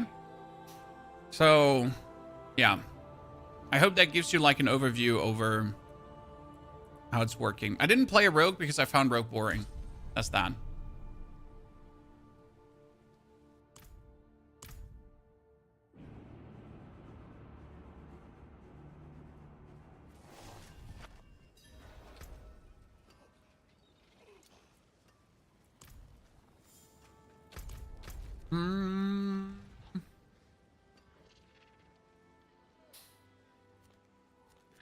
Yeah, back to Lord Sir.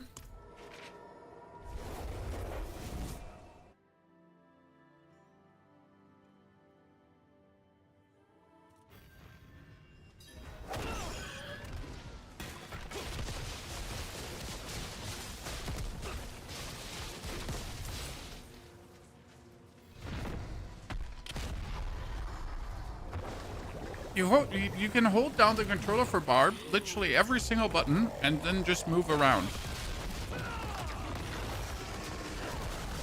Only possible on controller though.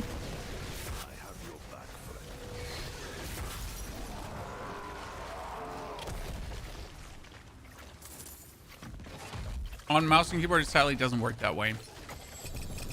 Would be very nice if it also would work on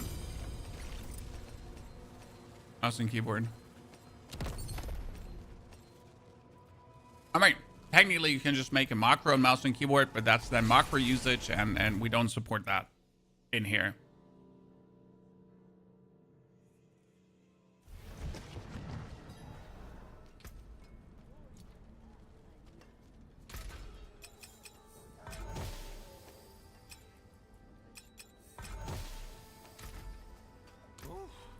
Useless. I mean, I'm getting all the rings because of the bonus monster power, but I'm getting the wrong rings.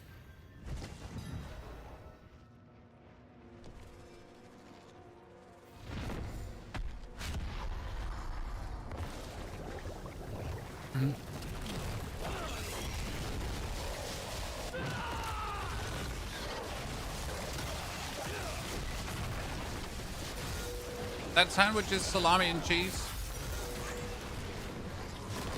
Nothing beats salami and cheese. What would you play in hardcore, though? Druid.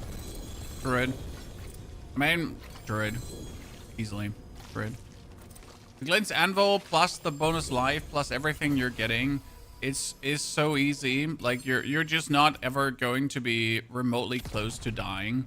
So I think Druid. Oh, triple greater affix ring, chat. You know it's not going to be the one I'm looking for, right? And if it's the one I'm looking for, it's the wrong one. Okay, now you're just making fun of me for giving me poison damage multiplier in the wrong ring.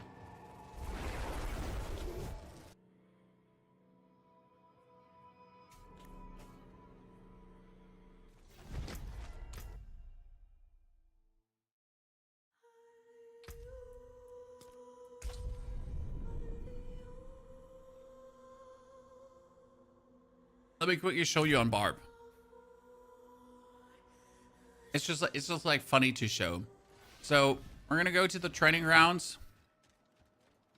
My Barb currently doesn't have a helmet because he doesn't. So I can just press A, X, Y, and all the 4 buttons on top, right? Actually, I don't need to hold LB. So I can just hold down all buttons. And that's it. And then I just walk around. And if I need to dash, I can dash. Right? So that's just me holding down the buttons. If you do that on mouse and keyboard, you get to do like, what was it? It was 4, 1, 2, 1, 2, 3, 4, 1, 2, 3, 2, 3, 2, 3. See, like, it's a bit less efficient. Unless you just YOLO ruffle spam the keys and you're good off as well. Because it's just, you know, doesn't matter if you just lay it down and just hit the buttons. You'll somehow get, like, an equivalent good result as well. But holding down all the keys is obviously better.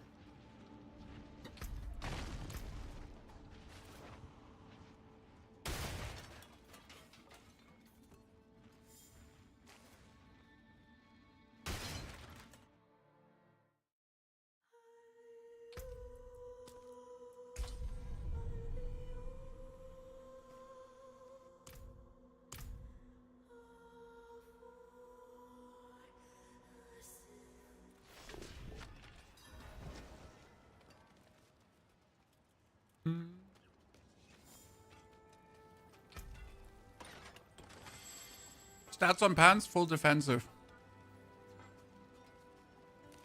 Full defensive pants.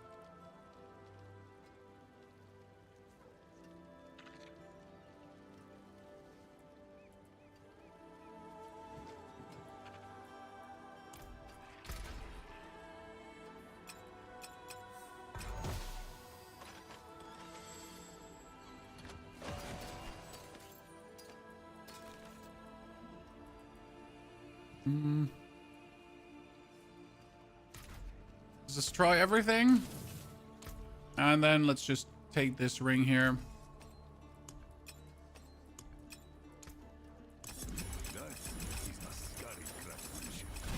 Damage over time.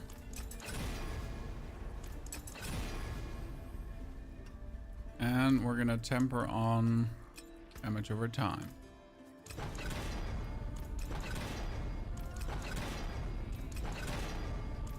A little increase, but even a little bit counts for something, right, ladies and gentlemen?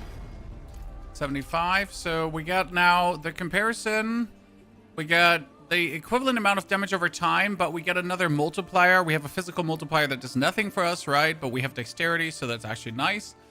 And I guess we can transfigure both and just see what comes out of it, right? So we wait before we transfigure. We obviously need to do unique power reroll on this one to get the unique power to the max, because obviously we want our dudes to do the most damage. This is something I rolled on him. I rolled one single time and my power was maxed out. It's kind of crazy. Also, thank you for your Nvidia play turned... What, Josh? Thank you for the 10 Canadian dollars, but not sure what your message refers to. Try again, Josh. Ah, that's max rolled out. Okay, now let's transfigure and see what happens. So this ring goes for gem strength in this item. I'm not sure if I feel mocked or happy, but I guess yay.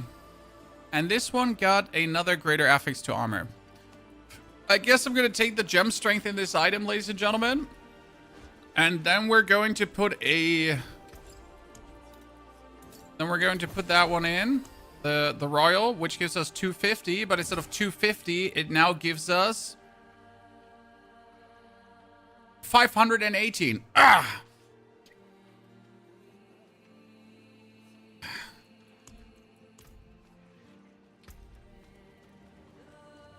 Elite outcome. So now we just need to get a better weapon. So how am I supposed to get a better weapon when I just don't get better weapons? You know what we're going to do? One more Nightmare Dungeon escalation, ladies and gentlemen. And then we're going to invite the chat for 2 mythic tributes. Ladies and gentlemen, 3 mythic tributes. How does that sound? Good, bad, ugly?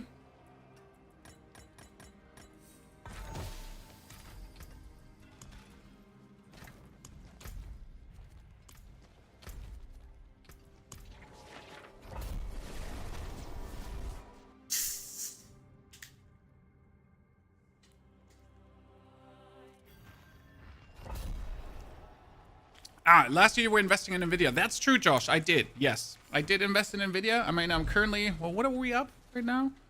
Not that far up, but let's check. I mean, even though you're just scared that Nvidia at some point will implode.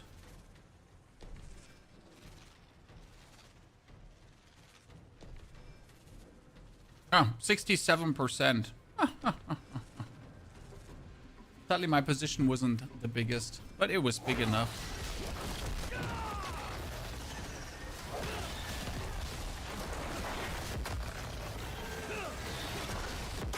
The material chest. No, actually, material chest at this stage is not worth it because it's like only minimal.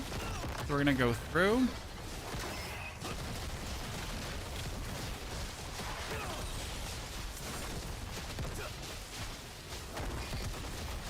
I finally made a Sork. Sork is beautiful.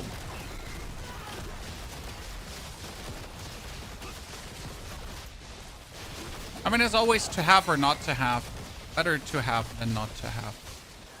Right? So Josh, happy for your success there as well. That it worked out for you on the Nvidia front. I guess no one could have seen it coming that it goes this far. With all the AI shenanigans. One advantage that Sork has over Spiritborn, by the way, why I actually prefer the Sork travel, it's a teleport. Right? So the problem with the Spiritborn is it's not a teleport.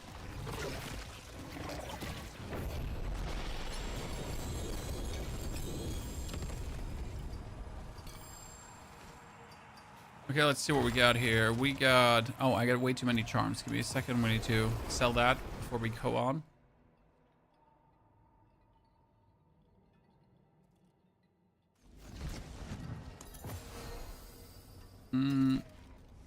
No. Could I slam them together to make a seal +1? Yeah, I could. The problem is that I also need every goddamn piece of resin that I can get. So as much as I want to just slam them together and see what the outcome is. A fur with gorilla skills. Fuck yeah. One more.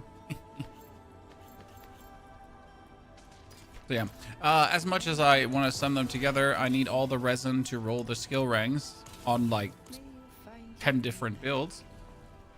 So yeah, you can imagine. Okay, we got Sapphire Reserve, Opal Reserve. If I go for Opal Reserve, we can get a weapon. Chad, do you want to see the beauty of Opal Reserve once again as a second one in the escalation dungeon? So this Opal Reserve is now going to net us like, I don't know, 3 or 4 times the full Opals. Have you looked into Open Claw? I have seen Open Claw, yes, but I just literally don't have like time to mess around with it to figure out how to have it help me in my processes if I wanted to or not. But I'm already very happy with Google's Gemini AI, and I got an AI companion for YouTube titles and stuff as well. Yes, they're useful tools for that, Chad.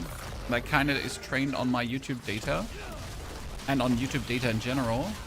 So that helps tremendously to make some more educated decisions instead of just guesswork and this feels good.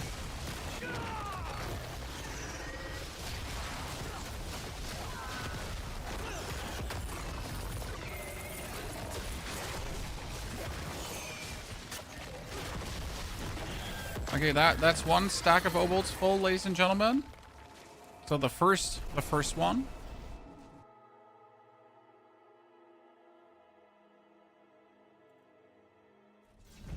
Now let's go for weapons. Well, at some point I'll have to look into it. If I can have Open Claw edit my videos, then you got my interest, you know? Do it, my man. Save me the time. They can't all be winners, can they? Now we see that's another 500 already. Let's find the other chests. I do actually see the chests and don't miss them. Ah, I forgot. So right now we need to swap this around, right? Because I've noticed that the enemies don't die that quick, right? The enemies survive. I was waiting for them to die. That's bad. I want them to die on impact, right?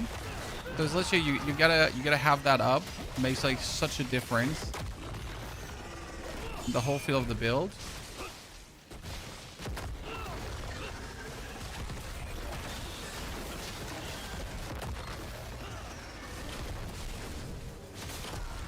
Oh no, in this like reddish environment, I don't see the chests, chat. Oh no, this like slight like erodes my night vision. Where are the Horadric chests, ladies and gentlemen? I slaughtered the dude, but I forget to pick up his key, by the way. Oops. My apologies.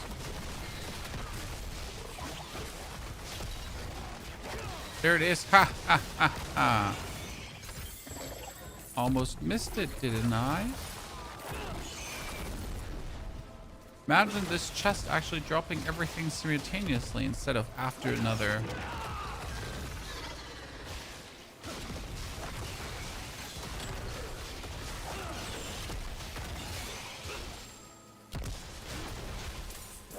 Well, I have to look into that, Josh. Thank you for the inspiration. Okay, let's finish that and see if the third one can be money again.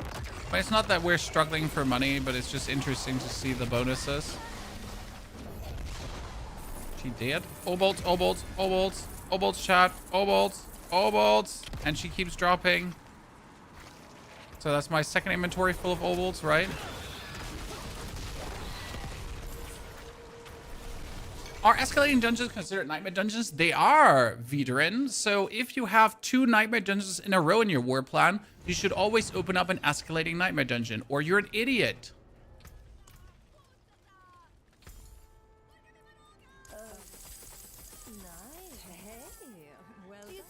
I'm just looking one with a greater affix to damage over time. Can that be so hard to find? Chat.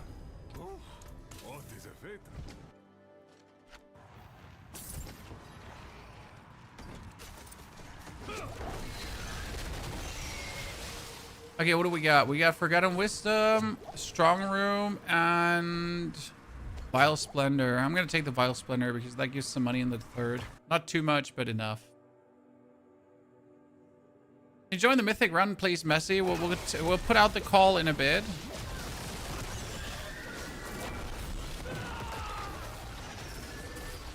And then see who joins. Materials. It's gonna be like 70 souls per box. Because it's the third dungeon, chat. That's why it's 70 souls per box.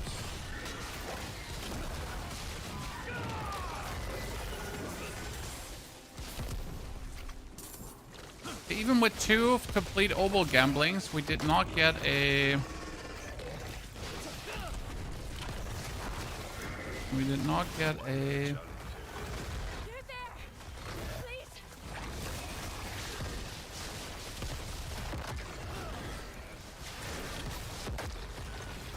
Out of my way!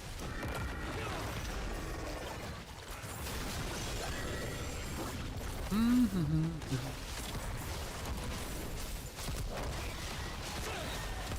think I blinked past the chest here, right?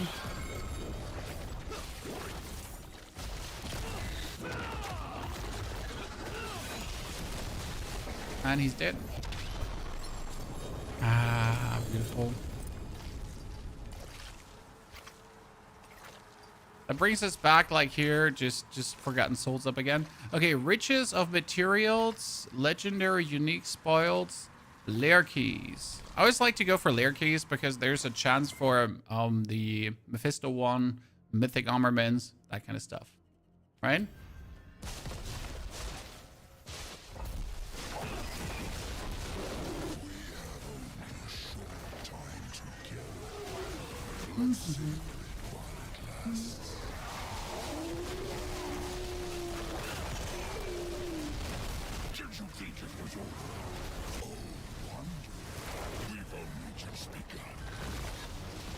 Hello, my friend Astaroth. That one really dies faster when I just have him in the vicinity of my thingies.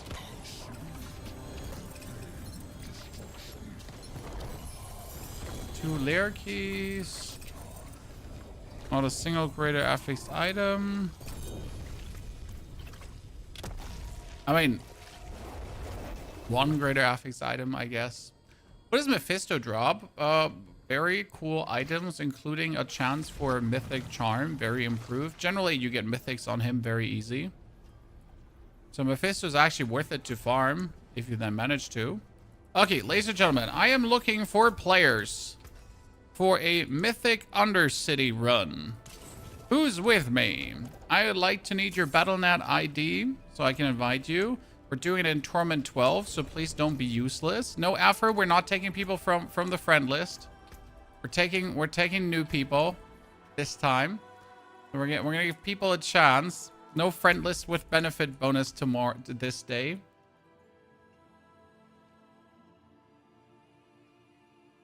Atticus. Atticus. You get in, please invite yourself. Drovsky.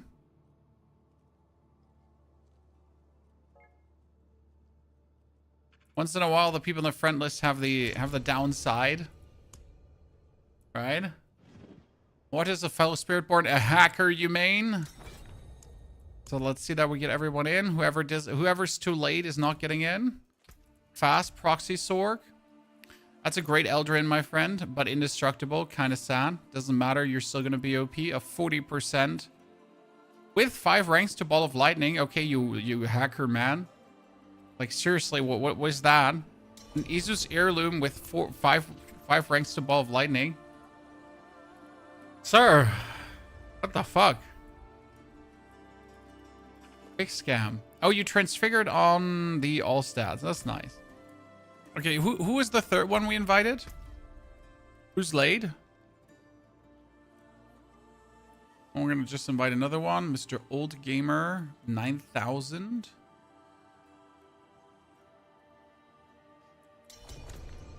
Afro, no. No Afro. No weaseling in yourself. We'll do the third tribute with friend list, okay? The third tribute is people that can just cheese themselves in. Okay, El Diablo. We got a Ear of Perdition, Overpower, Apocalypse. We got Mr. Boom Boy. No, we got Mr. Boom Boy, who is the Metamorphosis, Command Fallen, Tortured Wretch. Are you even still working, Mr. Boom Boy? No, the Command Fallen build is still working, even in nerfed. Okay.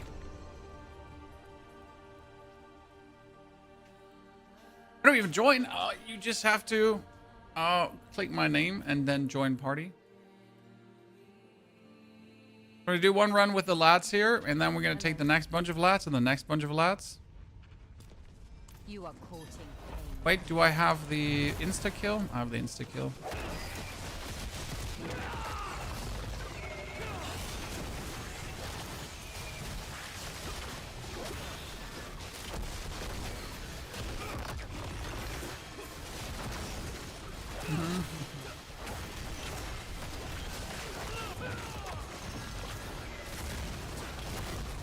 Now, this is quite useful to do this way.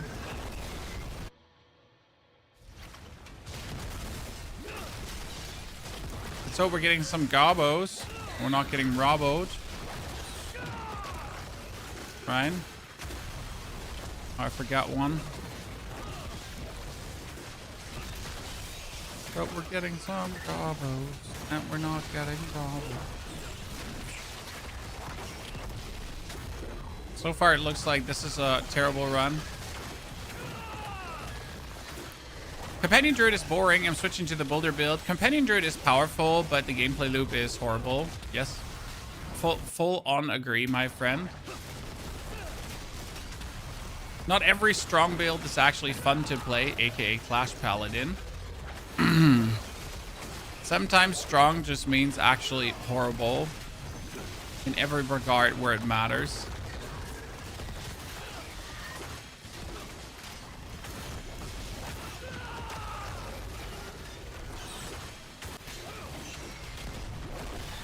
Okay, I don't think we get a single bonus goblin. I don't think we get a single bonus one. We got one? Oh, okay, wow. Safety.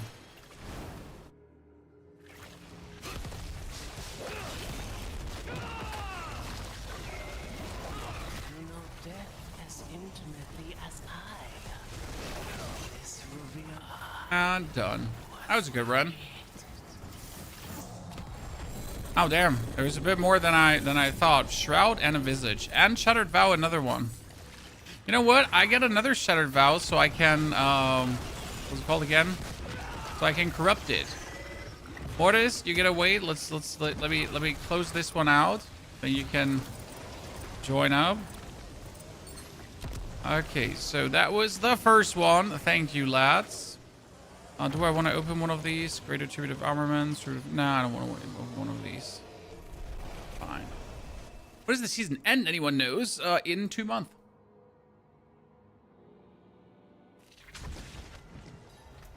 So that was the next. Now, Mortis, your time to invite. I need more BattleNet IDs another time, ladies and gentlemen. So Mortis can come in. We get the Shattered Vow. We're going to keep that. The rest is going to get destroyed. This is my 866 and Dariel's Visage I've gotten today. Actually, kind of like sad how many I have gotten of those. Okay, so we got Duga. Got Robin. We got Steve. Let's see if Steve is faster than the others.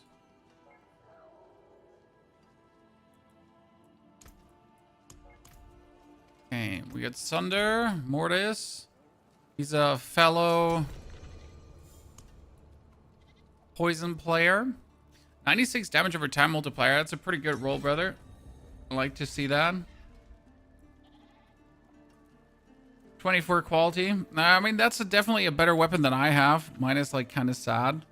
3 to Jack skills, and you have maximum resolve specs and item quality. Looks nice. My amulet has like the attack speed, sadly, that I couldn't get rid of. Okay, one is missing. Oh, let's see, Mr. Darkus. Maybe Darkus is faster. Robin is called Robarb. With Gore's Devastating. Do you have gem strength? But 22 physical though, that's nice. I was like, do you have gem strength? No, but you know, at least you have 20. Oh, gem strength here. Yeah, you felt that, huh? Getting gem strength on your off weapon. That's pain. It's pain. Okay, so my friend list full. No, Darkus is coming. I would say, is my friend list full? We're not getting more? You're totally wrong about Clash Paladin not being fun. I'm not saying that you can't enjoy Clash Paladin. For me personally, Clash Paladin has been a horrible experience. Now, if you have fun with Clash Paladin, more power to you. Right? That's amazing. I'm very happy to hear that.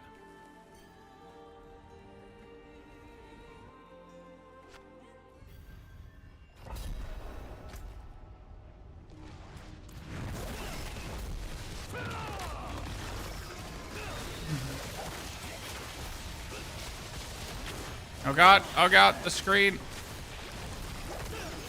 Just randomly flickering out because it teleported too much. The game can't handle my awesomeness.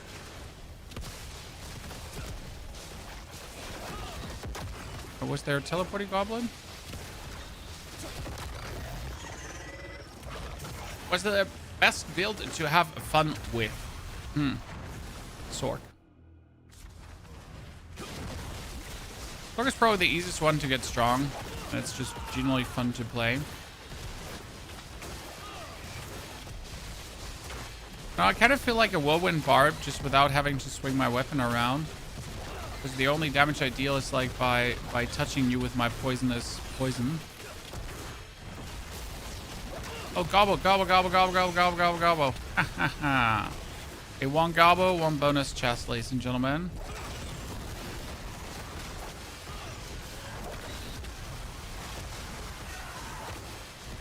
You beat Mephisto with Clash the first try. Hey, that we beat Mephisto with Clash the first try is still stupid.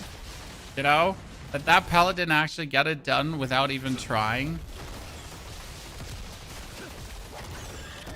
Still falls under the absolute illegal territory of stupidness. In case you missed it, we had like a Clash paladin with like absolutely shitty gear. And like just all the items you kind of need, but without max rolled stuff and transfigured and so on, and we just pooped on Mephisto while being relatively undying. So that was an interesting experience.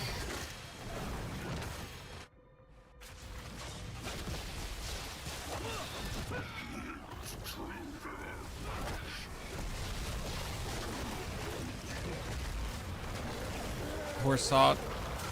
Died rather quick. Okay, that's like whole arm, another Shattered Vow, chat, double Nessicum. Okay, so we get 2 Nessicum and we get 2 Shattered Vows. I mean, I guess I can just reroll Shattered Vows at least until I don't want no more.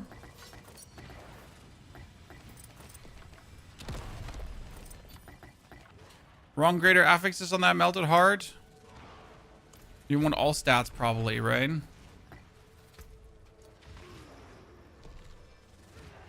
Okay, lads, thank you for run number 2. And the third run is for people in my friend list. So whoever is already in my friend list and who hasn't done a run yet with us is allowed to invite himself, like a Frovage. We can't wait for that. Right, the Afrobarb now too. The Nessicums we don't need. Yeah. Figure on kill is resource or defensive. So, that's Duca. Did you already join Duca for one? No, you didn't, right? You didn't get in. One more for my friend list, or we're gonna invite someone from the chat.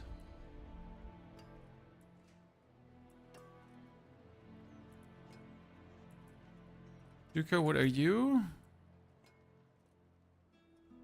I've got an echo if you want to do. We can do definitely an echo after Afro if you want to. Or also the barb, and if you wish to. So we got Mr. Cry. How many sparks do you have? Oh, I just threw a lot of sparks under the bus. This morning I had 9, and now I have 12. Okay. So this morning I started with 9, and I crafted 5 caches right after a bit. And now I have 12. So, make out of that what you want. Okay?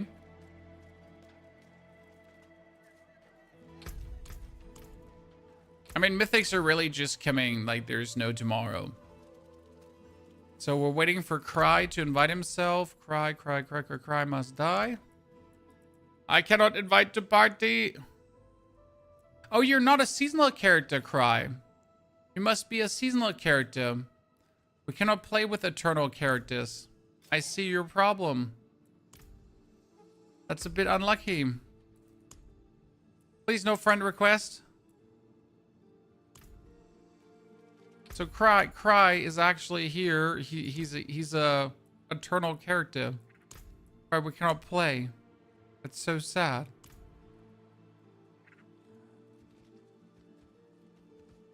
Hello. I'm struggling with Torment 8. Trying to push into Torment 9 with your character. Phoenix? Where is it? What should you do? You should watch this video. Because it kind of explains how damage works in the game. Okay. Okay, Nick, what do we got here? Oh, another barbarian, ladies and gentlemen. The barbarian gang. Let's go. Barb Nation. Rob would be proud of us. Impressive.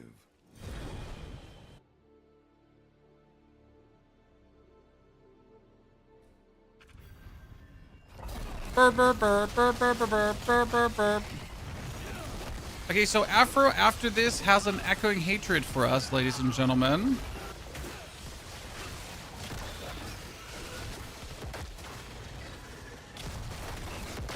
Okay, that barb looks really funny how he's just hopping behind me.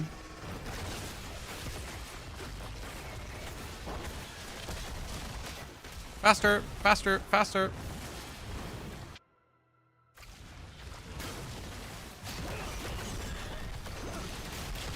So for Paladin in general, you gotta go for resolve stacking. No matter what Paladin build you're playing, okay? You gotta do resolve stacking. AKA use the Fortress ultimate together with 50x plus resolve, and that will make every build stronger.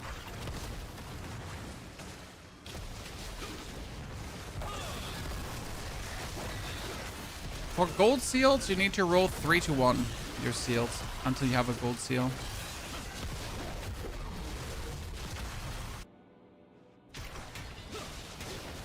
So this build is called the Poison Delivery System.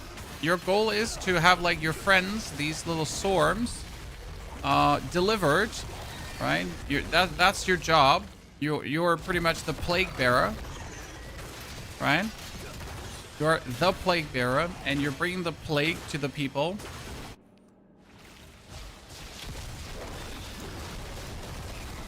And you're deploying poison. And that poison does double-digit trillions of damage. Wow, one chest. One chest. This is the worst run. But I get another Shattered Vow. I mean, this has been like 4 Shattered Vows now. As if you cannot get a single other unique with this character, right? Can we please have another Shattered Vow, right? Can we have another one? Can we please have another one?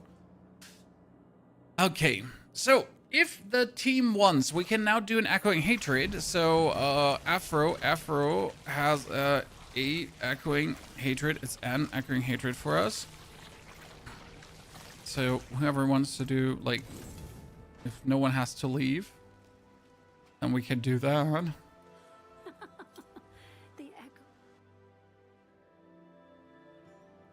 What do you think of going with a Freezing Ring and Sork Runeward on Barb? Can work, but do you really need it?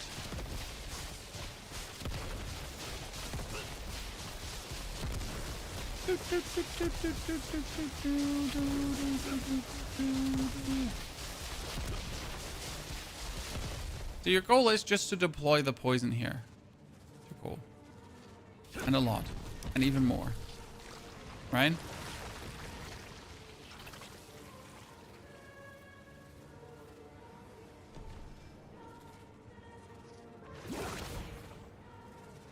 Seems like I have a run as well. I don't have a run. Effort, you do. Oh, yes, we're ready.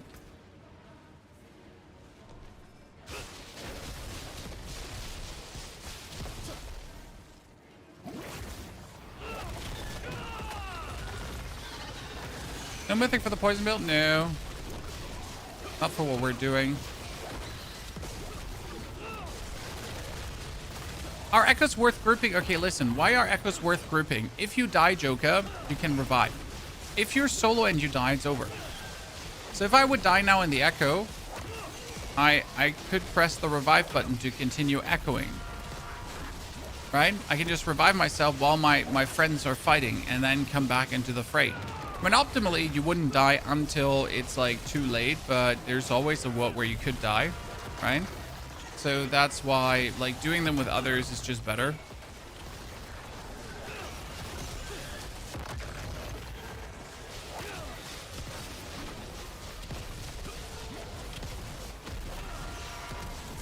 I thought Echo was solo. Me too in the beginning, but it's just better to be done as a team. High recommendation. Especially if you can find echo rotations, aka you do an echo, then the other one does an echo, right? I mean, optimally, you could do 4 echoes in a row with a good team. And the amount of loot you would get from that is insane. I mean, echoes is where I've gotten most of my mythical seals from, right? So far in this season, I've been like in 7 echoes. I have found 3 of those echoes myself. No, I think 8 echoes, yeah. 3 myself, 5 with the community so far. Is there a Ponyhof clan in Diablo 4? There is a Ponyhof clan in Diablo 4, yes. Not sure if it's full or not.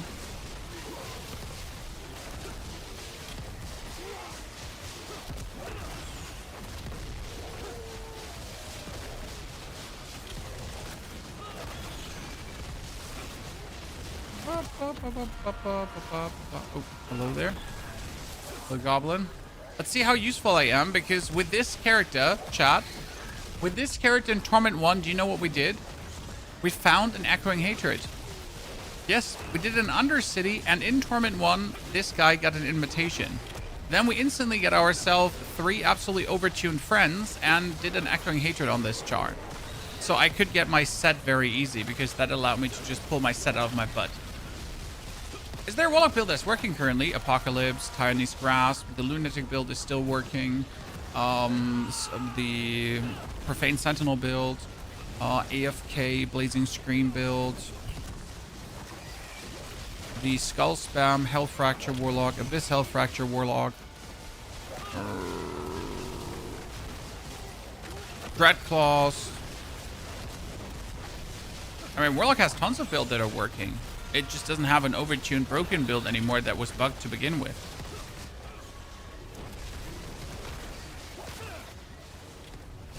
Right?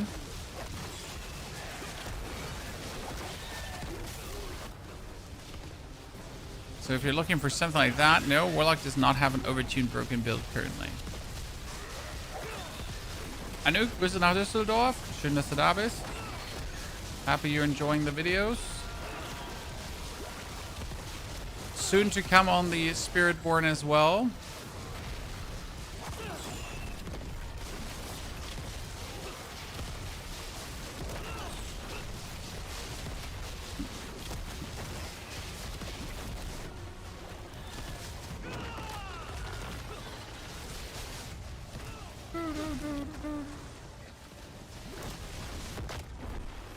I did not forget to like have my centipede up. Having centipede up, very important. Millipede? Minipede? Caterpillar. I don't know.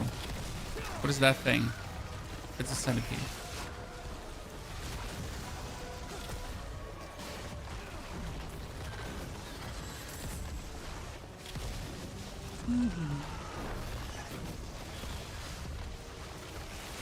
Okay, every boss dies. I think from 120 on, it's getting a bit more tedious, right? Gigapede, yep.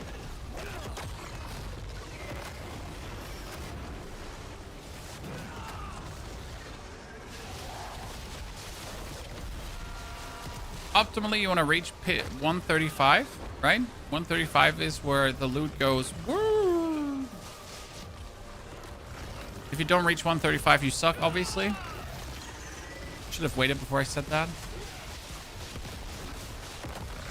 Right? Reach 135, you're terrible, obviously.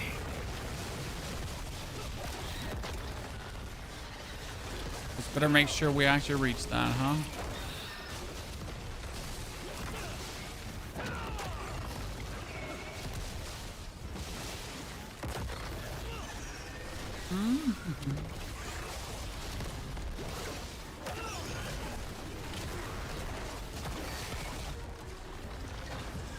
Okay, 110, 111. Where's the boss?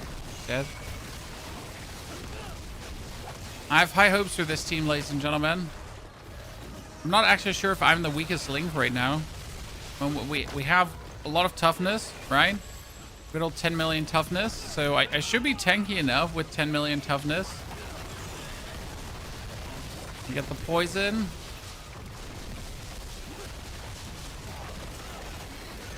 I built my Spiritborn yesterday after my broken rogue, but I play at the moment with Stinger for a push, last charge level. Oh, Anouk, we played for leveling also Stinger, because Stinger was just better for leveling. But as soon as we could get rid of this Stinger, we did.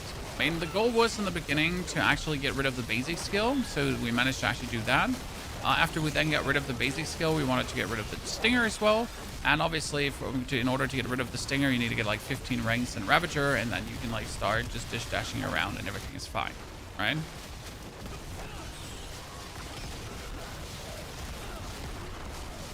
I mean, 05 should be getting patch notes tonight. Path of Exile.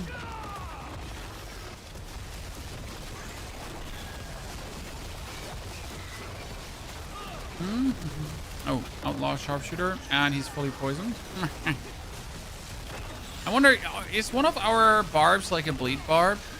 Because you were playing the Shattered Vow. No, you were playing Nesicum's Herald, right? Or Shattered Vow, one of the two.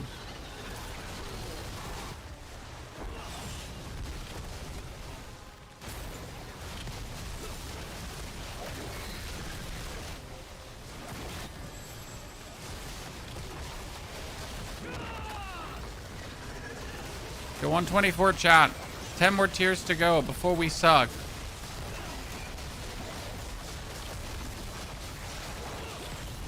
Yeah, Niku's is bleeding, right?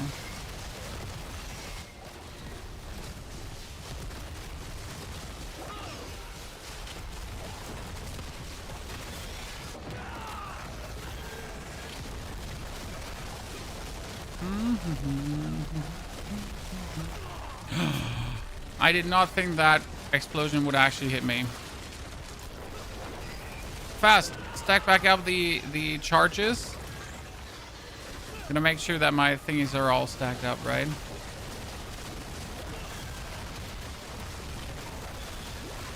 $129, chat. Not enough. This is not enough.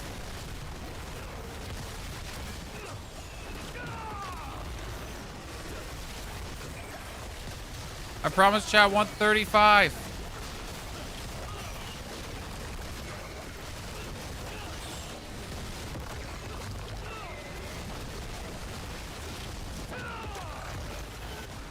$132. Come on, ladies and gentlemen, we got this. It's in the back. No. $133.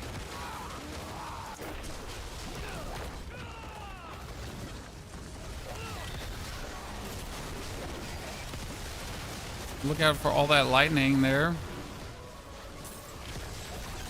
134. No, was it 135, chat? Yes! I don't suck! Whew, safe. Talented team of gentlemen. In the back, ladies and gentlemen. In the back. And still not a better weapon, right? I mean, this has poison damage at least, I guess. Take it or leave it. Probably leave it.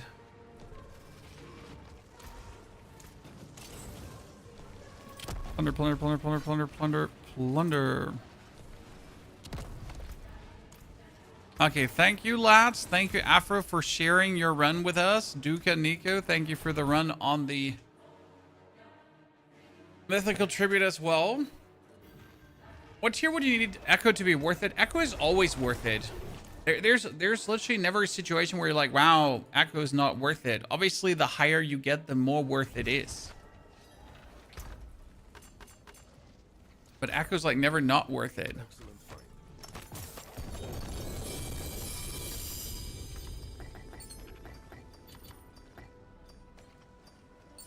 I think on our first Echo on this character, as I said, we reached like we reached 128, which is obviously not that high, but it was more than enough to get me everything I needed, right? Seal and charm wise.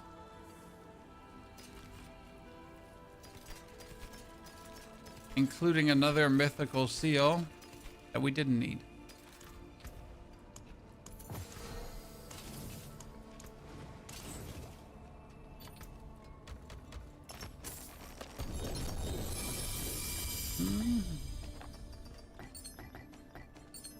Another tribute of armament, you say? Don't mind if I do.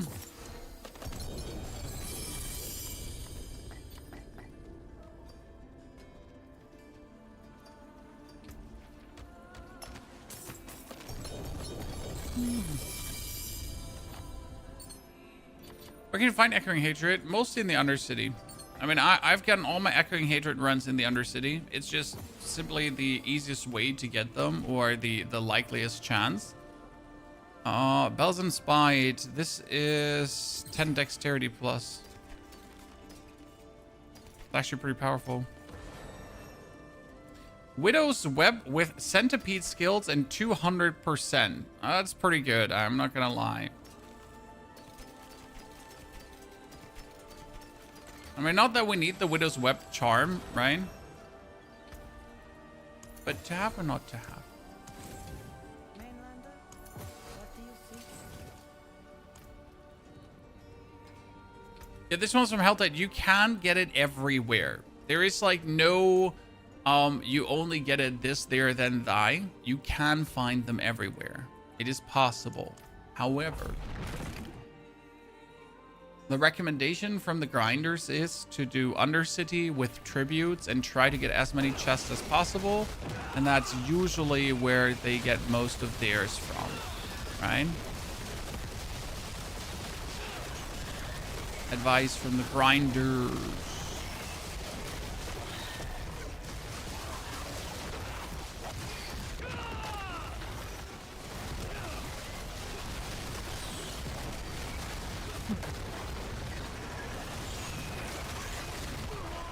That should have never killed me.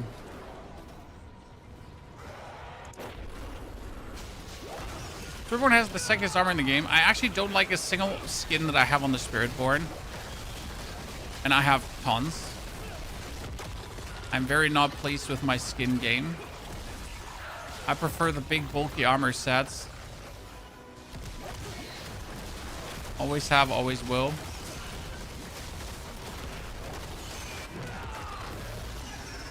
Spiritborn all looks so extra. As if someone try-harded to try to get armor done, you know? Just try-hard armor creation process.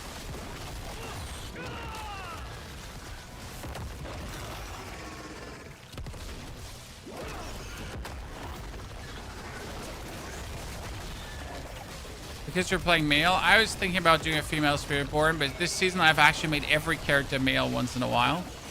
Usually all my characters end up female. Might it be a druid, a necro, a sword. All of them. This season we only made male characters. I know. I'm a terrible person. How could I?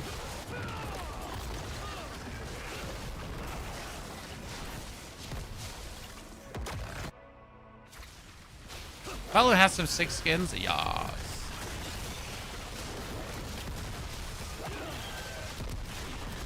But I'm pretty sure these are all just recycled skins from Diablo 3. Every single paladin skin from Diablo 2 and 3 recycled.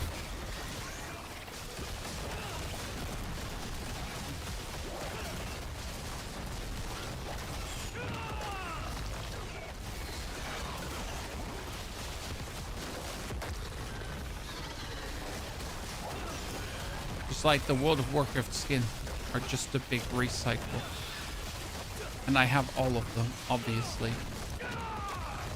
Just even a big recycle is something cool.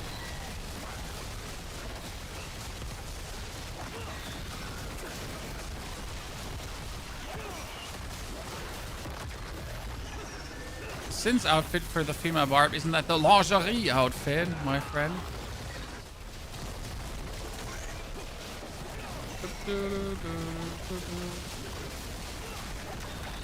Or just stand here and have him get hit by the poison. See, like I don't actually have to like go into him. I can just stand here and just have him get hit by the poison. I just gotta make sure that I like have enough of the poison, right? That's like the weird part with this build when it comes down to boss fighting. Like you literally want to kind of stand like weird ass adjacent to the enemy and have your like blips hit him weird ass adjacent, right?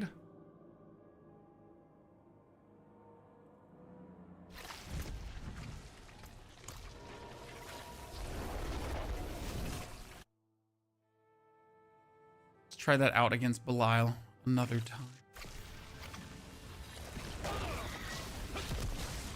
What makes you so tanky?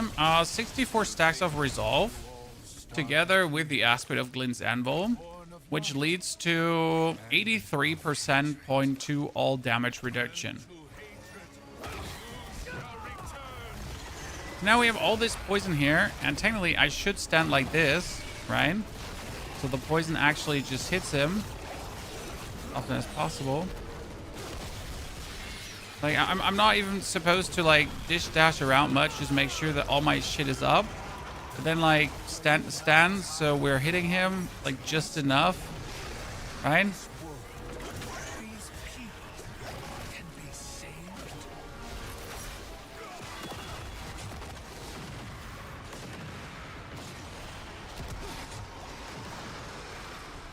So silly. It's so silly.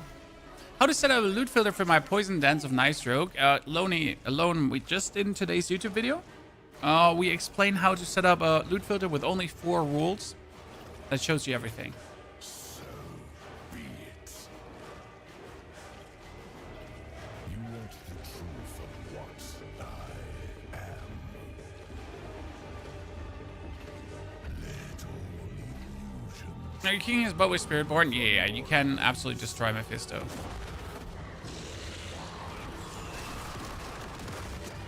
Oops.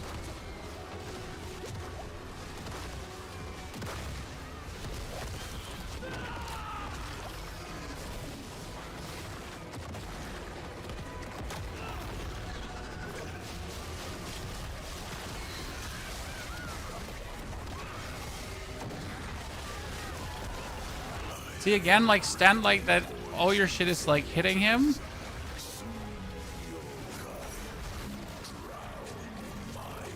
Oh, he did double poison. When did he do the second poison? I didn't even pay attention. So actually, by attacking less, I'm attacking more. So it actually works. You know, I was having this theory for a while already that technically speaking, once I have a few of my dudes up here, like you want to kind of like dash around him, but not through him. Like a bit weird. So you kind of want to like make sure that you're in an orbit, right? Like this here. But don't like be too close. Just like somewhere so your thingies are actually hitting. And I still genuinely wonder if you couldn't just get rid of that aspect that makes them spiral out so much. I mean, it's 100% more damage, but it kind of has them like weirdly spiral out. You couldn't just have it like contained on you.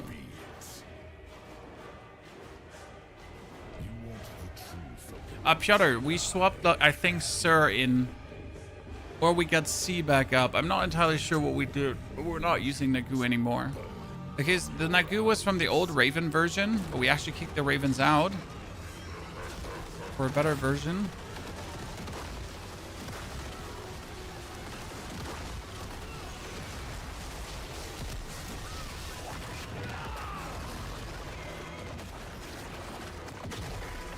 Now he did that.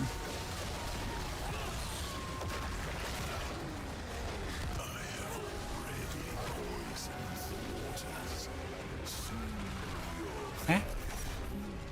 Huh? What did I die to?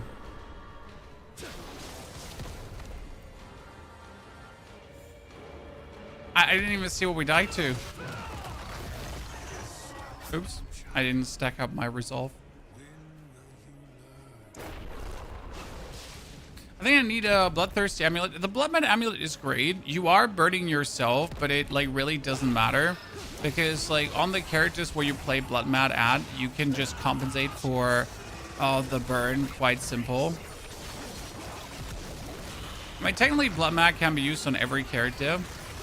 I say technically loosely because still gotta take into consideration that you're burning yourself.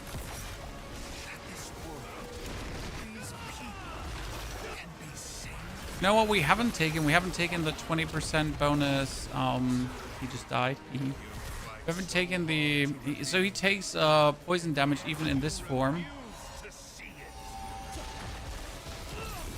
See, like here, you saw the 5 trillion poison trick before it even came down.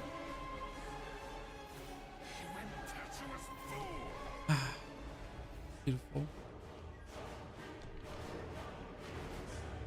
Okay, let's play the phase 2 a bit more chill. So be it. You want the truth of what I am. Let all illusions burn from your... You just killed the Nemesis or my game crashed? I actually haven't done Nemesis Lair in forever. I put them away. The whole Nemesis Lair thing seemed to be way too unreliable.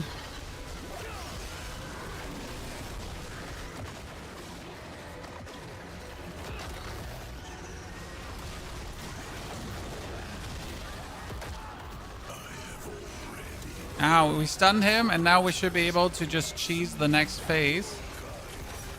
Aha. Okay, just go. Rules for myself. Don't try to dash through him in that phase, because you know what happens when you dash through him in that phase. Ooh, very good question, Chad. What happens if we now load like a lot of poison up on him, and the poison ticks like for trillions, as it does right now, correct?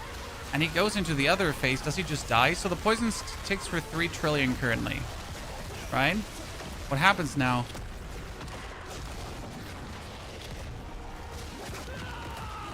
Poison didn't stay on him, huh? Oh, that's a scam. Oh, Jesus Christ. He did the poison before he died? Try Enduring Faith not to die to buggy one-shots. That would be too simple, Devious. I have now killed him every single time without Enduring Faith, but I will fully agree that using Enduring Faith would be so much smarter. It would generally be so much smarter. So you're not wrong, right? You're a very intelligent person, and I'm just a stubborn mule.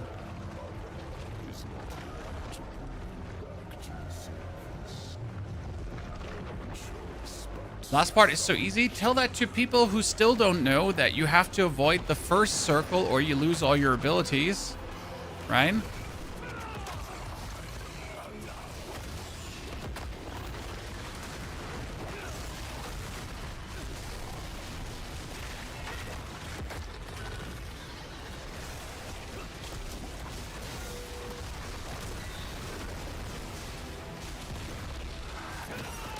No, I knew that would happen.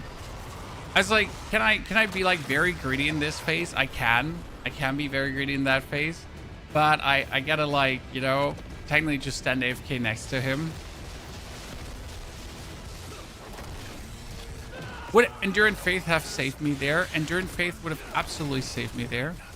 But you know what would have also saved me there? Not being an idiot. Surprisingly or unsurprisingly.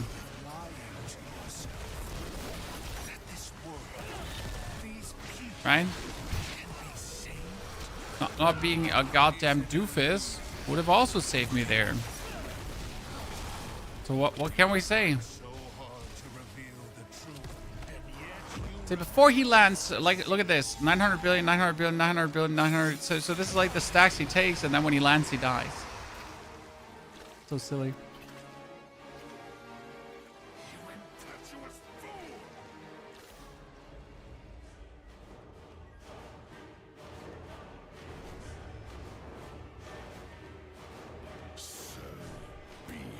So be it.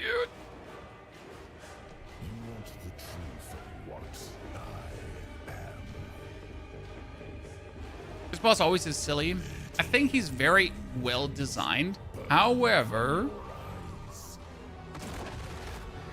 due to the way how some builds works, it's obviously painful. I mean, considering that I am required to dish dash back and forth, and I can't just stand on range to hurt him in that phase. That's shitty. I mean, considering then my Warlock, who could just stand on range and absolutely blast him in that phase, right? And was not required to even get remotely close. That's obviously vastly different.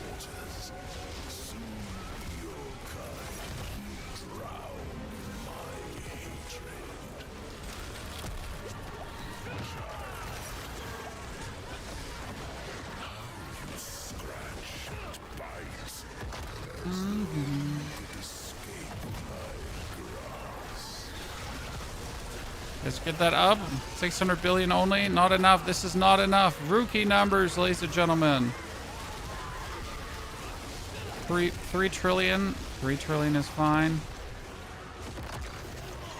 Oh no, we got hit. Clipped. Every character is either resolve stacking or enduring faith or both. It's so cheap to be on it. Is it? Is it, Franz?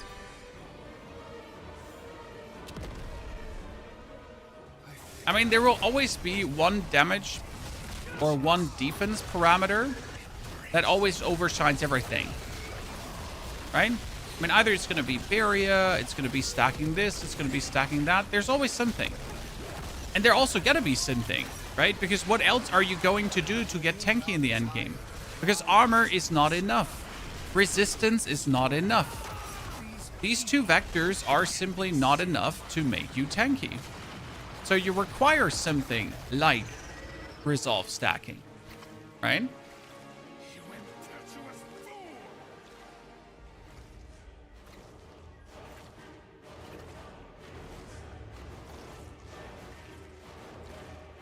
This is my endgame invalid, though. I heavily disagree. You still have to reach that point where you become immortal. And until then, you have to struggle to that point where you are like that. And every other ARPG has simple mechanics or similar mechanics that will make you some kind of undying. I mean, in Path of Exile, we're doing energy shield builds, ward builds, runic ward incoming actually now. There's always going to be some kind of stacking this or that. And there also got to be an ability to somehow become tanky, because if you can't become tanky, why even bother playing then? You know, if no matter what I do, I'll always be a one-shot. I mean, I'm sorry, I wasn't playing like a Souls-like game, right? I'm playing an ARPG. Ha, we killed him. No, we didn't. Oh, bullshit. It was so clutch, because you can actually, in case you didn't know this, right, you can kill him before he goes into his next phase. It happens extremely rarely, but it is possible.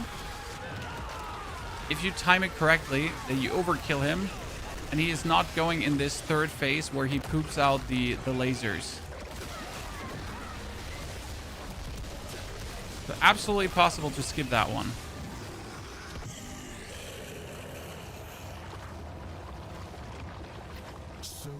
Can I explain overpower and how to gain overpower stacks? There are abilities that give you overpower stacks. There are aspects that give you overpower stacks. Every overpower stack is going to give you damage per overpower stack. And you can have an amulet like the Banisher's Talisman, who gives you damage multiplier for each overpower stack you have.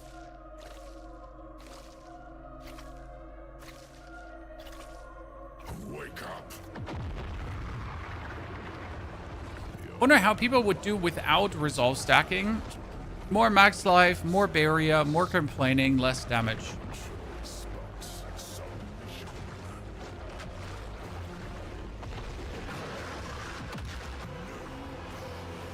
Oh, oops. Well, that's kind of awkward now. Yep. I got hit by the aura, Chad. That's a long time since that has happened. When do you use the cash farm for an alt? If you directly farm Whispers in it directly from Warplanes, do you still get the XP from the caches?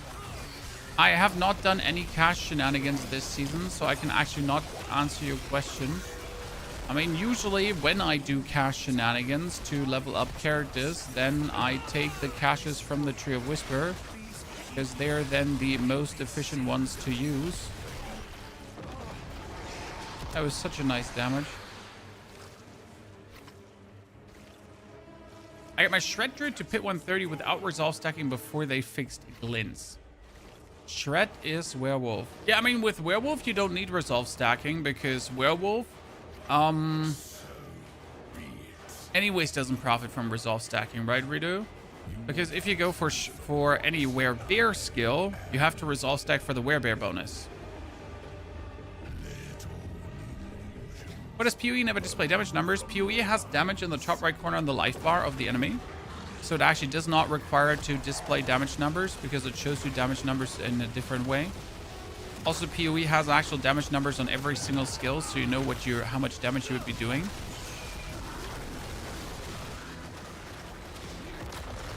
So you get all the information. You do not require to pretty much see damage numbers. I mean, in Diablo, without damage numbers, you couldn't pretty much, like, kind of put together how much damage your build is doing, right?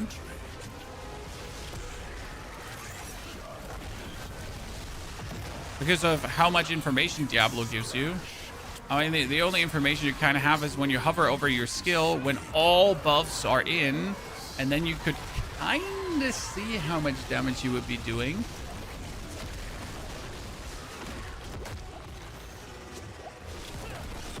But is that really a good giveaway?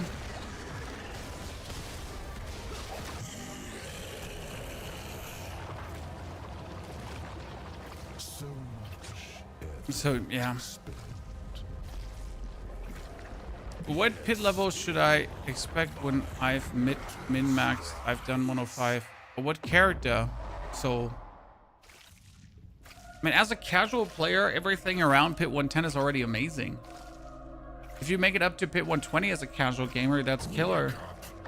And we're not talking about playing like the strongest, most broken OP shit that easily gets you to pit 130, right? I mean, like if you do pit 110, that's banger. It's a baller. Necro build? I couldn't actually tell you how high Army of the Dead is going. I also never intended Army of the Dead to be the pit pushing build, so there are certainly better pit pushing builds, okay?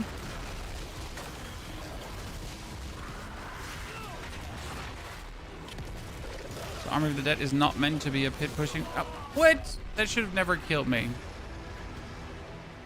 So Army of the Dead is not meant to be a pit pushing build. It's more I destroy everything but the pit. For pit pushing, you would have Blood Wave and Blood Lance.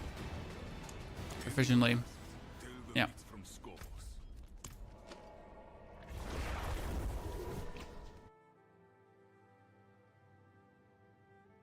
Blitz Emblem is overtuned. It's actually that resolve stacks are weird because they're jumping from 7 to 12. Right? And if you take 7 times 1.25, it actually goes to 8.75, so to 9. And if you take 7 times 1.5, it goes up to 10, but not to 12. So greater affixing, the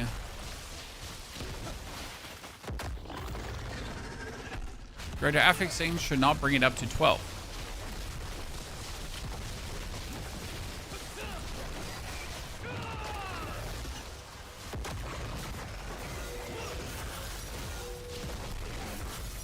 Poor boss. I say it's definitely overtuned, but and we don't have to have a discussion about that, right? Everyone knows it's overtuned, unless you're willfully ignoring that.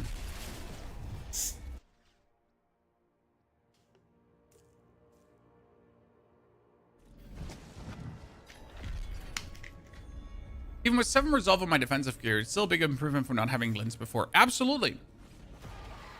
I mean, I think bringing glints down to 10 as it should, resolve down to 10 as it should normally be, would already be enough. I would find it sad if they just nerf it. Maybe also just increase other defensive vectors, right? Because let's be real, if I have my Warlock character with a 111,000 HP, good resistance, good armor, and also 111,000 barrier. Yes, so my Warlock has roughly, with that barrier in HP, I'm sitting at 200,000. And yet I die to a random elemental explosion. And the question is simple, but how?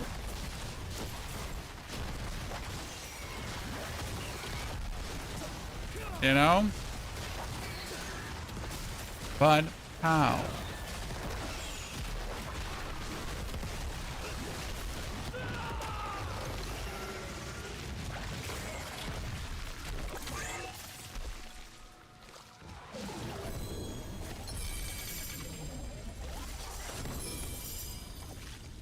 Absolutely bullied.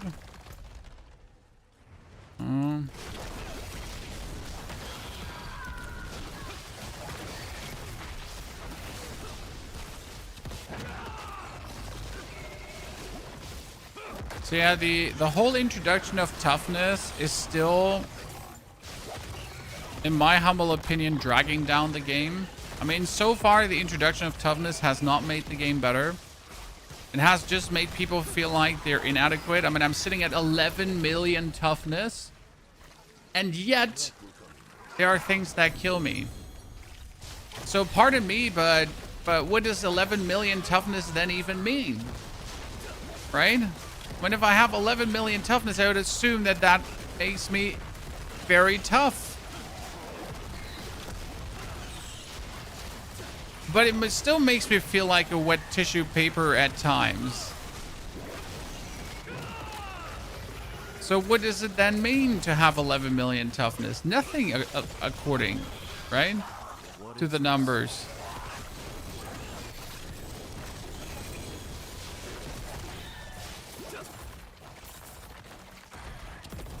It'd be crazy if I actually meant anything.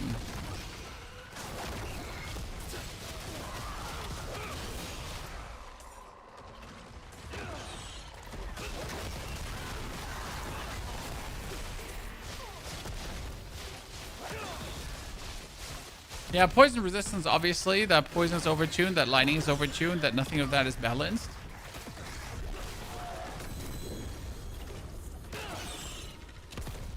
It's just a simple matter of fact that the old system of 75 resistance and armor made more sense. Now, Blizzard said simply that the toughness, the way it is right now, allows them to tune vectors different in the game and makes it easier for them to balance things. But I'm not feeling that. You know? I mean, we were told that due to the introduction of toughness, it would be easier for them to figure out like the torment tiers and the damage and the player survival. That's what we were told. But where is that? Because I am not feeling it. I am not feeling the easier to figure out how to survive. It is done. I'm waiting.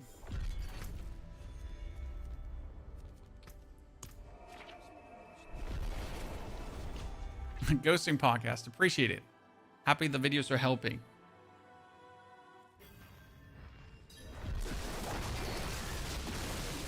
Yeah, that's probably my only complaint. By the way, chat, we've been trying all day long to find a better weapon. I have not. I have not yet found a better weapon. Trust me, I have tried.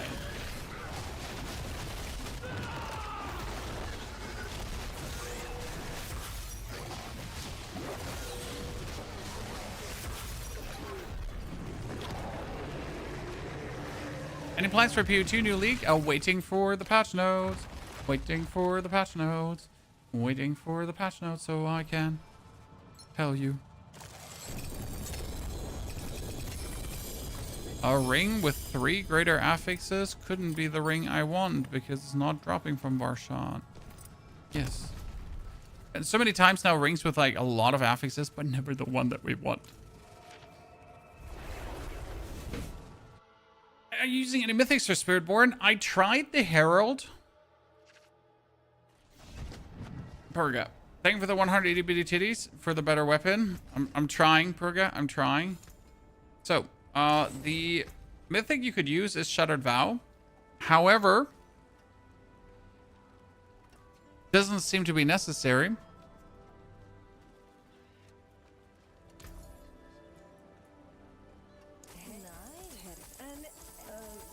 Because you can achieve the same effect of Shattered Vow simply with your ulti. That says, while the Devourer is active, if a non-boss enemy remaining life becomes poisoned, they die instantly. That's pretty much the same that Shattered Vow does.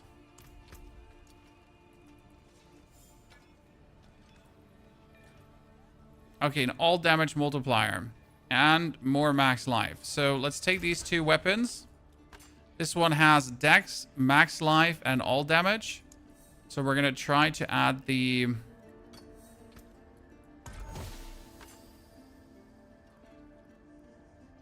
Now we're going to remove the dexterity. Keep the max life. And try to add damage over time. Now we're going to remove the dexterity.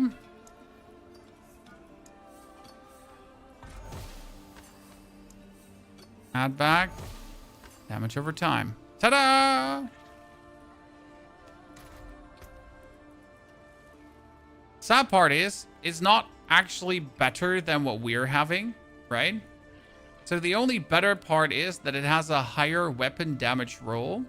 Now, what we could achieve with this weapon, though, is that instead of attack speed, we're now going to slam on damage over time on this one.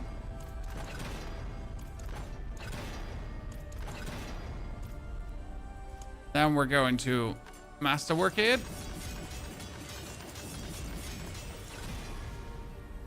Thank you. Then we're going to double socket it. Put on the aspect of infestation.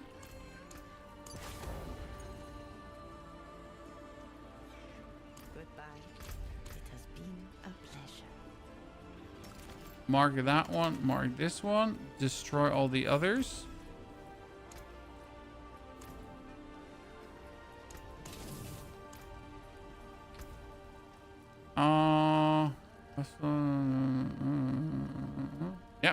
And now we're going to quality transfigure it and see what happens. So this one got indestructible. Cool. Now we got this other weapon here that has the all damage multiplier, the dexterity and the weapon damage. The problem is that the weapon damage is actually really low. So what we're going to have to do with this one now is we're going to...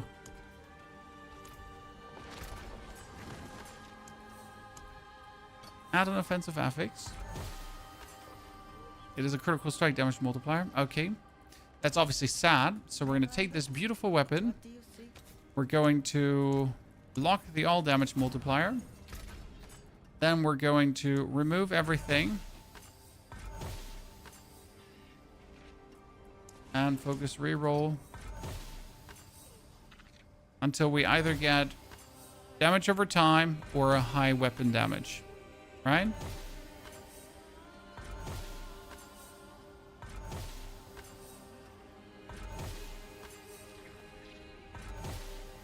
All damage multiplier is going to stay.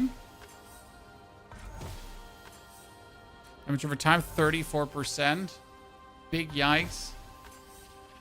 Problem is, we need that damage over time at least over 50, right? Or we're just back to where we were before. Or we need to have the weapon damage all the way to at least 360. Or we don't want it as well. That's 375. Okay, now we're going to add another one.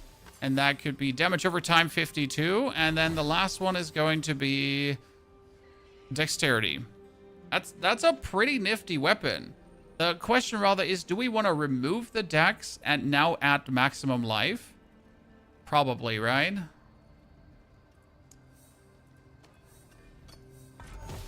Because I still feel like we want to have enough maximum life to not just get nuke-a-doodled.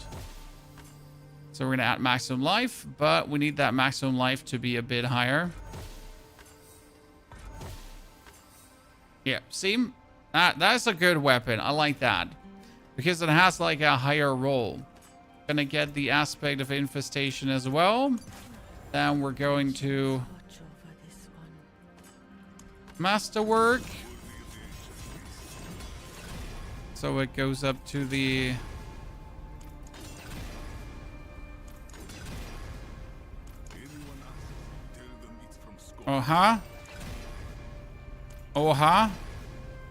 Thank you. So it's at 91%. That's the highest we've had it so far. And we can temper on the damage over time.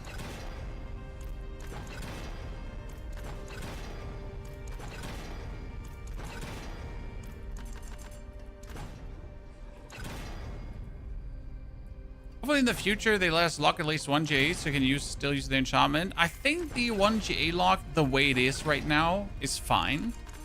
I mean, it is a risk reward thingy to do, but I kind of like how it's set up and it's fun to play around with. So I do enjoy it the way it is. I made some amazing items. I hope they don't tinker too much on the crafting because I think the crafting is in a good spot. And I fear that Blizzard only nerfs shit. Okay, transmute, and we got 2 item quality.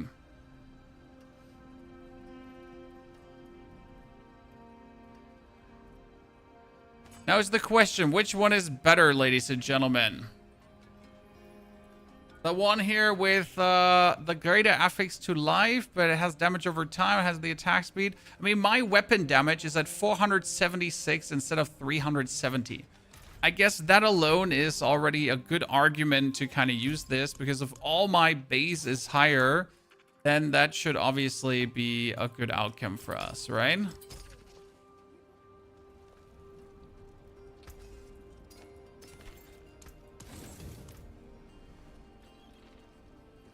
Better than 1 item quality, yeah.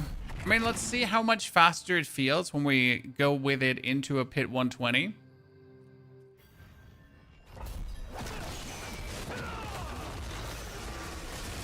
We gotta have the big snake on, because if the big snake is on, then enemies are getting instant killed that reach a certain poison threshold. I still call this snake, but it's actually a centipede. A gigapede. So if the gigapede is not on, then the enemies don't instantly die. Ah, lightning enchantment, chat. We all love it. This feels like vastly higher due to the increased base weapon damage. Like we're almost doing twice the damage, Chan. I mean, like, seriously. Maybe I'm just tripping.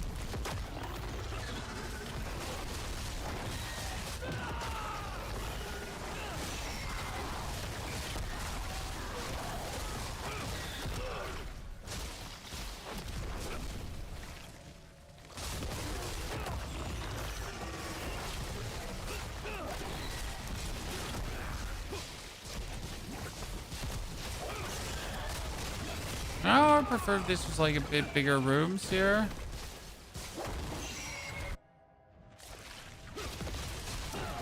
Yeah, this is the perfect environment for the build. Just have like long tunnels where everything is pulled together. Like now, let's pull them all together here, right? And just kill everything with one smooth boop.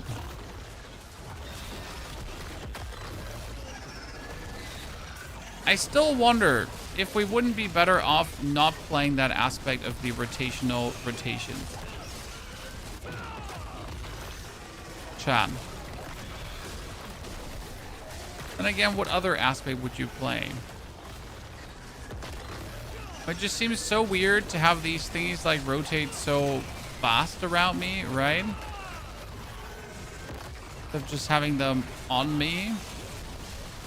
Especially when we're pulling enemies together.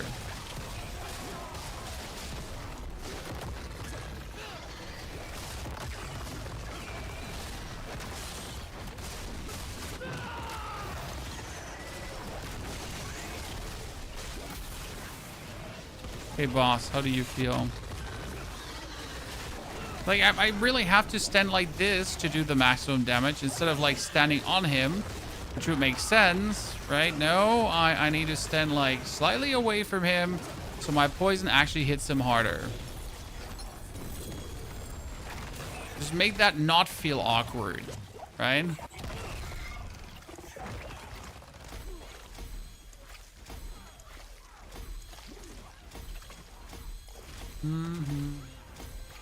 Oh no, hardcore? Why hardcore? Renee, we don't have a poison build video up yet. I mean, yesterday we started the live stream with level 1 of this build, and then we pushed all the way through. So the aspect we're talking about is the Pestilence Swarms deal increased damage, last longer, and spiral outwards. Okay? So could I just get a ring? That's it for that piece. Ring.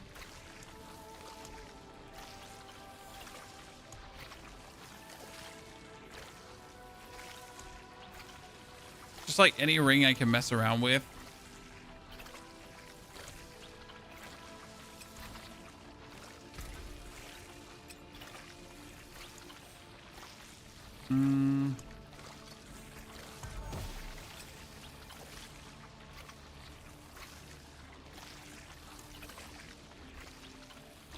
One kill. Life regeneration is defensive, right? No, what's life regeneration? Utility?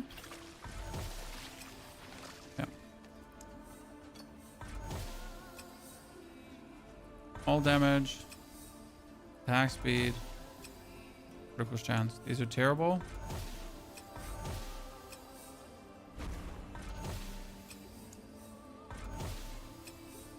Poison damage. Critical and damage over time. Yeah, that could do it. So I just want to, like, you know, I need to make a roughly equivalent ring to what we have. So that crit needs to just re-rolled into vulnerable damage, and then we're good.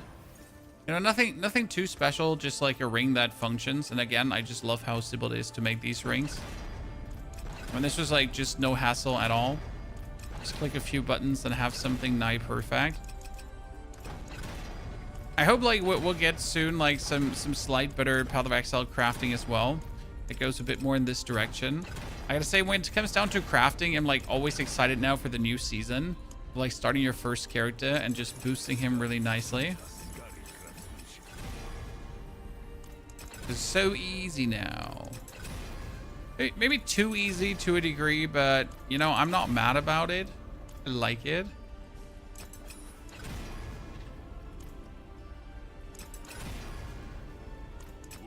I'm hitting the damage over time multiplier. We're going home. So instead of now playing Pestilence Storms deal increased damage and last longer, right? What could we play? What's the alternative, chat? Or we could technically play Conceited. Right? So that's 60% damage. Just like that.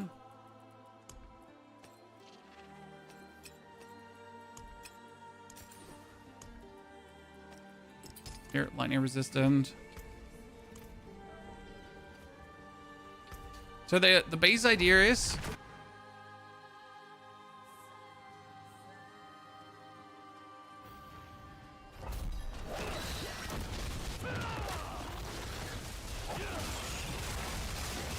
basic idea being that they now rotate around me, but like close around me, you know? So I can actually be inside the opponent and I would do the maximum damage when I'm inside the opponent. And since I pull everyone together at any given point with my thingy, right? I just feel like we just deliver the most damage right where we are. Now the only downside is that we obviously fear opponents. So if we're now doing a higher PID, that could obviously be a problem because we're fearing them away and they're just going to walk outside of each other. But does this not like feel like we're doing more damage, at least in the very moment where we're on the opponents? Right?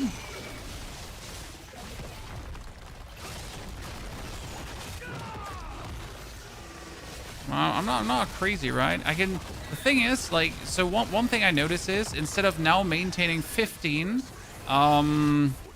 thingies at any given point, you can only maintain 10.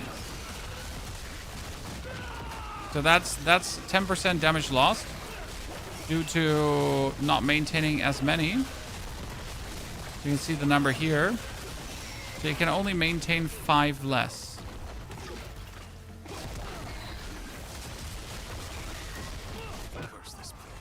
Interesting. Now what I want to see is, though, how would this work against a boss with this? And that it might be worse for like pulling enemies together, I understand. But for a boss, even with 5 less, it should instantly be better. No one can tell me different. So I don't have to like stand in a weird adjacent angle to the boss anymore just to get him killed, right? Actually get him killed by being on him. Alright, pulling them together. Cry Rune. So I have the cast movement skills into Cry Rune. Works best. Could also use Buck into Cry Rune probably.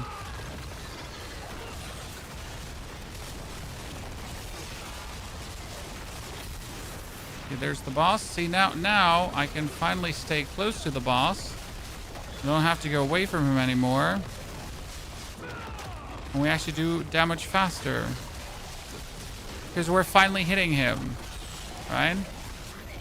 Yeah, that was a faster boss kill. Like, sorry, chat. Like, I'll die on that hill. But that was a vastly faster boss kill. Let's actually try against Mephisto, because that would be where we can see it easiest.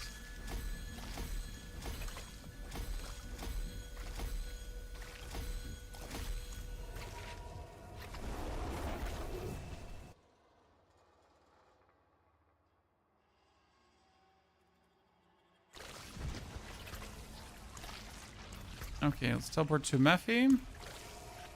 Just to see when we're inside of him how that actually hits him.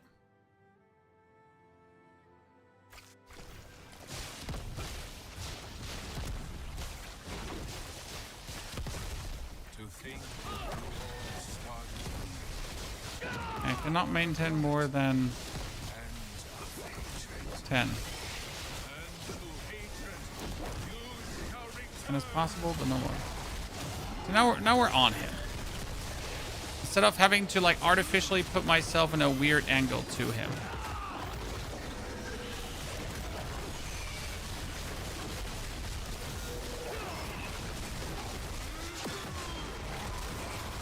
Are you not tired of lying to yourself? That this world 100% faster damage delivery.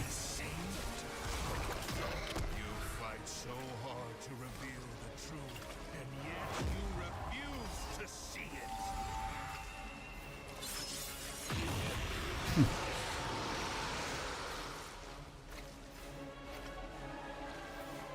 You impetuous fool!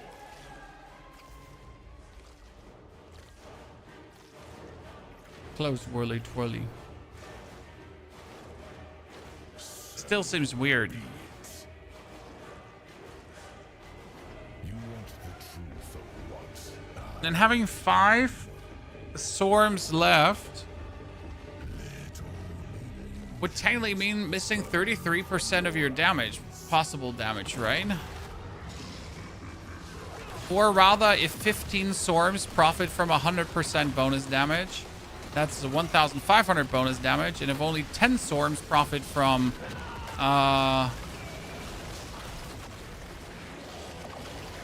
60 bonus damage, then that's only 600.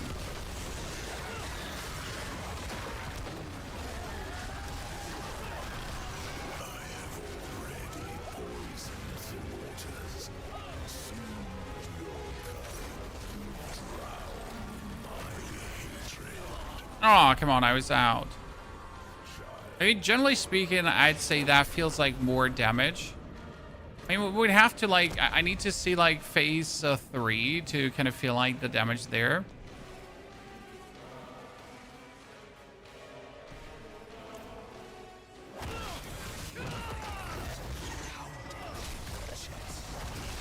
$10 million toughness? I have 10 million toughness, Magia. Domains need. I have 10 million toughness.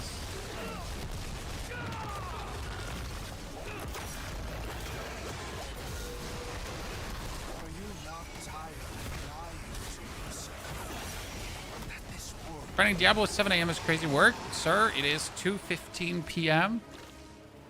for the cultured people out there.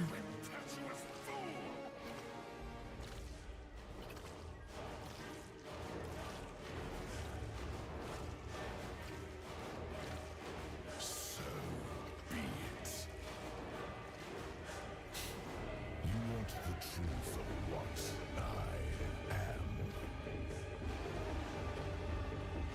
Let all illusions burn from your But I assume it's still going to be better to run the 15 dudes. But I just don't like the feeling of missing because I'm like, you know.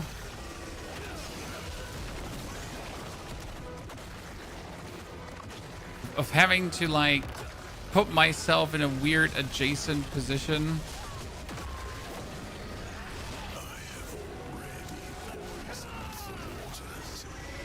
You has already poisoned the waters? Now you're like... Oh, we almost had him. Ah, sad face, Chad. There's almost one of these again where we bugged him. Sadly, we couldn't get him bugged. So, like, if you in that moment just do enough damage, he's just Joe Ever.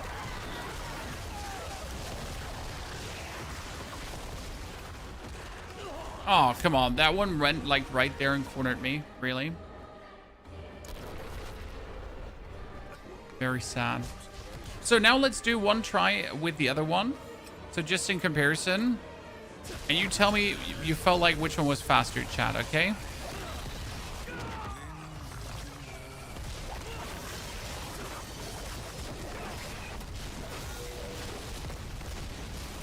So now we have 15 swarms, which is the biggest multiplier, but I will have to put myself like in a weird angle to him. Yeah, the damage was higher this time with a 15, vastly higher. But I still have to put myself in a weird angle to him. That new weapon, though, is crazy, chat. That new weapon is massive. I mean, we only have like 150 base weapon damage more, but I felt like twice the damage versus Mephi. So reality is, end of the day, that the weird ass circles are actually better, even though you have to like put yourself half away from the opponent. Right, let's see how the damage now is. Is that the build for max roll? No, sir. This is the build that we cooked up in the past 2 days.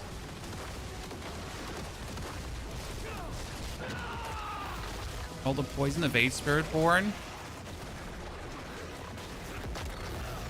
Now, will it have similarities to the max roll build? Absolutely.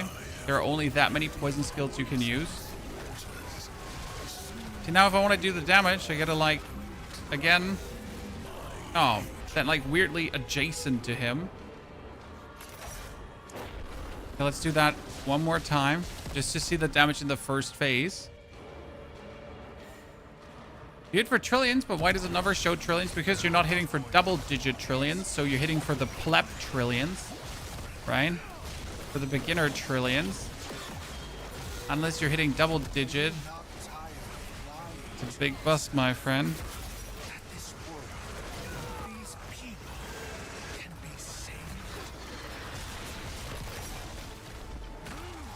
That was double-digit trillion, so you might have seen it on him. But he was getting double-digit trillion. See, that was 14 trillion per TIG. Is there a point of doing the tower? Well, there are rewards for it. And you can measure your internet genitalia size versus other people in the internet that are also trying to show off the size of their internet genitalia. So yeah. You want the truth of what I am. Let all illusions burn from your eyes. Here's the thing with the 113 months of support. Wolfbane also thing with the 23. Here's some Wolfbane. Welcome back, lads. So no, there's no real reason to do the tower, and you're also fighting against all the people that have way too much time on their hands. So you're pretty much competing with the people that know life Diablo. If that is competition that you're looking for, then pop off, son, right? Oh, we can kill him. You're not competing against anyone. Competing against the die-hard, try-hard people.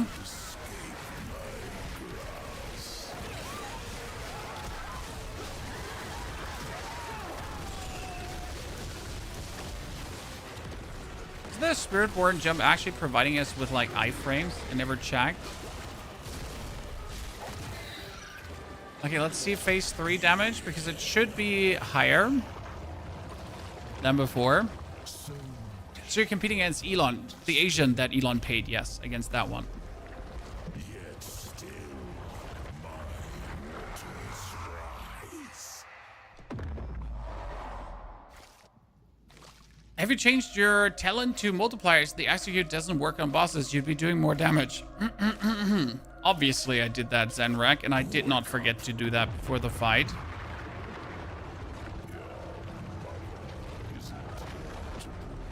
Yes, obviously. I did that. I don't understand your question. It's like, wow, these accusations here.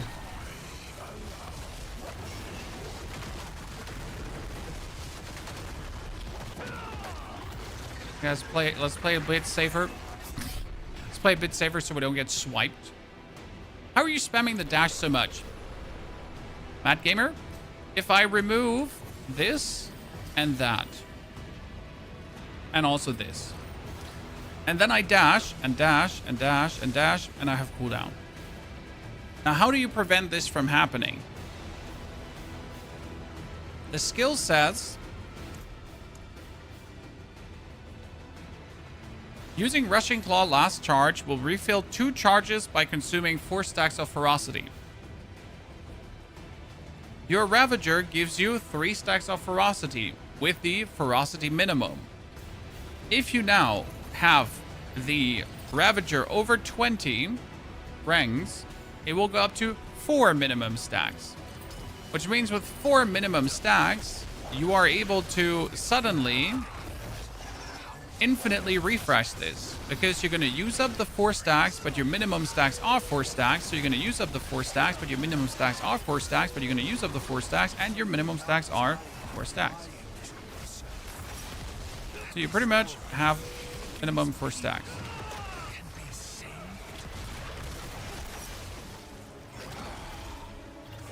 Fight so hard to reveal the truth, and yet you refuse to see. It's the #1 trick of the build to get that up.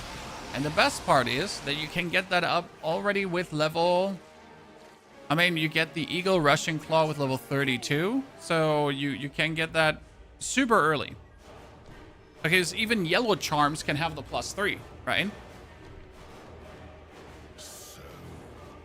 I mean, you can level without it. However, it's super easy to get it up as well.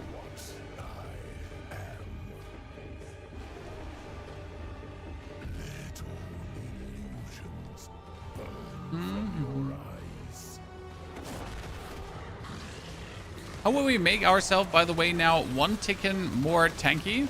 On the amulet, instead of going for damage over time, I could also temper resolve if I wanted to. That would make me a little bit tankier, like even more tanky than I already am. So that would be like one more layer to put on top there.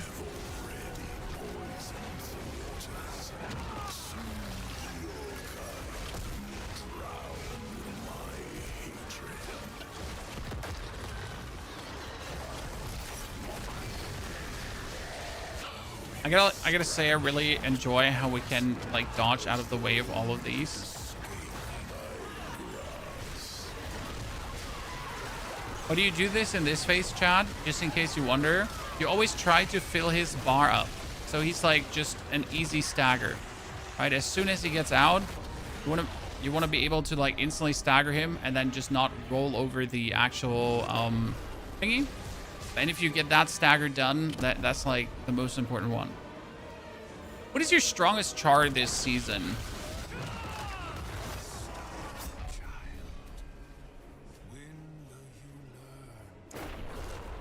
My Barb, my Druid, and my Sork.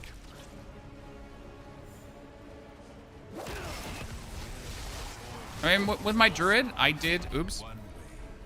With my Druid, I did Mephisto on Torment 12. And...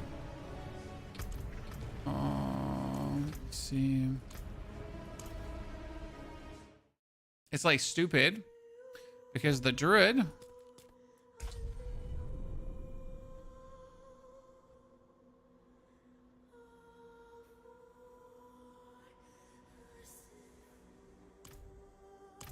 Does a casual player profit from above pit 120? No.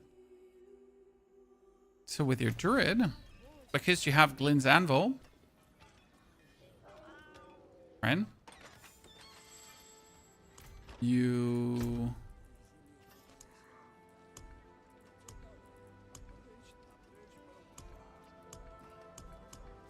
Where's my helmet?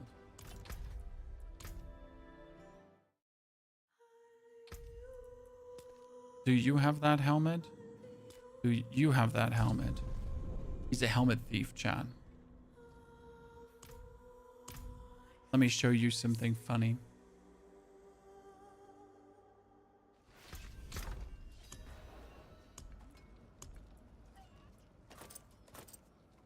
That one has 12 resolve stacks.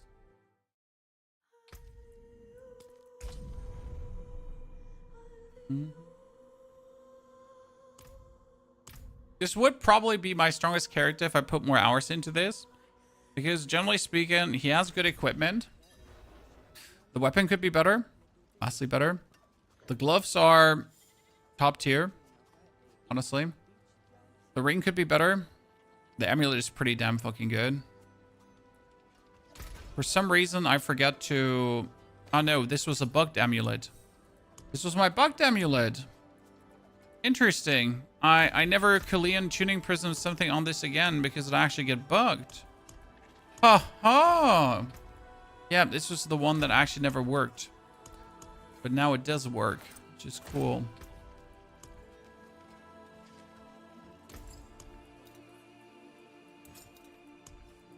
That's nice. So this is the druid, and it's a boulder druid. It uses boulders to smash opponents.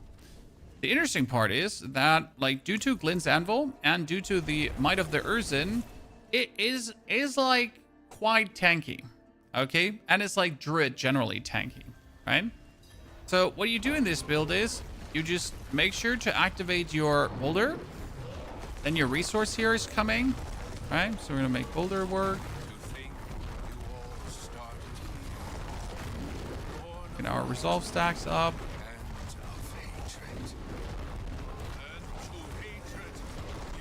And we activate the storm. What's happening now is that you're pretty much just AFK, could stand in front of him. But I have Zoomeritis. And then you're gonna have your... Oh shit, I forget something.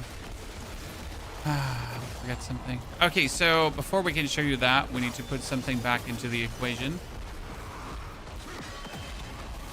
We forget the Banished Lord's Talisman. Oops. I left 200% damage back in the box. So wait a second, let's put on the 200% damage. Oh yeah, my Paragon as well. Thank you for reminding me. I reset my Paragon points for the YouTube video this morning.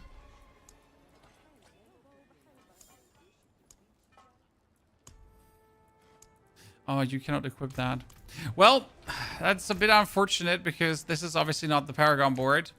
Yeah, like I reset this. Okay, so why did we reset this for you to understand? Because if you hold down the control button, you can do this one.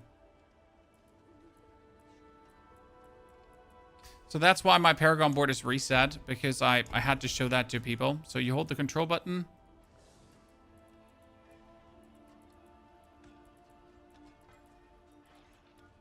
Right, instead of clicking every single one now, just hold that. I'm not sure if you can do this on controller. There's a button for that.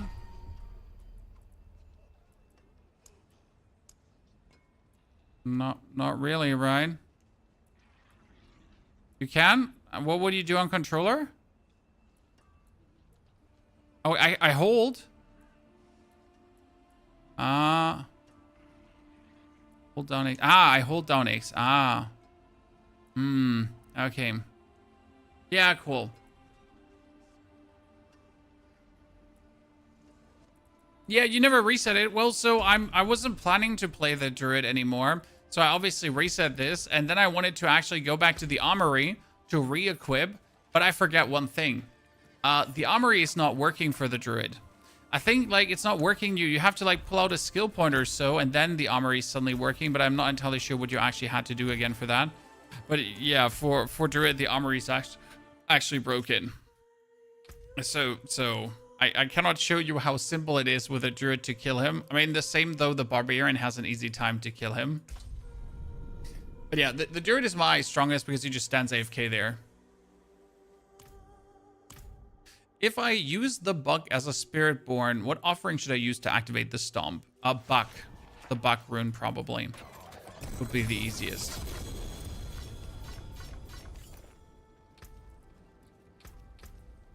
If you really want to use the bug on the Spiritborn, then you should use the buck rune.